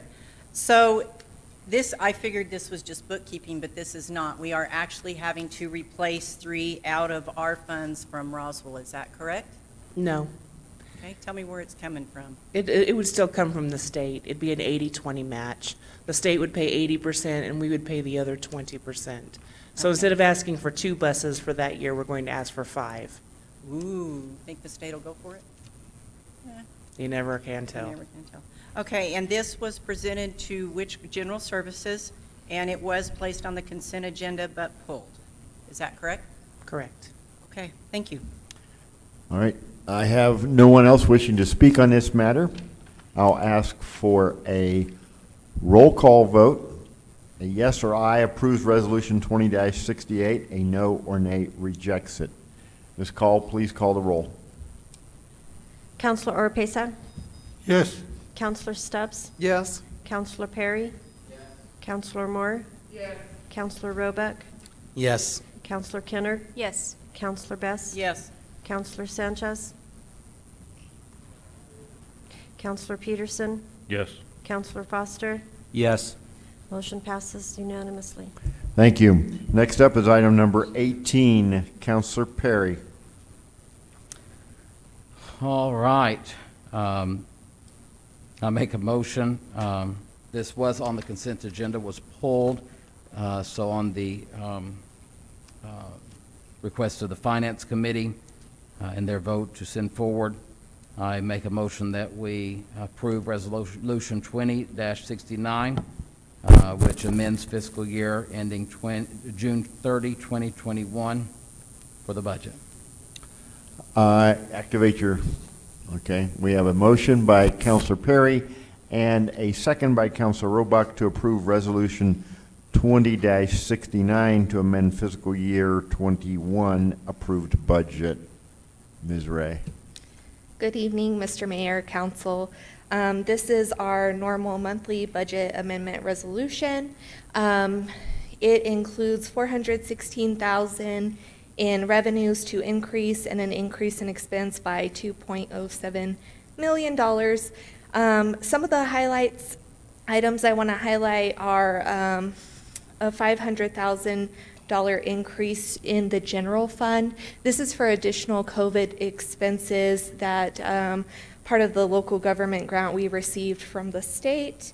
In the fire protection fund, the $311,000, that's for capital equipment. Usually this is included in the original budget, we try to, in the fire protection fund, budget all of their funds. In the capital improvement fund, we have the radio tower project, which was approved by council earlier on. We also have the Veterans Cemetery project. This is I believe, a state appropriation, which was not included in the original budget. And lastly, in the water fund, we have, for the water valve replacement project, it was a change order that was approved by council earlier. And I will stand for any questions. Thank you. We had no one sign up to speak on this one. I do have Counselor Best. Counselor Best, you have the floor. Are you still here? Yes. What is your name, young lady? Chanel Ray. Thank you, Miss Chanel. I'm not a finance person, so I trust my counselors that are in finance to do this. I have enough of my own at home. I don't need this one. I trust all that are in that committee, not just certain ones, all of them, to choose what is right for the city of Roswell. Again, this, as Jason said, this was pulled off the consent. There was no need for it. I thank you very much for spending all your time here tonight. I know you probably had better things to do. But again, thanks to my staff, the staff, not my staff. I wish I had a staff.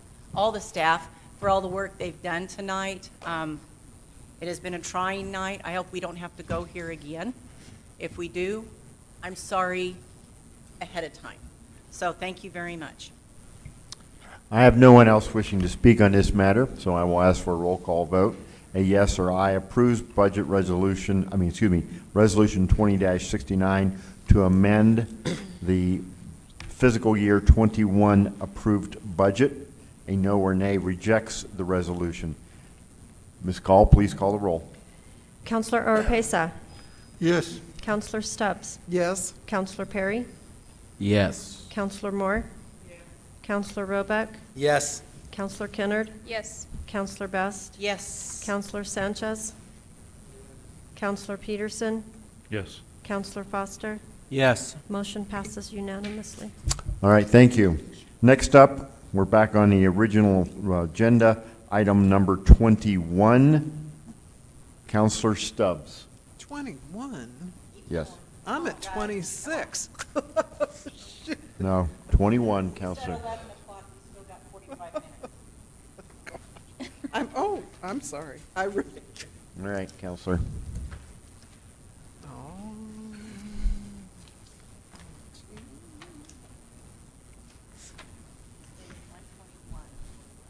Oh, I'm on 221. I Okay. really am trying to, I'm sorry, forgive me. Okay, thank you. Mr. Mayor, I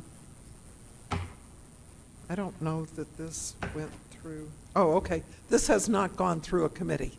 So I do not have a recommendation from a committee, but I do move to advertise for a public hearing on proposed ordinance 20-15 relating to collective bargaining and the Labor Management Relations Board to be held on December 10th at our regular city council meeting.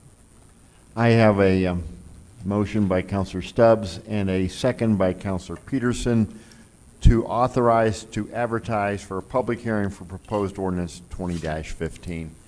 Mr. Patterson, welcome back. Thank you, Mayor. Good evening again. I'm going to try and be coherent. Okay. As you probably already know, we already have an existing Labor Management Relations Board. That was established in an ordinance back in 2004. And so that we normally have a process of every year we renew that. Recent legislation from earlier this year revised the state statute that governs this issue. And basically what they said that pertains to us is that we have to go back and reauthorize through a revised ordinance our existing Labor Management Relations Board so that the provisions will basically match the new state statutes that have been revised in that SB 110. There's not major changes, and so if you compare the revised ordinance to our one from 2004, it's mostly the same, and the few changes are those that match the changes in the statute. This ordinance 20-15 is a model ordinance that has been pre-approved by the state, so we do not want to monkey with it in any way, so that it will smoothly sail through the state bureaucracy.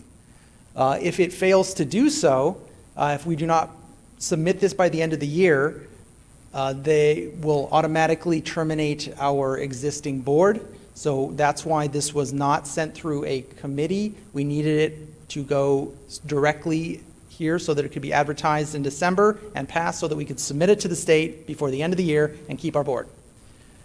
And so with that in mind, we would ask you to consider approving this model ordinance so that we can keep our Labor Management Relations Board.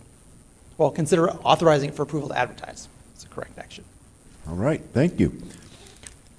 Counselor Foster, you have the floor. Thank you, Mayor. So, question being is if for some reason we hadn't gotten this passed today, and then couldn't go to the public hearing in December, and we didn't have this ready by January 1st of 2021, we would no longer have a labor board? Correct. And who would be in charge of our labor board? It would devolve back to Santa Fe, and everything would go through the state labor board. So if for some reason all the delays we faced tonight had caused us not to have a quorum to this end, we might not have a labor board. That's Thank you. conceivable. I have no one else on my list wishing to speak. This is, in fact, an authorization to advertise for a public hearing, which would be at the December council meeting. So a yes or aye approves the authorization to advertise. It's not a vote on the underlying ordinance. It's simply authorizing the advertisement for the future public hearing. A no or nay will reject this. I am asking for a roll call vote. A yes or aye votes yes for the advertisement for the future public hearing. A no or nay rejects it. Ms. Call, please call the roll. Counselor Oropesa? Yes. Counselor Stubbs? Yes. Counselor Perry? Yes. Counselor Moore? Yes. Counselor Roebuck? Yes. Counselor Kennard? Yes. Counselor Best? Oh, yes. Counselor Sanchez? Counselor Peterson? Yes. Counselor Foster? Yes. Motion passes unanimously. Okay, thank you. Next up is item number 26. Counselor Stubbs. And that is on page 231. Thank you, Mr. Mayor. I move to approve Mayor Kentai's recommendation for the Keep Roswell Beautiful Board, position 4, Donna Daniel, for the unexpired term ending, am I on the wrong one? I don't know where it is. I'm sorry. I can't find it.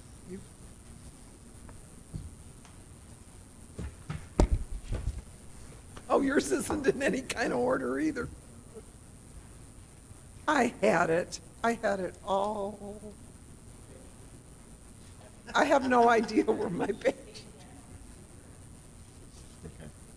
I'll let someone else do it, Mr. Mayor, that can find page 230. All right. I'm so sorry. Do it. Okay. I want to make a motion to consider the approval of Mayor Kentai's recommendation to the Commission on Aging as follows. It's got to be. Position 6, Sandra East. Oh, position 6, Sandra East. I'm sorry. All right, we have to clear this motion screen. Can we clear the motion screen? Okay. Counselor Best making the motion. Counselor, push the button. I am pushing the button.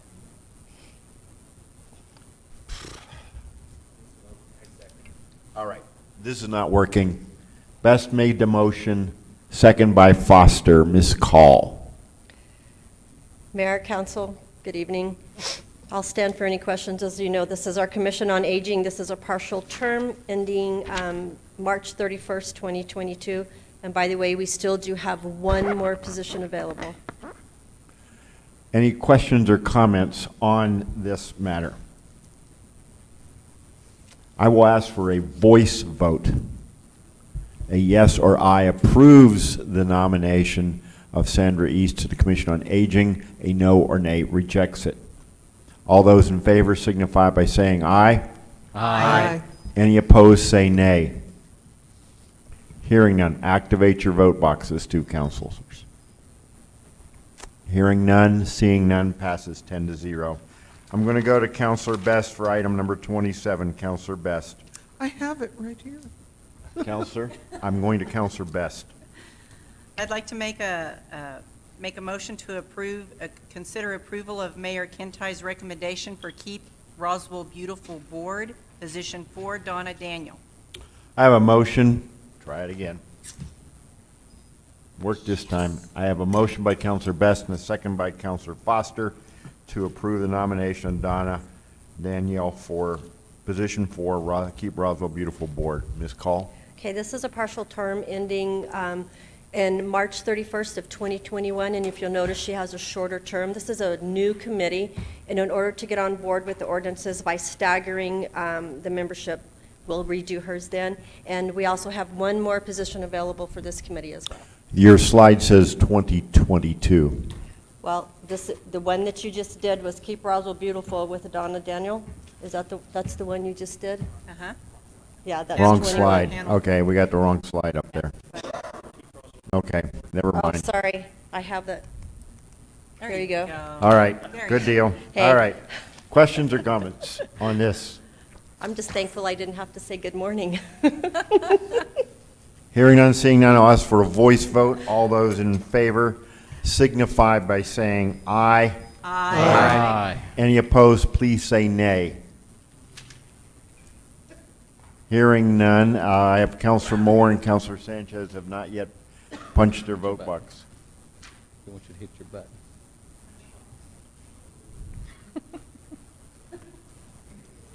There you go. All right. Councilors, we have one individual who has signed up for public participation on non-agenda items, a Mr. Satterfield. Is he still here? No.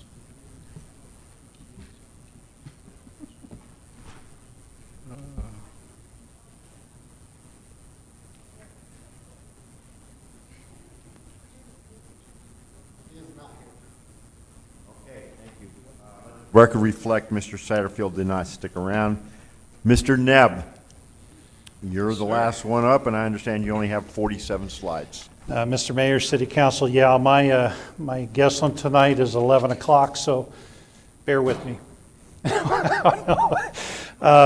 First off, thank you for the work tonight. It was a challenging night. A lot of different topics are on the agenda, but work well done. Second thing, none too soon. We do have a City Council workshop coming up on December 12th from 10 a.m. to 2 p.m. I will feed you lunch in order to go through the conversation. The governing body rules of order are on that as a topic, as well as one other item. I can't remember what that item is off the top of my head. I think the second item that we had, we were going to talk about fees and some charges and fees, but I think we're going to hold on that one, and we'll find another topic to discuss as well too. But we want to keep it to 3 topics because we're going to keep it at 4 hours. It gets you in and out of there because your time is precious too. So the only other thing I wanted to add, and I asked Mr. Fuentes just to clarify for sure, all the small business grants have been taken care of. So everybody is there. The money's encumbered. It is all working its process through. They've all been in contact. We have been drawing down on the $5.5 million of city money for reimbursement expenses that are associated with the pandemic. And that'll continue. I think we'll have some more conversation at the Finance Committee as we talk about those things, and I will be bringing forth hopefully a good recommendation if everything stays the way it is. We have 6 months of furloughs still to go in the latter part of the year. And so with the way our GRT is going, I believe that we stand a good opportunity in order to remove more or all of those in the near future. So with that, unless there's any other questions for me or staff, we want to thank you for your time. I have Councilor Oropesa. Councilor Oropesa. Thank you, Mr. Mayor. I got one last thing that I need to address. And the reason that I need to address this is I had a conversation with a couple of individuals that talked to me to express their disappointment. And of course, this is their opinion over the bickering among councilors at the October council meeting. Bickering is the word that they used. So I want to address the public directly concerning the October council meeting incident that they referred to. And I also want to address some issues or some reasons, in my opinion, that contributes for this to happen, which is the manner of how meetings are conducted at committees and council levels. And with all due respect, some of the chairs, in my opinion, seem to apply the rules unfairly. I will give you examples to explain my perspective.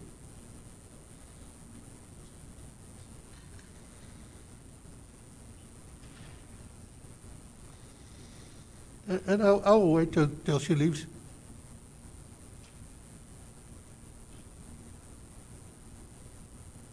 I'll wait till he leaves as well.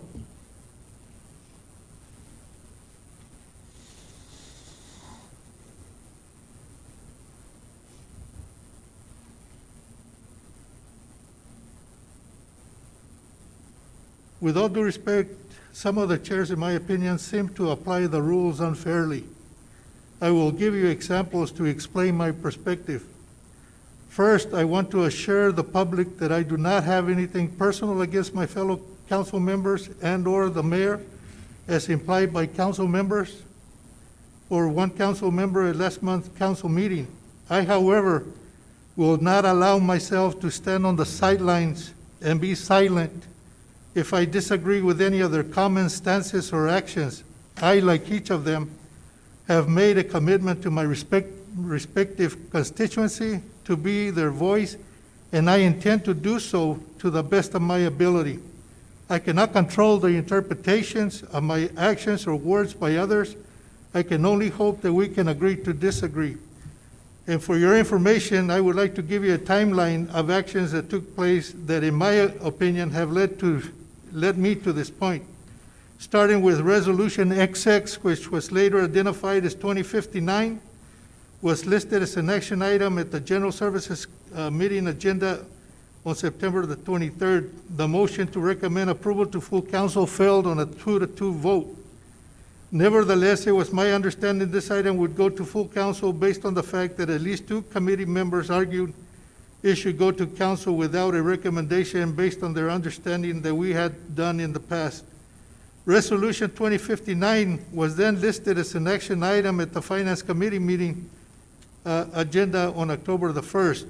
When I questioned who requested the item to be placed on the Finance Committee agenda and why, since it was going to full council already, I was told by the Finance Committee chair, and I quote, "It was brought to my attention that it had a 2-0, and the way that it is I understand there is not a motion to send to full council without the complete recommendation, so I requested it be placed on the Finance Committee agenda so that we protect ourselves, and then it goes to council properly," end of quote.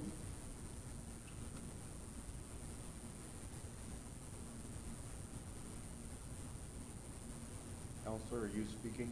Are you still speaking? Yes, sir. Counselor, the record needs to be reflected that at 10:33, we have lost our quorum. We are no longer in open session. Without a quorum, we cannot conduct business. You're not taking any vote on it, Mr.